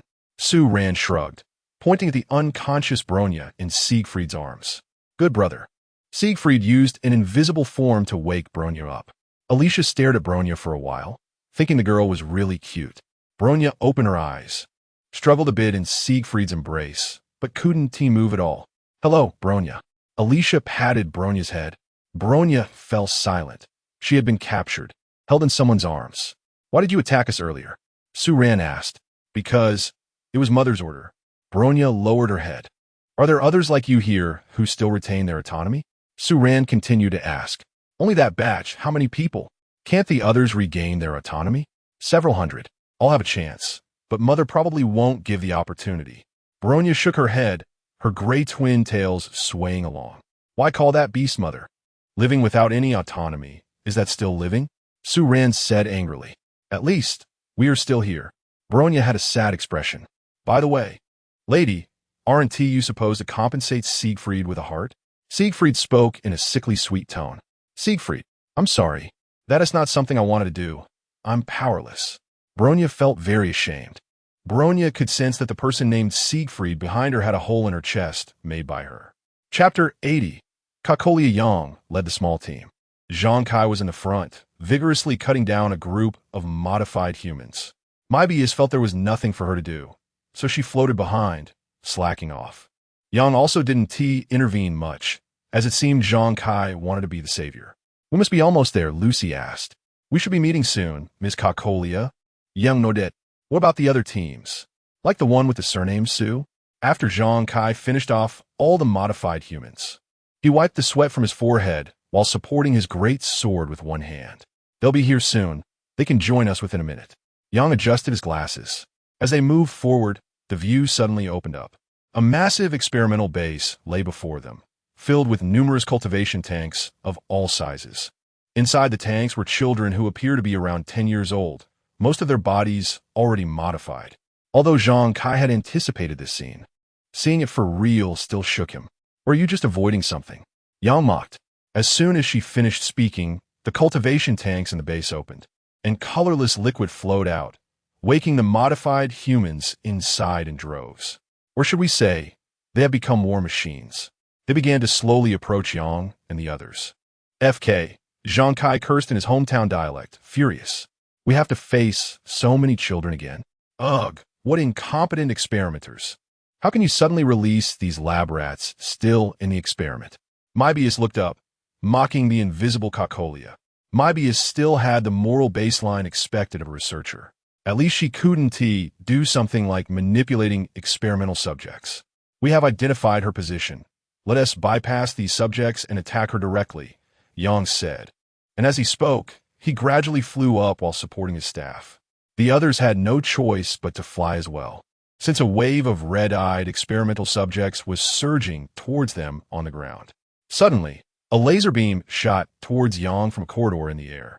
Yang elegantly used his staff to deflect the beam. Yang, Why do you always have to be my enemy? A blonde woman stood on the floating corridor above the tanks. Addressing Yang. You are the one opposing humanity. Yang calmly adjusted his glasses, while a barely noticeable black sphere flew from his staff. Kakolia sidestepped the black sphere, which hit the base's wall, penetrating the iron plate and seemingly extending further into the wall. I have given these young humans new lives. Have I done anything wrong? Kakolia retorted. These children are orphans with nowhere to go. Sorry, I can't see any human traits in them. Yang shrugged. Just being alive is the greatest happiness. Suddenly, a laser cannon emerged from Kakolia's shoulder and shot towards Yang. But you have stripped them of everything. Their freedom, thoughts, and will. Zhang Kai shouted, charging at Kakolia with his great sword. A metal claw extended from Kakolia's arm, grabbing Zhang Kai's sword as he approached. Zhang Kai changed direction in midair and swiftly cut off 2 fingers of the claw. Kakolia's left arm then extended a Gatling gun, instantly unleashing a barrage of firepower at Zhang Kai. Zhang Kai never wanted to see such things again. Previously, 5 mechs wielding such weapons had shot at him, and now it was happening again. Zhang Kai had to choose to descend, but these bullets were truly outrageous, curving and tracking. It seemed impossible to dodge. Zhang Kai tried to block with his great sword and then escape using the momentum. However, an invisible barrier seemed to help him deflect the bullets, which sparked as they scraped through the air. Zhang Kai knew who had arrived. Sure enough, Su Ran was standing on the floating corridor. Kakolia turned to see Su Ran and her team, noticing one of her daughters captured by them, tightly embraced by a girl. 19C. Activate alert mode, Kakolia shouted to Bronya. Bronya, who was in Himiko's arms, instantly reddened her eyes and struggled in Himiko's embrace. But she couldn't break free. Himiko instead felt Bronya was being affectionate. Himiko smiled and rubbed her face against Bronya's soft gray hair. Kakolia's face darkened. She regretted not installing other machinery in Bronya's body. Without the heavy armor of the little rabbit, Bronya had no combat power at all. Kakolia fired a shoulder cannon at Himiko, but Himiko's body flickered, and the laser almost hit Su Ran. Ugh, Su Ran cursed angrily. He never wanted to see such things again. He hated those laser beams. Previously, Bronya had been using those to shoot at Su Ran, and now it almost hit him again. All 9 entrances had been breached. The representatives of the 9 provinces stood in a corridor surrounding Kakolia. Kakolia glanced around at these important figures and sighed. It seems there is no need to resist. Even though her entire body was modified into weapons, she couldn't do anything against these divine beings. Ms. Kakolia truly smiled as he approached her. Kakolia felt unwilling. She had escaped to this small city, yet still got discovered by Yang, this old man. She had reached a cooperation with the Tong family, running her orphanage here while developing even more ruthless human war machines for the Tong family. Kakolia fell silent for a long time. She didn't want to sit in prison. She snapped her fingers. The wave of experimental subjects beneath everyone's feet suddenly flew up, rushing towards the floating corridor. A dense mass of black figures surged forward. Come on, my children. This time, fight for mommy. Kakolia wore a crazed smile, then jumped down from the high ground, disappearing into the tide of experimental subjects. Why didn't you catch her? Su Ran shouted at Chu Li, annoyed. How was I supposed to know she was thinking of escaping? Chu Li glared with his mismatched eyes and shrugged. Chapter 81. Serving time, everyone was truly disinterested in fighting these teenagers. They could only weave through the surging crowd, searching for Kakolia, determined to capture her this time and force her to restore the children's autonomy. Mebius and Alicia were simply not interested. The 2 of them flew to the dome of the underground laboratory to avoid the experimental subjects. Why did Mebius take my hand this time? Alicia leaned close to Mebius's face. Stop talking nonsense. Mebius distanced herself from Alicia. Come on, hold my hand again, Seal said, holding the still squirming Bronya in her arms. Descending through the crowd with her scythe, Seal turned to look at her brother Su, who was also descending through the crowd, searching for Kokolia's whereabouts. Seal probably had an inkling of what was happening. She might need to take a moment to search the twin seas for the other brother's whereabouts. She had seen Su in this constant shifting between 2 identities many times. She could see things that others could not. If this continued, her brother would be eroded. Seal knew that not long ago, because of another version of himself, he had almost dealt a lethal blow to a dragon. The brother who once protected Seal was now the one Seal wanted to quietly protect. Seal distanced herself from Sue and searched for Cocolia in more places. But it seemed she couldn't find her. "Sister, do you know where your mother is?"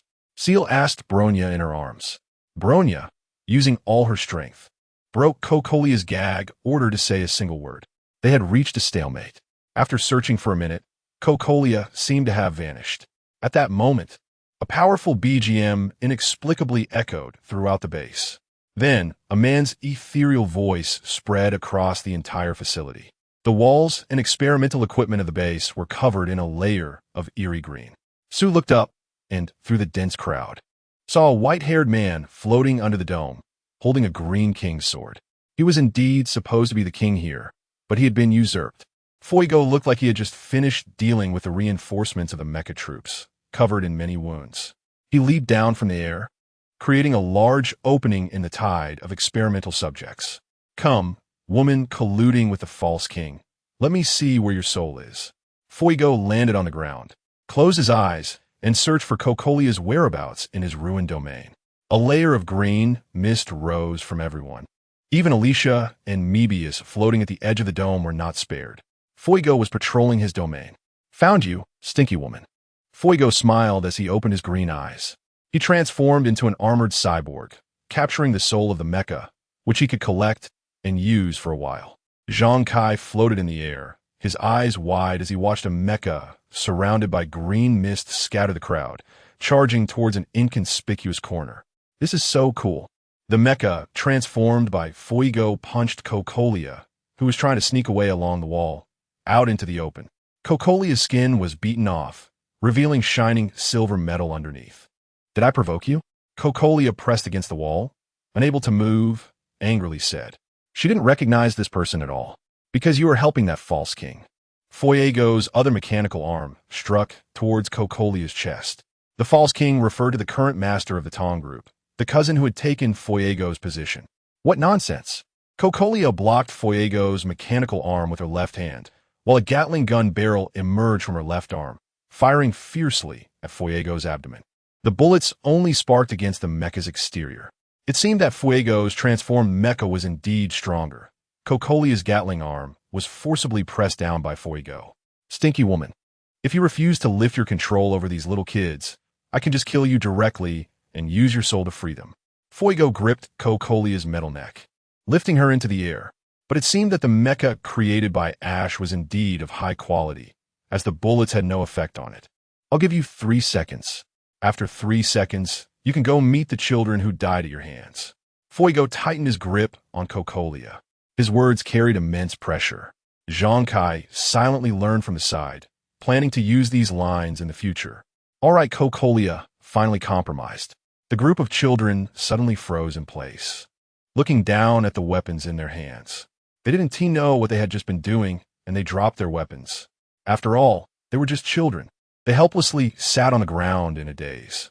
Bronya, who was in Seal's arms, also stopped struggling, resting her head on Seal's arm and smiling at her. "Thank you, Seal, and all of you. Can you be our sister for a lifetime?" Seal rubbed Bronya's face. "Why is it you?" Bronya was confused. "Because there's another me. She likes you too." Seal kissed Bronya on the cheek. "Okay. What was the name you gave me?" Bronya asked. "Sister Bronya." Seal rubbed Bronya's cheeks. Although Bronya didn't understand many situations, she was very happy now. They had been liberated, escaping Cocolia's grasp. Chili had somehow pulled out those ancient iron handcuffs, the kind made from a large piece of iron with 2 holes in the middle for the prisoner's hands to go through. Cocolia was speechless. What an ancient torture device. But regardless, she was destined to serve time. Handcuffed, Cocolia was escorted by Chili as they passed by Bronya. "Have a good journey, Mom." Bronya waved at Cocolia from Seal's arms. Daughter, you must be happy with your girlfriend." Cocolia nodded with tears in her eyes. "Girlfriend?" Bronya looked up at Seal. Something seemed off. The brain of the board duck malfunctioned. Seal's smile turned sinister. Chapter 82. A temporary conclusion. So, what should we do with these children? The meal supply system here is automated, and it has many of the necessary facilities. Plus, there are dormitories for all of us upstairs. Mom has a good heart, At least she really gave us, a group of homeless children, a home. Bronya left Seer's embrace and walked over to Alicia to explain. But what cost? Su-Ran shrugged. The cost is, Mom is being forced by a group to conduct research on us so that we can have such a large place to live. Bronya lowered her head. Then she really shouldn't have done that. Su-Ran disagreed. Don't say that. Maybe that woman didn't want to treat the children this way. Alicia didn't think Cocolia was that hateful. Perhaps she was just helpless. It's hard to judge that woman. Yang adjusted her glasses as she approached. And then she ran away, traveling all over the world, doing all sorts of good and bad deeds. She opened orphanages wherever she went. And the cost of opening orphanages is that she had to almost crazily engage in illegal activities to make money to keep the orphanages running or cooperate with other dark forces. Yang shook her head. Cocolia has been a mother all over the world. What a legendary figure. Alicia could only admire her. Guess where she comes from? Su-Ran asked with a smile. I don't know. Looking at her, she should be Western, right? Alicia guessed. She has Western blood, but she grew up in Merzu. Su-Ran said. Ah. Alicia was stunned. Indeed, all those raised in Merzu are extraordinary. There is also something to be happy about. These children are actually quite resilient. I checked the surveillance and found that those children we knocked out earlier have all gotten back up and are even healing each other. Yang revealed a comforting smile. Ahaha, after all, they are made of iron. Alicia sighed. Seer was following Mobius in search of something in this experimental base. Mobius still harbored fear of this immortal entity because Seer had such a large hole in her chest. Yet she was completely fine. It was somewhat frightening. Mobius stealthily opened a storage room and found the human organ storage area. She took out a storage tank that looked like it could hold a heart and compared it to the hole in Seer's chest. Come, little mouse. Let us get you on the operating table. I'll be very gentle. Mobius' smile at that moment was the most enticing. Seer nodded and obediently laid down on the operating table. Just as Mobius was about to start and attach the heart to Seer, there were two knocks at the door. It was Zhang Kai and Fuigo standing at the door. They were the ones with medical licenses. Zhang Kai mimicked Su-Ran's actions, grabbing the back collar of Mobius' outfit and putting her aside. Mobius sat helplessly on the ground and began to cry again. Woo-woo. Ailey, Kevin is bullying me. I can't accept an unknown person performing surgery on a patient. Zhang Kai merely shrugged and snatched the heart from Mobius' hands. The young man is right. Fuigo put on a white coat and agreed with Zhang Kai. Alicia rushed in and picked up the crying Mobius from the ground. Ailey, you're still good to me. Mobius cried while hugging Alicia. Mobius had already been softened by the various extraordinary beings in this world. Little Mobius, don't cry. Ailey is here. Alicia gently patted Mobius' head as if she were comforting a baby. After a few dozen minutes, the two valiant doctors had sewn up Seer's heart and used high-tech equipment to restore the remaining gaps in Seer's body. Senior, we really get along well. Zhang Kai high-fived Fuigo. Of course, young man. Fuigo seemed to have not smiled this happily in a long time. They were both warriors who were delayed by studying medicine. Bronya was saying goodbye to many friends who once had consciousness in the orphanage. You have a name now. Bronya, what a beautiful name. Sister Bronya, remember to be happy. We will work hard to live on. Have we lost our mom? It suddenly feels like something is missing. Bronya quietly listened to their confessions. Su-Ran and Wu Fengqing. Hua, how did she come up with the nickname Little Qinglong for you? Su-Ran asked a student. It seems that this nickname from a senior suits me quite well. Ha ha. Wu Fengqing scratched his head. Well, thank you for your concern, Officer Su. I'll stay a little longer. Wu Fengqing nodded. You were originally surnamed Dan, right? Su-Ran suddenly asked. Oh, how did Officer Su guess that? Wu Fengqing was somewhat surprised. I can tell from your techniques and from Xiuhua's recognition of you. All right, that is indeed the case. It's just that surname can no longer accommodate my existence. Wu Fengqing shook his head. Your original name? Dan Qing. Chapter 83 Tip. The protagonists have already saved many children. Let's start with a cast list and note my ulterior motives. It's not arranged in order of appearance. There are also many meaningful words and things I've left behind. Alicia Su-Ran is going to be eroded into Vita. The Su sisters, she-er, a dual personality formed by a later event. Her best childhood friend turns into her brother, but the brother is also going to become Sister Su. Little May, Mebius, doesn't want to be small anymore. It will take a long time to grow up. Jean Kai, Catalina Kevin, Kaslana, the ancestor in childhood. Gu Xiao Mu, mayor of Mu City, maybe a more foolish Teresa. Qin Kong, governor of Yuan province, set as Hua's master. Chuli, named Hua, steel plate. Ji Gu, governor of Shi province. GZ, silent. Just watching you, D. Yang, old Yang Wu Feng Qing, Su student. Little Qing Long Guin, Gray Show, How to Paint the World. Kuyun, mixed blood dragon clan beaten by the influence Su. Cosmo, brother, likes children under 10, codename 19C. Bronya, sister. Adult, Coco Leah, mom. Lucy, widow landing on the moon. Fuigo, it's too painful. More characters, counterparts, will pop up later. I probably won't change their names anymore because I can't remember them. Let's briefly talk about my initial thoughts on this book. It's quite mixed. The world setting continues from my other failed books. It's a world that needs saving. So Alicia came to save humanity. Now, let's talk about some place names. The ferryman of the twin-born sea. Captain, ferryman. Once, another Sue belonged here. Perhaps that Sue is actually Vita. That Sue seems to have been doing something with the Sue on the overseas side. The fighting she-heir, spirit, has already walked through this sea. She has seen another Sue, Vita, brother, sister, and she-heir now wants to talk to that person. She-heir's main body will probably also be involved, facing this sea. Twin-born, Night City, the theme city of the game, Cyberpunk 2077. I only borrowed the name and the general appearance of the city here. Night City in Cyberpunk 2077 is very dark. However, in my version, this city where Alicia lives, ISNT that dark, it's purely freedom, with strong people everywhere. Ling Tong City. The internal corruption and darkness of this city is the real Night City. The term Ling Tong was created by me, actually to correspond to Huangban, but with more practical significance. Body modifications, genetic modifications, mental control, rampant gangs, military recklessness, medical resources tilted only towards the rich. In this despairing city, there is a resistance organization called the Floating Smokewalkers. It's actually Edge Runners. I couldn't think of a better term. Lucy. The name comes from the anime Cyberpunk. Edge Runners. The Lucy in this book has a similar experience. Her boyfriend lost his life due to body modifications. A tribute. Fuigo. The name comes from the game League of Legends. The Fuigo in this book is roughly similar to that one, but he didn't become a king. However, he also lost a loved one. It hurts. It hurts so much. This line is to fit the theme of Ling Tong City. Genetic modifications.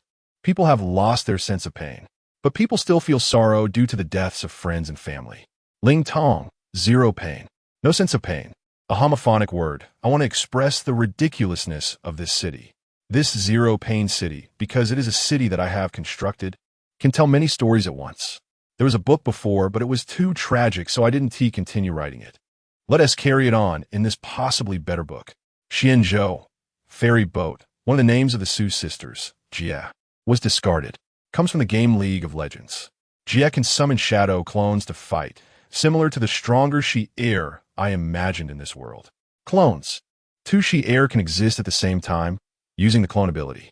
At the same time, Jia in League of Legends also has a disciple, who also fights with a scythe. So I inexplicably associated them together and gave one of the she-heir sisters the name Jia. Yuanzhou, Muzhou, twin provinces. In the world of this book, two cities with completely opposite social systems, but close to each other. One has order, and the other has only freedom, stability, and chaos. At the same time, the twin-born sea, because it is sandwiched between the two cities, the name also corresponds to these two cities. It also corresponds to she-heir's twin-born. One is submissive, and the other strikes hard. I seem to have nothing more to say, but in any case, I might have forgotten what I left behind that is worth discussing. Thank you for reading these asides. Chapter 84. Save Yourself, Su Ran and Yang. Is the inner circle a forbidden area for you and your organization members? Su Ran asked. They, as outsiders, are not allowed to enter. Not really. Our identities are well concealed. Except for our nighttime operations, we are ordinary citizens during the day. Yang shook his head. All right. Gather them in the inner circle and prepare for the response. I'll call over the unit called Tianhua and let us take care of this place together. Now, all right. The farce in this city should come to an end. Kiana, go. Sigh. If I hadn't received a command from Teacher Jagu, you would have gone crazy in Night City. Don't say that. Man, once we finish this, we'll go eat something delicious. No need for you to cook. Kiana put on her battle armor and pulled Mei onto a helicopter. Behind the helicopter was a formation of mechs, all neatly painted in red. The target is that damned Ling Tong city in the Ash group. Can you shout a bit quieter? Mei covered her face. Suran didn't know why, but he felt like he had aged a lot. He sat on the rooftop of a tall building in Ling Tong City, gazing at the lifeless city. Suran dialed the phone number. All right, Commander Su, I just got on the plane. If I had known, I would have brought more people. Chuli said helplessly. But your master said you seem to have some issues. Chuli changed the topic. What issues could I have? Suran dismissed it. You seem to be entangled with someone. What person? If you know, just say it. Can I avoid them? Suran was impatient. You can't escape. That person is related to the twin-born sea. You must have believed her claims. She said she was just a little swordswoman. Chuli said. Which person? Suran was confused. I can't say it outright. I'm afraid she'll directly take over your body in the sea. Him? I've seen all those memories. They're very real. Suran didn't think there was anything wrong with the other self. She deceived you from the start. She is actually a woman. Good he looked. Suran was stunned.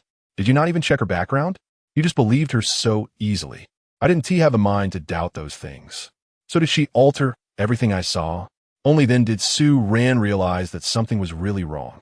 He had completely trusted everything he saw in the twin-born sea and fully believed in the other self.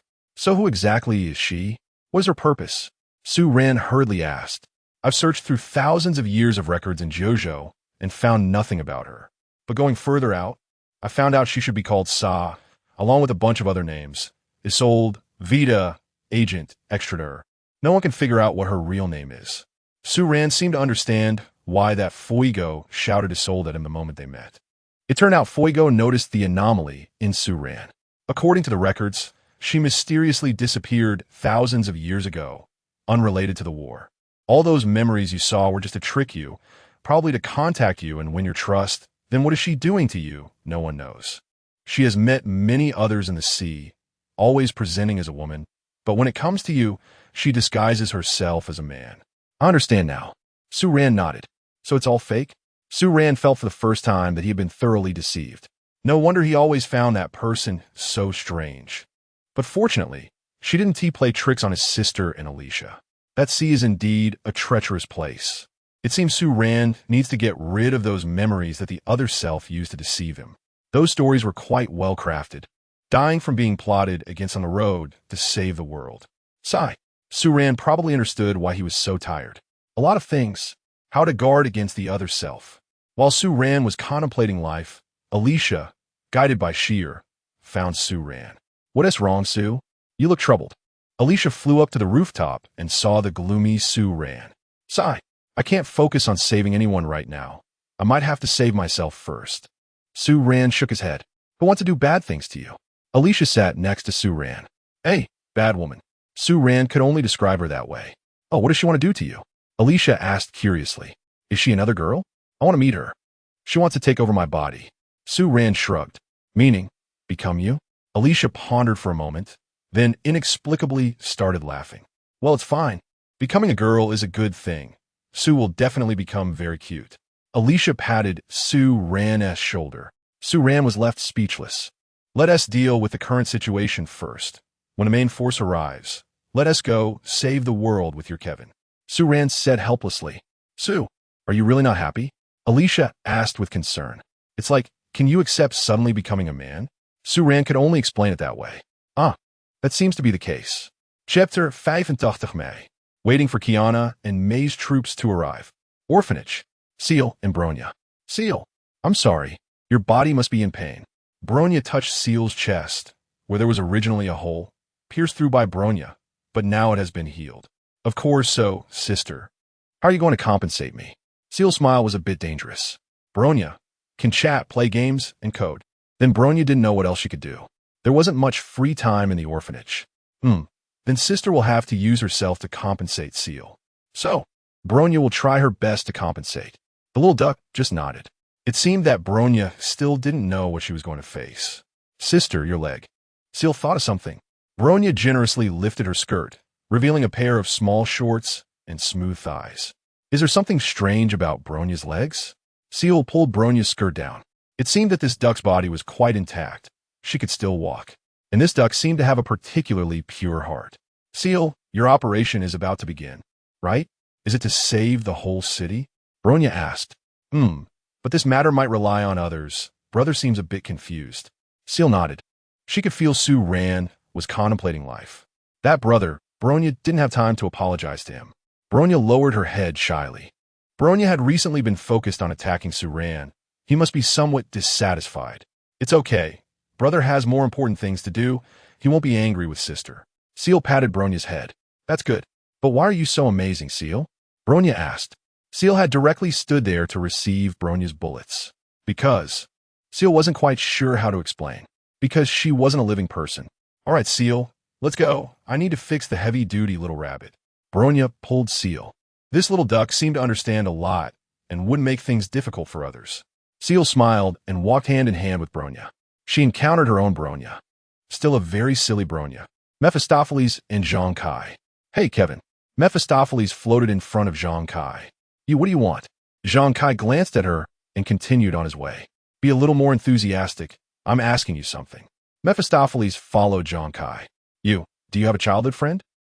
Zhang Kai thought for a moment. That one with the surname Su, does that count? Zhang Kai said something that made everyone black out for a moment. Su. No, Kevin. Do you really like boys? Mephistopheles couldn't hold it in. Mephistopheles nodded. It seems that people in this world still have their own fates. What's her name? Mephistopheles asked. May. Little follower. Chapter 86 Fight for the good fight for all that is good in the world. Kiana shouted her over-the-top lines while standing by the helicopter door, firing her rifle and taking down a large mech. Their troops were already intercepted in the desert. The enemy was the Ash Group's mech forces stationed in Lingdong City. The two mech units were entangled in battle. The performance of the Tianhua mechs was inferior to that of Ash's, as the drivers on Ash's side were required to integrate completely with their mechs, akin to a person growing out of a block of iron. The drivers could not leave the mechs, resulting in higher performance. Tianhua was more humanized, not forcing drivers to be confined in cold machinery. But this led to lower combat effectiveness. Kiana's unit was at a disadvantage, with several large red mechs smoking and crashing into the desert, while the enemy's blue mechs suffered minimal losses. What are we going to do, May? Is there no one coming to support us? Kiana asked as she put away her gun. She had fired 5 or 6 magazines just to barely take down one enemy mech, and the barrel was smoking. The Ash mechs were too tough. May was sitting calmly in the cabin. It should be here soon. May smiled elegantly. Kiana suddenly had a bad premonition, sticking her white-haired head out to look outside the cabin. And sure enough, a missile was locking onto their helicopter. Stop showing off, May, run. Kiana pulled May and jumped out of the helicopter. The two girls, one white-haired and one purple-haired, were rapidly falling through the air, looking up at something. The next second, their helicopter was engulfed in flames. Why didn't you bring a mech? May asked. That thing is too clumsy. Kiana complained. Then we're going to die from the fall? May sighed. The two of them held hands as they fell, only 50 meters away from the sandy ground. Still making jokes, why aren't you flying up? Kiana squeezed May's hand. Someone is coming to get us, May said with calm confidence. Where? Kiana looked around. May remained silent. Only then did Kiana see a cloud of black mist flying towards them. The black mist suddenly transformed into a person. Is that a ghost? Kiana exclaimed. Sierra caught the two of them and brought them down gently, landing on the sand. Kiana's sister and May's sister, Sierra, greeted the two. Thank you. But how do you know us? Kiana asked with wide eyes. Oh, probably because of Kiana. That name has become infamous. May smiled. Sisters. Let us hurry into the city. Sierra will protect everyone. Sierra said one sentence and transformed back into a cloud of black mist, locking onto a blue mech in the air and charging at it. Is she the only one supporting us? Kiana still looked confused. Oh, then she can definitely help deal with this area of enemies. May smiled, pulling Kiana to fly low over the sand. Hey, what about our troops? Kiana asked, as if you really know how to command them. May couldn't hold back her laughter. All right, We can only head into the city first. A large cloud of dust rose behind them as they rushed toward the sand barrier of Lingdong City. Inside the city, in the fourth ring, as soon as Zhang Kai appeared, he was targeted by a bunch of mechs. On a distant high-rise, Su Ran was laughing gleefully, while Alicia couldn't help but chuckle at Kevin's predicament. This reckless youth is probably still on the blacklist, thinking he can swagger around the city. Sorantist. All right, I'm going to help him first. Alicia leaped up, sitting on her staff, flying towards the white-haired man who was fleeing in a panic. Sorantist. He didn't want to fight anymore. After thinking for a moment, he decided to borrow a weapon from Yang. It was time to play with some high-tech stuff. Let's borrow a sniper rifle. Chapter 87. Otto, Kiana, and Mei rushed through a large gate into Lingtong City. A few members of the Ash security team were chatting idly when suddenly they saw a white shadow sweep past them, followed by a gust of wind that blew sand into the faces of the security team members. They wiped the dust off their faces with their hands and sighed helplessly, lamenting in their hearts. Lingtong was ultimately a small city with only a few hundred years of history. No matter how much they exploited the residents' labor to strengthen the city's power, it still fell far behind compared to other large states. For example, how many people like Kiana and Mei could one find in Lingtong City, who come and go without a trace?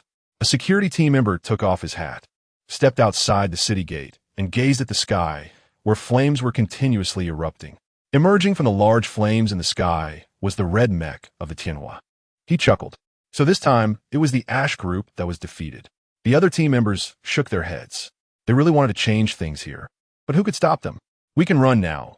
Judging by the momentum of Tianhua, Lingtong City is about to fall. Let's retreat to Fuming City. After all, who was the one that caused this place to fall? It was Tong Wu. To be fair, he is indeed a beast. Tong Wu, the mayor of Lingtong, perhaps prefers to refer to himself as the governor of Tongzhou. Originally, Lingtong City was a city closely tied to the City of Night, and it was quite free. But ever since Tong Wu seized power and became mayor, the city has completely fallen. Genetic modification made people lose their sense of pain. Diseases proliferated, and people didn't know when they would die. The technological chips needed to sustain life were monopolized by Tong Wu, making them unattainable for ordinary people. Perhaps saying that our cooperation with Lingtong was a mistake? Collaborating with the inhumane upper echelons of this city. I don't know. We're just ordinary people. Ordinary people working for Ash. Well, perhaps since we joined Ash, our choice has already been a mistake. Let's run. The headquarters has ordered it. Aside from those troops bought off by Lingtong, we can withdraw. The hired city must be more fun, right? I don't know. I haven't been there, but it must be much better than this lifeless place of Lingtong. This group belonging to Ash knows that this place is not one where a person can stay. Also, what do you think about that delusional plan from our higher-ups? Impossible. In such an old place as Jiuzhou, does Ash really think it can infiltrate so easily? Do you think the City of Night will welcome you? We poor souls who have entered Ash have done nothing and already bear the label of betraying Jiuzhou. The next city to fall should be Fuming. After all, it's very close. Let's go experience the dreams there again. A group of people drove away from Lingtong City. Likewise, many of their peers were also fleeing from here. Hundreds of flying cars surged out of Lingtong City. Yang's underground base. Ash is already on the run. Su Ran was a bit surprised. Yang took a large sniper rifle off the wall and handed it to Su Ran while adjusting his glasses. Well, I didn't expect them to be so ruthless. I thought their cooperation with the Tong family was quite deep. Yang chuckled lightly. When disaster strikes, everyone flies away. Su Ran took the sniper rifle. The first ring, the tallest building in the city center. Tong's building, the top office. Here, one could see the entire cityscape, as well as the large flames and black smoke outside the city, along with the Tianhua mech troops that have already breached the city. Two people were sitting in the office. Your city is finished, Wu. The temporary personnel from the Ash group are all in the process of withdrawing. There is no way to stop them. Only a few armed forces and mech units can be called upon now. The Tianhua group and representatives from Jiuzhou have already infiltrated beyond the third ring. Bang! A loud sound of a table being slammed. What you're saying means you also want to run. Tong Wu coldly stared at a blonde man. Me? Of course, I have to leave. The blonde man smiled elegantly and walked to the floor-to-ceiling window. My lord. No, I was wrong. Tong Wu suddenly put away his arrogant attitude and knelt behind the blonde man. I remember that at the beginning, I tasked you with the plan to try to use gene chains to reconstruct a person, right? The blonde man kicked Tong Wu away. This is the wrong path you chose yourself. I was still waiting for your next step to once again use all the citizens for gene experiments. But it seems that the world can no longer tolerate your actions. You have only one way to go. Do you think you can escape? Tong Wu said fiercely. Me? When did I ever stand with you? There isn't even a place for me in your Tong group. When have we ever cooperated? When have we ever had a relationship? The blonde man smiled elegantly and walked straight out of the office. Goodbye. Tong Wu was left dumbfounded. It turned out this man never asked him for anything because he had already anticipated this moment, and he could retreat unscathed. Otto. Tong Wu was momentarily confused. He thought he could still struggle. After all, this was his city. The fourth ring. Zhang Kai was still entangled with a group of mechs in the alley. This time, Shi'er was not there to save him. She was fighting outside the city. Alicia couldn't catch up with them even in the sky. She could only smile helplessly. Suddenly, the pursuing mech behind Zhang Kai stopped their chase. The mech paused for a moment and then flew off in the opposite direction. One mech passed by Alicia, and she turned to wave at the large figure. Hello, hello. Actually, the mech pilot just thought that this pink-haired girl had followed them so far to chase Zhang Kai, and even though he didn't know the reason, he should say hello. Alicia nodded in satisfaction. She really gets along with everyone. Also, why can she get along so well with these big guys? Kevin, are you tired? Do you want me to carry you? Alicia smiled and reached out a hand to Zhang Kai in the air. No need. Zhang Kai felt embarrassed after being held by Shi'er. He thought he had lost all his face. Chapter 88. Leisure before the war, it seems they have already planned to evacuate the city. Zhang Kai watched as the blue mechas gradually departed. Without armed forces, this city is almost falling apart. Alicia patted Zhang Kai on the shoulder. Is that so? Zhang Kai felt a bit confused. It seemed like he hadn't done much. He felt he couldn't save the people who had fallen on the road and couldn't stand up again. Then he rushed into the inner ring like a fool and was intercepted, saved by his sister. After that, he defeated a group of children in the orphanage, but couldn't capture Cocolia directly. Now, he was being chased by a group of mechas, with no ability to resist at all. We saved this city together. Alicia smiled and comforted him. You really are a Kevin who easily feels confused. In fact, no one achieved too much. Everything was just a small push, and then this loose and ridiculous city collapsed on its own. Maybe you should learn more from Sue. He is very reliable. Indeed, Zhang Kai nodded. All right, one day, you will become your own savior. After Alicia finished speaking, she took out her phone and called Sue. Sue Ran was still at Yang's underground base and answered the phone impatiently. What is it, Ailey? Sue, what should we do next? It seems we are about to save this city. Go find Hua. Sue Ran said impatiently. Hua. Alicia was a bit surprised. Don't you know such a big steel plate? You should have met her a long time ago. She is the assistant and apprentice of the governor of Yuanzhou. She was sitting right across from you at your birthday party. Oh, Alicia remembered. She was the girl who escorted Cocolia away. She did resemble her a bit. More aloof, but still that steel plate. Hua is a high-ranking official in Yuanzhou, and Sue is a high-ranking official in Muzhou. So that's how it is arranged. Alicia understood. She has a name that the ancients used. It's another name, but it's indeed easier to pronounce than her name. Tsiuli, Tsiuhua. I'll send you her number. You go find her. She has more energy than I do to arrange things for you. Sue hung up the phone. Gray Snow and Brother Long. Let's go. Gray Snow, we're going to change this city. Oh, Brother Sue and the others are really impressive. Gray Snow nodded. They had promised Gray Snow to save this city, and now it seemed they were doing it. Sue, is he the executor from Muzhou? He is as dark as Brother Long, but he is really nice, Gray Snow praised. Kuyan nodded. At that moment, Sue Ran suddenly kicked open the door and stared at Kuyan. Speak of the devil, and he shall appear. Do you think I'm a bit strange? Sue Ran asked Kuyan. Kuyan smiled. Human, you know that? Tell me, where is she from? Sue Ran walked up to Kuyan with a somewhat frantic demeanor and asked in a commanding tone. Gray Snow quietly watched this scene from the side. She from the past. She is you. How to deal with her? Sue Ran asked with wide eyes. He definitely didn't want that woman to take over his body. Hard to say. You can certainly meet her. Kuyan shrugged. All right. Su-ran put away his frantic expression and sighed.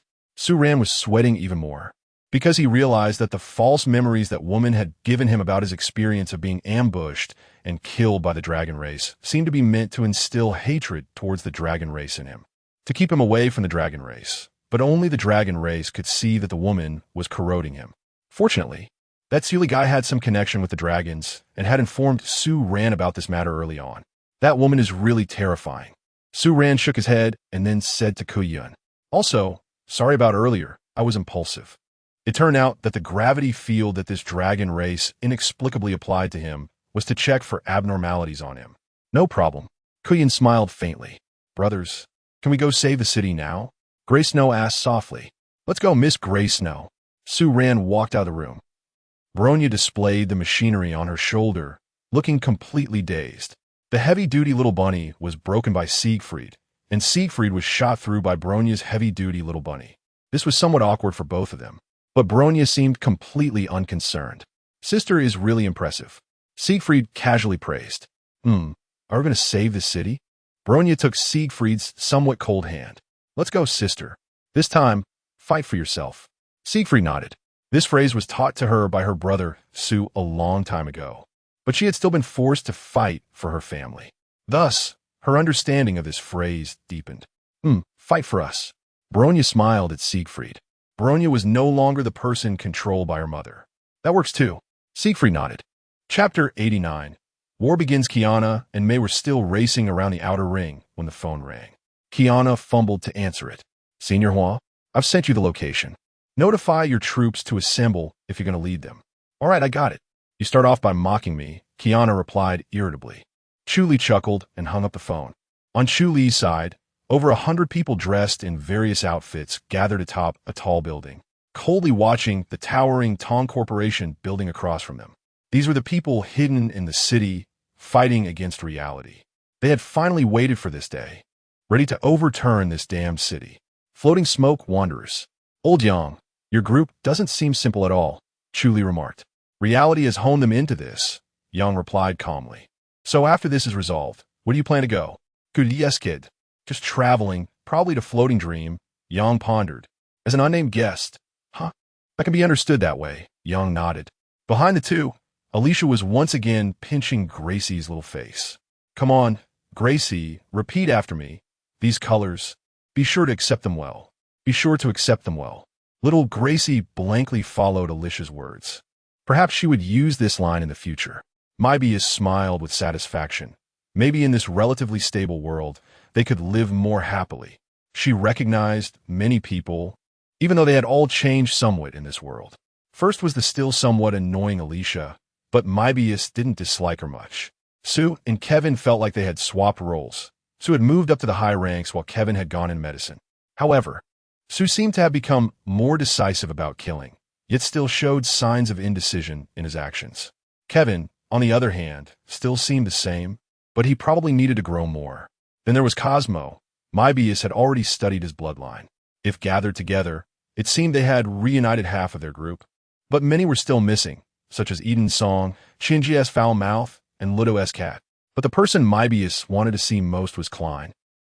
The battle was about to break out. The Heavenly Fire troops had entered the inner ring and were entangled with the few remaining mech units of Ash and Lingtong. The city was in chaos, with many skyscrapers emitting thick black smoke from missile strikes. Everyone was busy contributing to saving the city. In Kiana's squad, Seal and Bronya had joined Kiana and Mei's ranks. For some reason, they got along very well. The four were targeted by a mech on the ground. Kiana didn't know what got in her head, thinking she could confront this big guy head-on, but ended up getting punched away by the mech, crashing through glass windows and flying for quite a distance before finally stopping in front of desk. Bronya stared blankly at the shattered glass that Kiana had crashed through and glanced at Mei. "It's fine. She's tough," Mei casually replied, rushing towards the mech with her sword, continuing to deal with the big guy alongside Seal. Bronya continued to control the heavy armored bunny, firing at the mech. Seal wasn't really taking the fight seriously. She just wanted to see how Sister Mei and Sister Bronya fought, and also the clumsy Kiana in her predicament. Seal attracted the mech's front fire.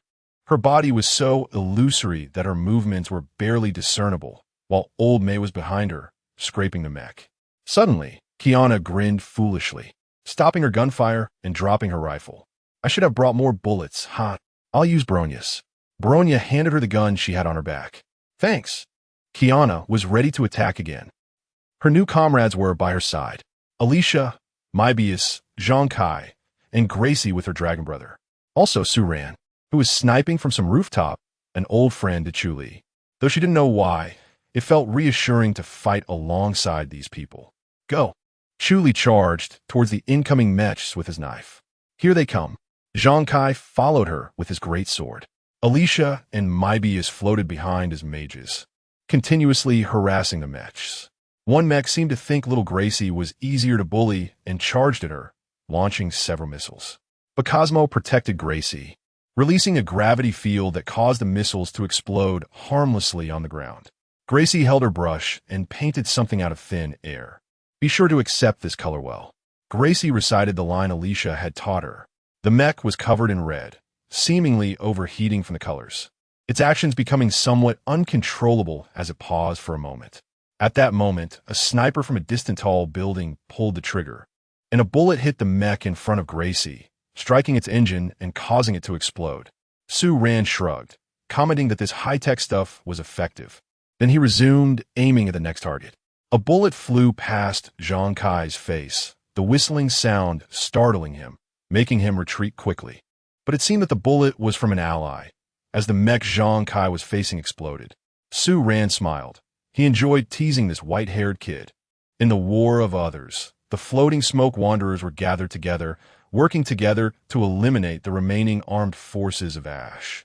On the high building, Suran took his eyes off the sniper rifle's scope and glanced at the helicopters. Terrorist helicopters. I can't believe this exists. As long as they lock onto someone, that person is either dead or severely injured. Who will be the lucky one targeted by the terrorist helicopter? Chapter 90. Final boss Kiana and her companions finally worked together to take down a large mecha, and Kiana wiped the sweat from her brow. Finally solved. But only Kiana stood there with a silly grin.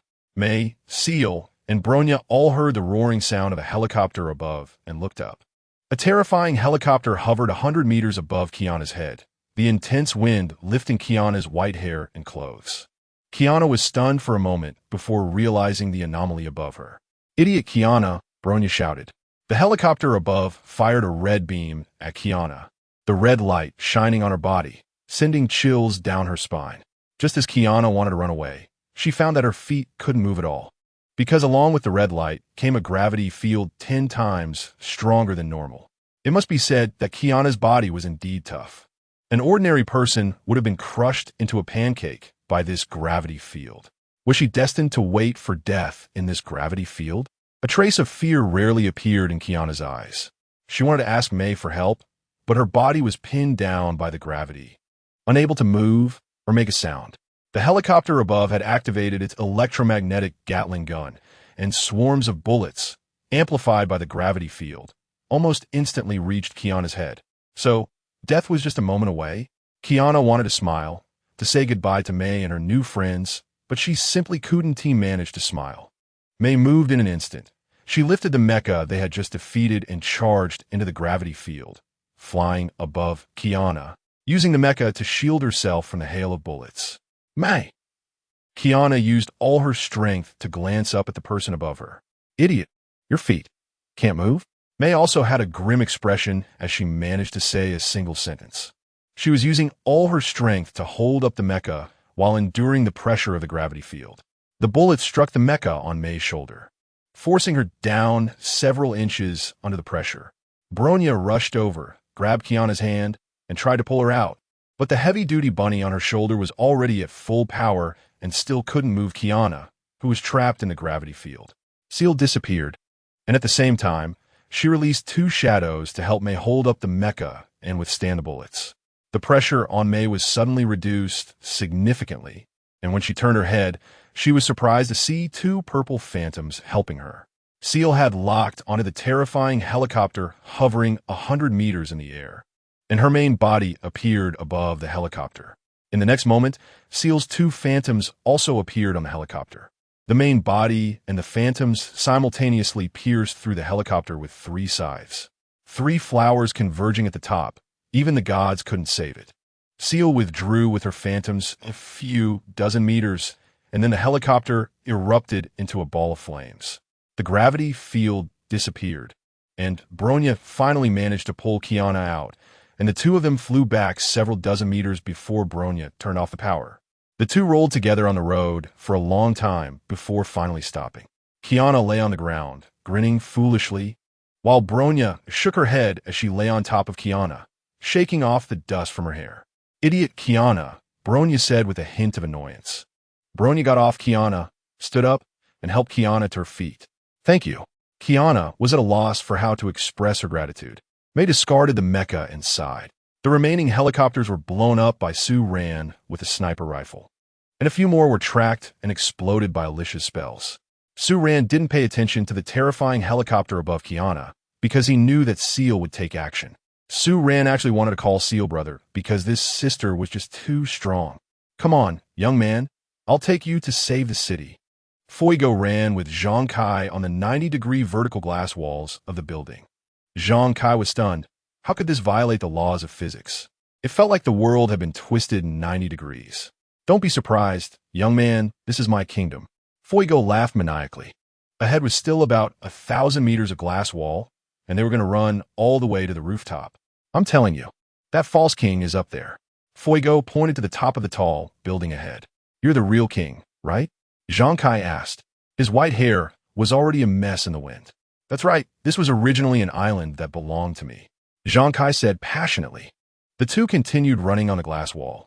Su Ran was slacking off on another rooftop when he suddenly saw two white-haired boys running on the opposite Tong family building. 666. Running directly on the wall.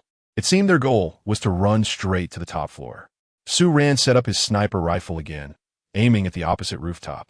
The top of the Tong family building was dozens of meters higher than the building he was on, but he could still barely aim at it. Fuigo and Zhang Kai broke through the glass wall of the top floor, entering the level, and then Fuigo restored the gravity field to normal. Zhang Kai suddenly felt dizzy. It was an office, and a man in a suit stood with his back to Fuigo and Zhang Kai. "Tong Wu, the master of Lintong. My dear brother, it seems we haven't seen each other in a long time." Tong Wu turned around and smiled at Fuigo. "I said that the next time we meet, it will be your death." Fuigo thrust his sword at Tong Wu, but the sword was firmly grasped by Tong Wu's hand. Fuigo adjusted the angle of the sword and swung it toward Tong Wu's head. Tong Wu bent his neck down 90 degrees to avoid the sword. What kind of sensitivity is this? Zhang Kai briefly marveled before joining the battle with his big sword. Both Zhang Kai and Fuigo swung their swords at Tong Wu, who elegantly caught each sword blade with one hand, playfully knocking them together. "What's going on?" Zhang Kai asked. "He is made of iron all over, and his brain is equipped with a combat prediction chip that can foresee our next moves. Truly, technology changes lives." The office was filled with a strange green, shallow water, and Fuigo vanished into his domain, leaving Zhang Kai alone to look around. In the next second, Tong Wu suddenly appeared in a suit of mecha armor and reappeared in the space, throwing a heavy punch at Zhang Kai. Zhang Kai needed to get serious. Ice shards began to form on his big sword, and the sound of ice crystals forming echoed. He swung the sword to meet that punch. A loud bang. Zhang Kai was blasted out of the window by the punch. Ice fragments appeared on Tong Wu's mechanical arm. He clenched his fist, moved his mechanical arm, and shook off those inconsequential ice chunks. Suddenly, a sword shot out beside Tong Wu. It was Fuigo's Ruin King sword. Tong Wu calmly grabbed the green blade with his mechanical arm and tossed both Fuigo and the sword out the window. Just as Zhang Kai was floating back in the air, Fuigo flew out again, and Zhang Kai hurriedly caught him. "How do we fight?" Zhang Kai asked. "This final boss is absurdly strong. Aim for his head and destroy that damned chip." Chapter 91. The Fall of Heavenly Wisdom in the Ruined Domain. A cluster of green souls gradually emerged, presumably summoned by Fuigo. Zhang Kai felt that one of the souls looked somewhat familiar. It was a deceased worker he encountered upon entering the city, the adoptive father of Graceyu. "These are people who died because of you. Don't you feel guilty?" He manipulated a bunch of souls from an unseen place to launch an attack on Tong Wu's mech. "Is there honor to die for me?" Tong Wu shamelessly retorted. dispersing those souls with a single punch. What gives you the right to take others' lives? Zhang Kai's great sword was filled with ice shards, and he leaped up to slash horizontally at Tong Wu's iron head. Tong Wu calmly blocked the great sword with his mechanical arm, giving it a slight shake. And Zhang Kai was once again sent flying, this time getting stuck in the wall of the office. However, this time, Tong Wu's mechanical arm was covered in ice from head to toe. Inside the mech, Tong Wu wore a puzzled expression. Why is it still freezing? He had already raised the temperature of all his metal to 200 degrees, warping the space around him due to the heat. Tong Wu clenched his fist, shattering the ice shards on his hand. He intended to deal with this ice-manipulating kid first. This white-haired boy was somewhat extraordinary. Tong Wu threw a punch at Zhang Kai, who was stuck in the wall. At that moment, another mech charged forward, colliding with Tong Wu's mechanical fist. A loud crash of metal resonated as the two mechanical fists clashed. It was Fuigo, who had entered his ghostly green soul mech. Blocking in front of Zhang Kai and confronting Tong Wu, neither mech moved, as they were secretly testing each other as strength. The mechanical arms of both were momentarily at a standstill, but the floor beneath them cracked due to the hidden force they were exerting. Zhang Kai quickly struggled out from the wall and swung his sword at Tong Wu's iron head again. Tong Wu turned his head slightly. On a rooftop across from them, Su Ran had been waiting with a sniper rifle, finally catching a glimpse of Tong Wu's head. Tong Wu was now exposed within Su Ran's shooting range. A shot was fired. Su Ran quietly awaited Tong Wu's demise.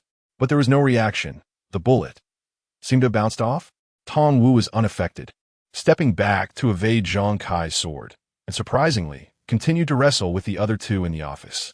Su Ran slammed his large sniper rifle in frustration. According to Old Yang, this sniper utilized laser beam bullets. However, it appeared that the laser bullets fired were directly rebounded by Tong Wu's smooth mechanical head. Su Ran abandoned the sniper rifle and leaped into the air towards the Tong Corporation building, ready to join the battle. Inside the office, Zhang Kai had no way to confront the cheating Tong Wu, and he was once again sent flying, getting stuck in the wall. This time, his great sword was knocked from his hands, falling to the floor. The two mechs clashed together, producing a series of metallic collision sounds. But Fuigo clearly lacked proficiency in operating the mech, and soon had one of his mechanical arms disabled by Tong Wu, the tech-savvy opponent. Is it really impossible to resist? Fuigo gritted his teeth. He had worked hard to become stronger over the years, aiming to defeat his cousin who had taken his position someday. But it seemed impossible. After all, Tong Wu's equipment was all acquired with massive amounts of money. He had no shortage of funds, and the entire city was profiting for his corporation. A pay-to-win player, indeed. This made it difficult for two ordinary players like Fuigo and Zhang Kai to compete, especially since Zhang Kai had not fully awakened his talent yet. But yet another cheat player arrived. Su Ran flashed right in front of Tong Wu, weaponless. But he used his mental ability to conjure a multitude of slicing blades, attempting to slice Tong Wu's mech into pieces. Yet Tong Wu seemed aware of the invisible attack coming his way and instantly teleported behind Su Ran. Space ability. Su Ran thought in his 20s that this was merely a privilege for himself and a select few. But times had changed. Technology could now allow people to teleport through space. As Su Ran closed his eyes, he teleported 10 meters away from Tong Wu's punch. Tong Wu seemed to predict Su Ran's teleportation position, and two Gatling guns emerged from his mech's chest, firing furiously at Su Ran's location. Su Ran's pupils were always red, and he no longer wished to remain low-key. He coldly stared at the rain of bullets heading towards him. All the bullets vanished into thin air. Su Ran's mental ability could also make things disappear, but this would consume a lot of his spiritual power. Seeing his attacks completely vanish, Tong Wu broke out in a sweat. Another cheat player. I must resolve this quickly. Tong Wu disregarded Zhang Kai and Fuigo on the side, pulling a chain from the back of his mech. Initially drooping down, the chain formed into a terrifyingly large chain sword. Tong Wu teleported next to Su Ran, placing the chain sword parallel to Su Ran's neck. Moving slightly forward, and Su Ran's head was about to be severed by the chain sword. But then Tong Wu found himself unable to move. Su Ran turned his head, glaring with his red pupils, coldly smiling at Tong Wu. He had forcibly controlled Tong Wu. The chain sword was dangerously close to Su Ran's neck, nearly cutting into his skin, but it had stopped. Su Ran seized the massive sword, then pivoted and swung it with all his might, aiming to cleave Tong Wu in half. But Tong Wu teleported away, narrowly avoiding the strike. Controlling space movement was difficult. Su Ran had already consumed a lot of spiritual power and shook his head in a daze. Tong Wu, furious at losing his newly drawn weapon, threw a punch towards the dazed Su Ran. Zhang Kai rushed over, blocking the punch with his great sword, finally managing to stop one of Tong Wu's punches. A moment of triumph. Don't just stand there, Su. Zhang Kai Loget. Aren't you quite capable, Executive Director? At this moment, Fuigo discarded his soul mech, leaping onto Tong Wu's head with the broken king sword, the tip aimed at Tong Wu's skull. Pain to the heavens. An impressive and determined strike. But Fuigo was sent flying by Tong Wu's other arm. How strong has this guy become? Stop your ridiculous actions. We could sit down and discuss things properly.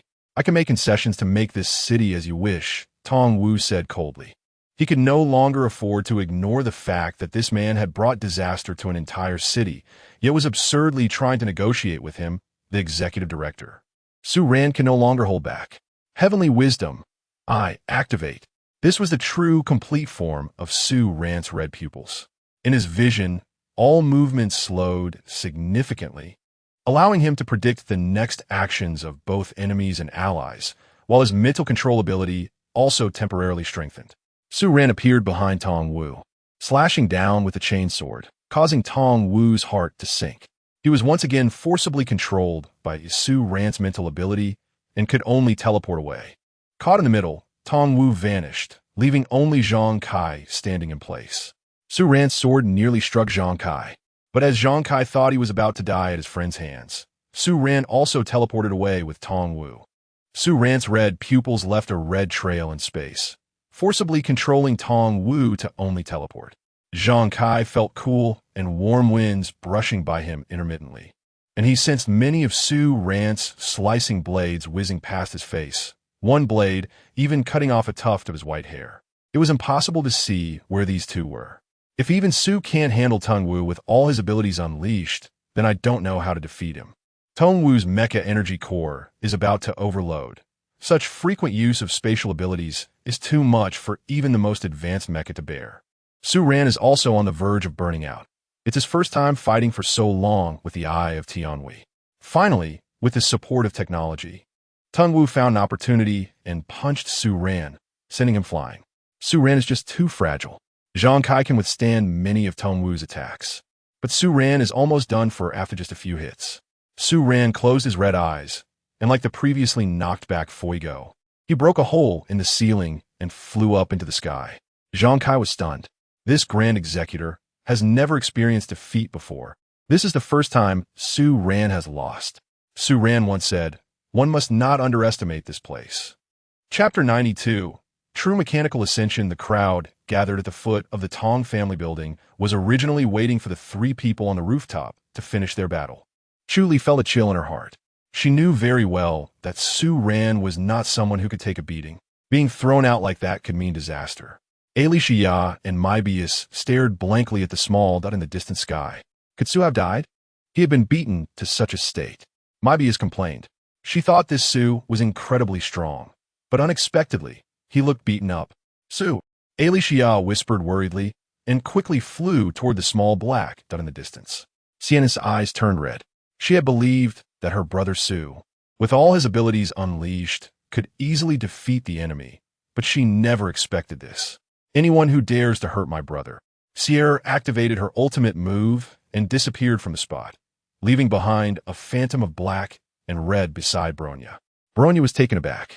Kiana pulled Bronya and May out. Sister Sienna's brother has turned into that. We will avenge her. Kiana gritted her teeth. Yes. Bronya nodded. Such passion, May smiled.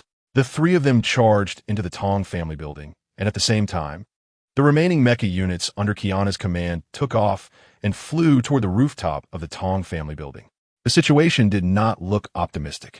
Yang adjusted his glasses and instantly disappeared from spot. After all, Su, the executor, had turned into that. How terrifying was the opponent? Chu Li was still holding the tang knife that Su Ran had given her. Hang in there, old Su, I haven't returned your knife yet. Chu Li muttered as she ran vertically up the wall of the Tong family building. Brother Su, are you okay? Gracie said blankly. It's hard to say. His condition has always been a bit strange. Kuyin shook her head. That dragon brother. Let's go. We need to avenge Brother Su. Gracie pulled Kuyin. Okay. Sigh. Mobius laughed helplessly but still chose to join the support line. Sierra caught Su Ran in midair with both hands and checked her brother's breathing. Still alive. Thank goodness. Sierra breathed a sigh of relief and handed her brother over to Ali Xia, who had also flown up. Ali Xia, with a worried expression, gently touched Su Ran's pale face. Brother is still alive. Ali will take him to the hospital first. Sierra dropped a sentence and disappeared into the air again. She was going to avenge her brother.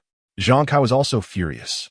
Tong Wu had sent 2 of his comrades flying, one of whom was an old friend. It seemed that if his teammates didn't die, he couldn't unleash his full power.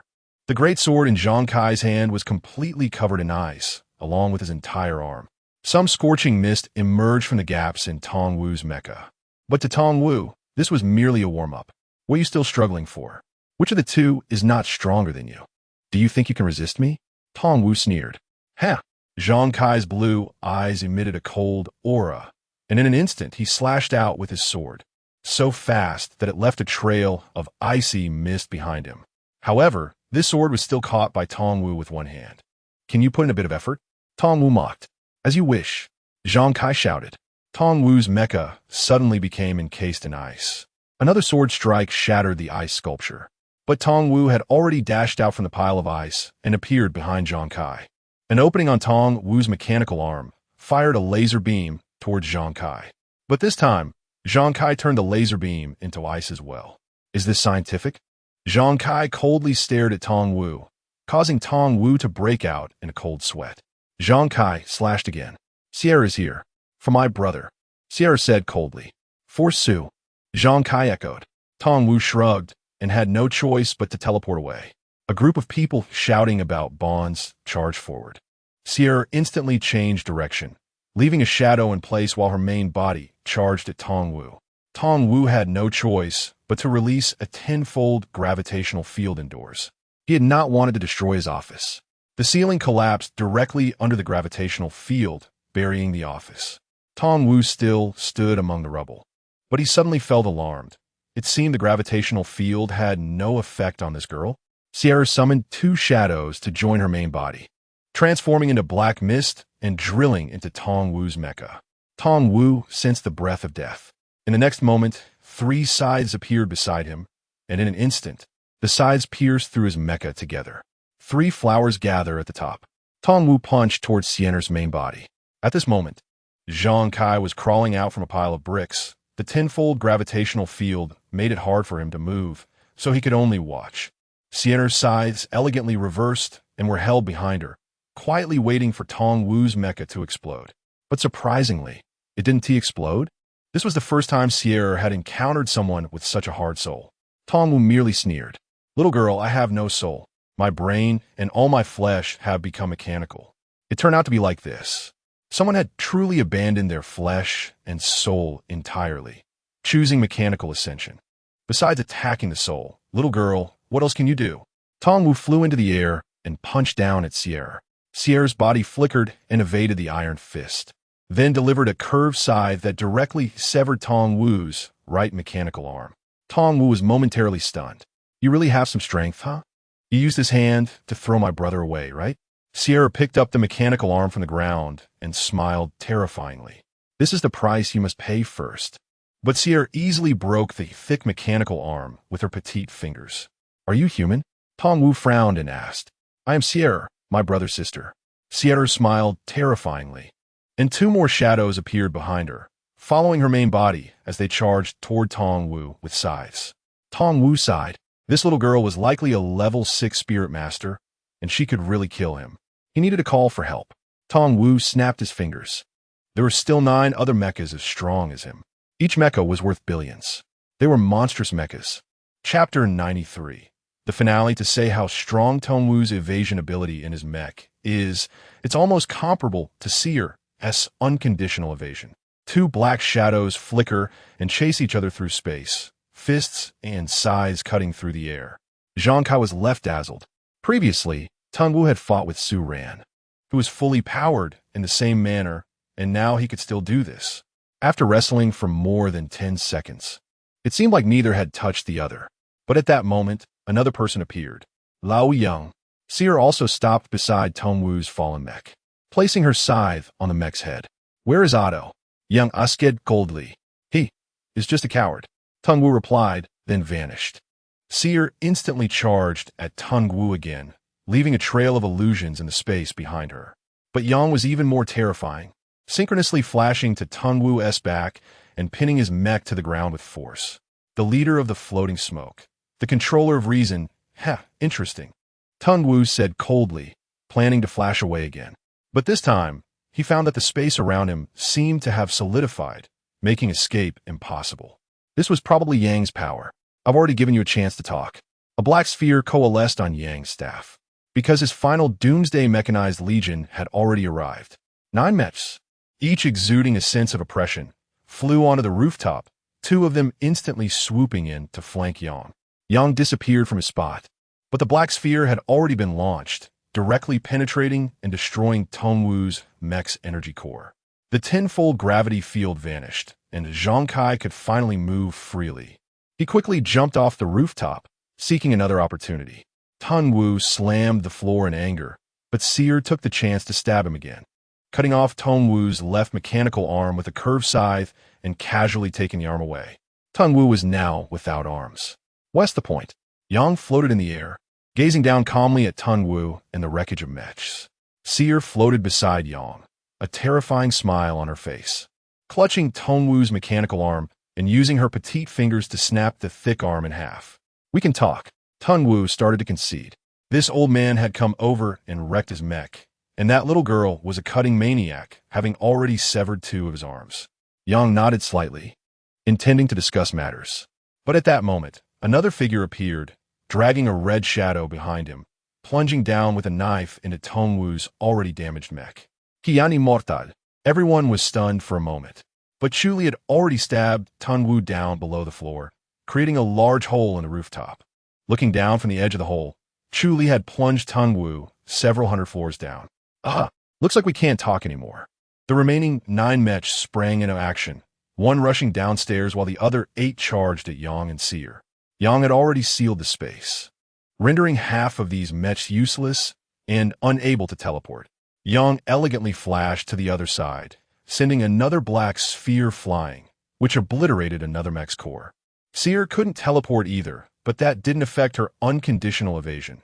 7 mechs launched a barrage of missiles, bullets, and laser beams at her, none of which even grazed her. The remaining individuals had also arrived. Moebius flew up with a large black and green snake, which knocked several mechs aside.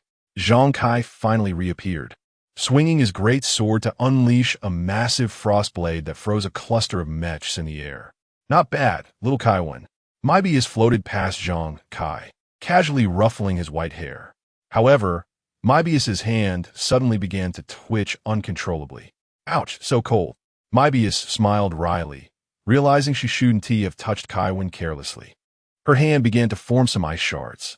Zhang Kai shrugged, leaping off the rooftop and shattering a mech ice sculpture with his sword. Kiana also arrived, jumping up and smashing another ice sculpture in the air with her fist. Zhang Kai turned to glance at Kiana. Kiana noticed him too. 2 little white-haired kids. "Grandpa?" Kiana momentarily didn't know how to address him. Zhang Kai nodded. It could indeed be called that. Bronya controlled the heavy-duty bunny to explode those frozen mech sculptures one by one. Inside the Tong family building, Chu Li held Su Ran's knife, confronting the last mech that could still move, while Tang Wu lay unconscious to the side. Here, they had escaped Yang's spatial blockade, allowing the mech to teleport freely. "This is rather annoying." Chu Li frowned, unable to touch the enemy at all. No wonder Su Ran had been beaten so badly. "Officer Hua, we can talk." Tang Wu, lying on the ground, spoke up. "Talk your ass off." Chu Li shot back with a classic line from the old 9 provinces. "Give it up. You can't defeat him. We can cooperate. You help me escort out of Ling Tong. I can help you rise again." I still have a 10-figure sum in a bank outside. Tun Wu offered tempting words. But Officer Hua's wooden head couldn't be bothered to think about such things. Chu Li continued trying to reach that mech. But the surrounding space began to turn green. Who? Could he noticed something unusual? Found you. It was Fuigo, scarred and suddenly emerging from the green domain, stabbing through the mech's core with a sword, causing it to collapse to the ground. Oh, thank you for your assistance. Could he smiled. It was what I should do. Fuigo extracted the Broken King's sword from the mech, resting it on his shoulder as he slowly approached the fallen Tun Wu. Brother, it seems you have accomplished what you set out to do. Tun Wu smiled one last time, realizing he was truly about to end this sinful life. Fuigo directly severed Tun Wu's mechanical head, with wires and circuits exposed at the neck. Your comedy is over. Fuigo carried the sword in one hand and Tun Wu's head in the other, making his way to a nearby elevator, with Chu Li following him inside. Brother, let me tell you, whose life isn't a comedy. Tun Wu's head could still speak. Chu Li shrugged. What was the difference from a robot?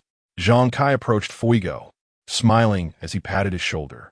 Senior, we saved this island. Yes, young man, we did well. Fuigo smiled back. Both of them were covered in injuries. The dark age of Lingtong City had finally come to an end. Chapter 94 Shi. In the first hospital, the medical equipment showed that Su Ran's vital signs were normal, but there were no signs of awakening. Su Ran lay peacefully on the bed. The family members at the bedside were anxiously waiting. Alicia, the two Shi heirs, Zhang Kai, Mebius, Grazian Bronya. Su placed Su Ran's knife at the bedside. She still needed to handle other matters, connecting Lintong City to Night City as control. Brother, Su Momo cried at the bedside. How can I and Shi'er get by without you? I still have to take care of Alicia. Brother, you promised. Crybaby. Shi'er teased Su Momo. So there really are two Shi'er sisters. Bronya initially didn't believe it, but with another girl who looked exactly like Shi'er appearing, she had to accept it. Alicia was also on the verge of tears, hoping Su Ran wasn't turned into a vegetable. Just wait. Zhang Kai understood clearly that in this situation, they could only wait for her to wake up on her own. Su Ran seemed to have a dream. In the dream, she was walking on a blue sea. A girl was leading her, holding her hand. Hey, Su, do you remember my name? She looked very much like herself, but she was a girl. Who are you? Su Ran looked at the girl in confusion. The girl released Su Ran's hand, stood on tiptoe, and cupped Su Ran's face with both hands. Can you remember? My name is Vita. Vita smiled sweetly. Su Ran stared at the face of this woman who looked so much like her. You want to become me? Su Ran recalled what Su Li had told her. It's this woman. How could it be? Vita smiled and playfully rubbed Su Ran's face. Why did you lie to me? Su Ran pushed her hands away and said coldly. Lie to you? Is it about the memories I showed you? I didn't want you to feel confused about yourself. Just like if you knew you were once a girl, wouldn't you be confused? Vita's smile faded a bit. Then you could have just told me from the start. Su Ran replied coldly. That's because. Vita hesitated, unsure whether to say that sentence. Because I love you. Su Ran fell silent. Love yourself? Why am I here? Do I have to become a memory like you? Su Ran shifted the topic. No, I'm taking you out. You can't stay here. It's actually very lonely here. Vita held Su Ran's hand and walked forward. Why did you pretend to be a boy before? Su Ran asked again. Because.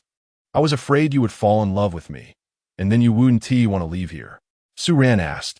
Because you already know I'm a girl? It would be good to lie to you anymore. Is this the twin sea? Su Ran asked. Yes. Vita nodded. Am I dead? Almost. You consumed too much energy. I was still dazed in the sea when your soul suddenly appeared beside me, and now I'm sending you out. You can replace me. Su Ran said slowly. Su Ran found it hard to understand this woman, but she was just herself. What have you been doing to me? Watching your life. Vita led Su Ran to the edge of the sea. I am Vita. I love you all. Vita smiled and pushed Su Ran off the cliff into the sea. Vita. As Su Ran fell, she desperately remembered this name. However, she wouldn't be lying to herself again, would she?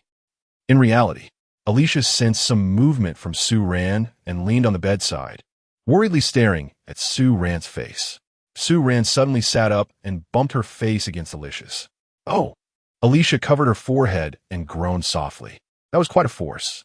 Vita, Su Ran stared blankly at the wall opposite the bed, repeatedly murmuring the two words. Brother, who are you calling? Su Momo heard this name and was somewhat surprised.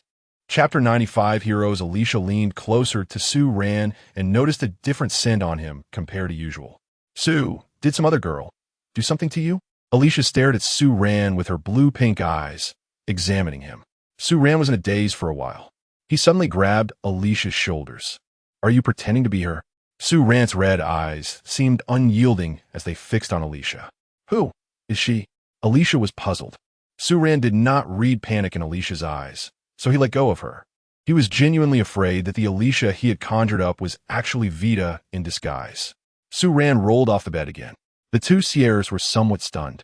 Could it be that their brother had gone mad? The people by the bed made way for Su Ran, and he went to find Mebius. You. Su Ran glared coldly at Mebius. Mebius wore a speechless expression. Su Ran lost his balance and was gently pushed down by Mebius, landing on the floor. I didn't use much force, Mebius said, but she was a bit scared and hid behind Alicia. Brother, the two Sierras said in unison, pulling Su Ran up from the ground with their forehands. Su Ran still looked dazed. Vita. After a long while, Su Ran seemed to regain his normal state, sighed, and walked out of the ward without saying a word. Zhang Kai followed him. The ward was left with only girls, who shook their heads at each other. The her that brother mentioned. Sierra began. Seems like it's himself. Another self. What's wrong, buddy? Zhang Kai patted Su Ran's shoulder. Su Ran didn't know where to start explaining. This white-haired kid had never been to the Twin-Born Sea, and he probably wouldn't understand those things. Let's go, there's still some things to deal with. The streets and alleys of Lintong City were crowded with men, women, and children, all collecting chips for health checks. This thing had gone from a price of 2 million to being free after Tong Wu's imprisonment. Grayscale and Bronya had already dug up a lot of these things in the Tong Corporation building, and both of them had undergone modifications that removed their pain perception. With this chip, they wouldn't have to fear diseases anymore.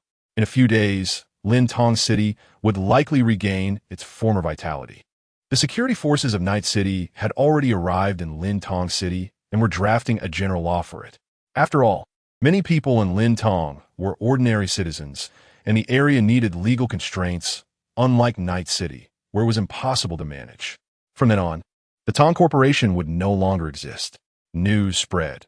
Executive Su fought with all his might, but still ended up in the hospital, ultimately unable to withstand the power of technology. Hua. Su Ran found Chu Hua. It's hers. You've seen her. Yeah, she saved you. Should be. She probably likes you. Chu Hua smiled a bit. It's hard to understand. Su Ran shrugged. Chu Hua stopped her writing and stretched. What about you? Su Ran asked. Just continuing to help the teacher with work. Who knows when it will end? Chu Hua shrugged. What about Yang? Su Ran noticed that the old man seemed to have disappeared. He's gone. His figure doesn't even appear in any surveillance footage. What a mysterious person. Su Ran sighed. He said he was on a floating dream. That's a nice place, but it probably isn't that good either. Floating Dream City originally belonged to Mu Prefecture, but like Lintong, it suddenly declared independence. If you go as a normal tourist to have fun, they will welcome anyone. But if you try to pry into their secrets, they might just kill you in the dream, Chu Hua said. They might have to shatter their dreams before they would compromise. Su Ran shook his head, wondering when Night City would attempt to reclaim Floating Dream City. We should go. This city has already written our names, and the citizens will remember us. We saved it. Officer Hua, Officer Su, Knight Gui, Miss Pink Fairy, Miss Green Serpent, Mr. Little Azure Dragon, Miss Sierra, Miss Bronya, Miss Huishir, Mr. Long Silly Kiana, Miss May, Emer Young, Miss Vita, Mr. Otto. The next story is about to begin.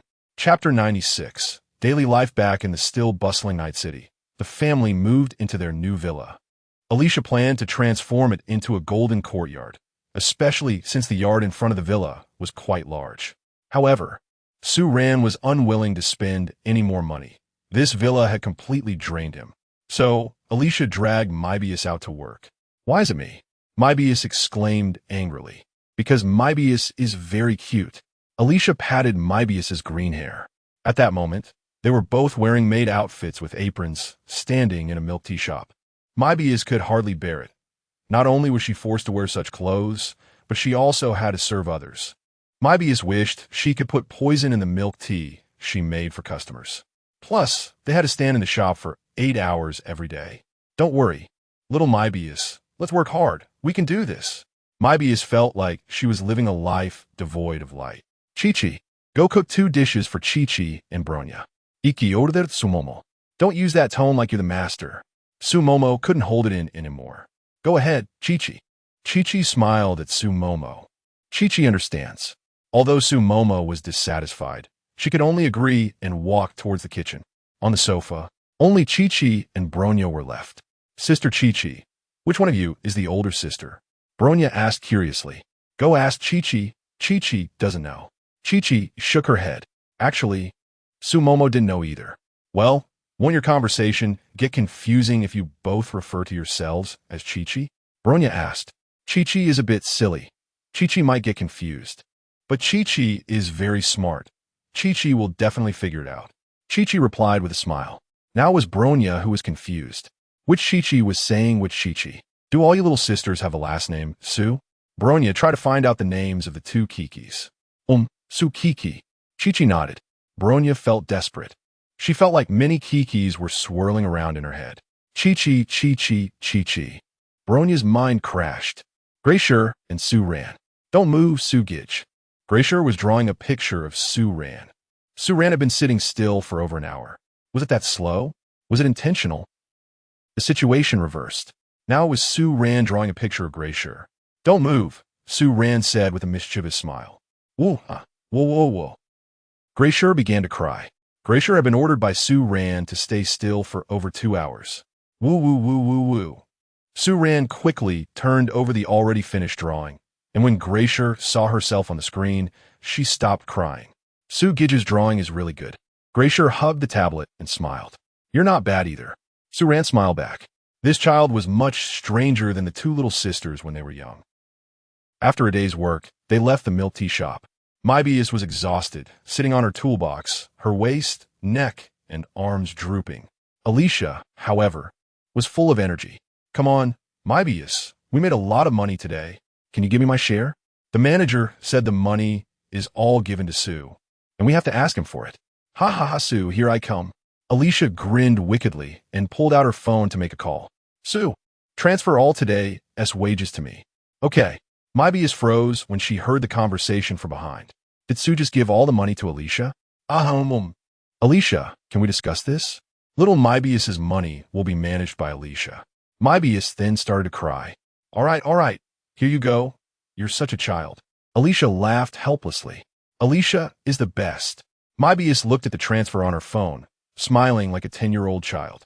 Little Snake had already been trained by Alicia to be like this. Chapter 97, Not Our World, Aunt. Sister. Aunt. Call sister. Grandma. Moebius gave up. The night deepened. Today, both Alicia and Moebius had their own rooms, and they no longer argued, each falling asleep. Let's go. In the night, Su Ran stood with his 2 sisters, she-airs beside him. You're not scared, are you? Elfe mokitsu montak bezida here. How could I be? Su Mo tried to force herself to cheer up, but her tone was still weak. They were going to the Twinborn Sea to find that woman. Since the 2 sisters shared one body, they had to go together. At the edge of the city of night, the silent river. To Su Xier and Su Ran, this was a river. To Su Mo, it was a sea, as it appeared in her vision.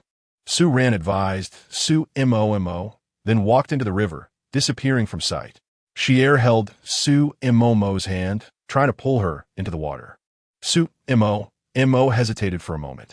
Xier directly picked up Su Mo and jumped into the water.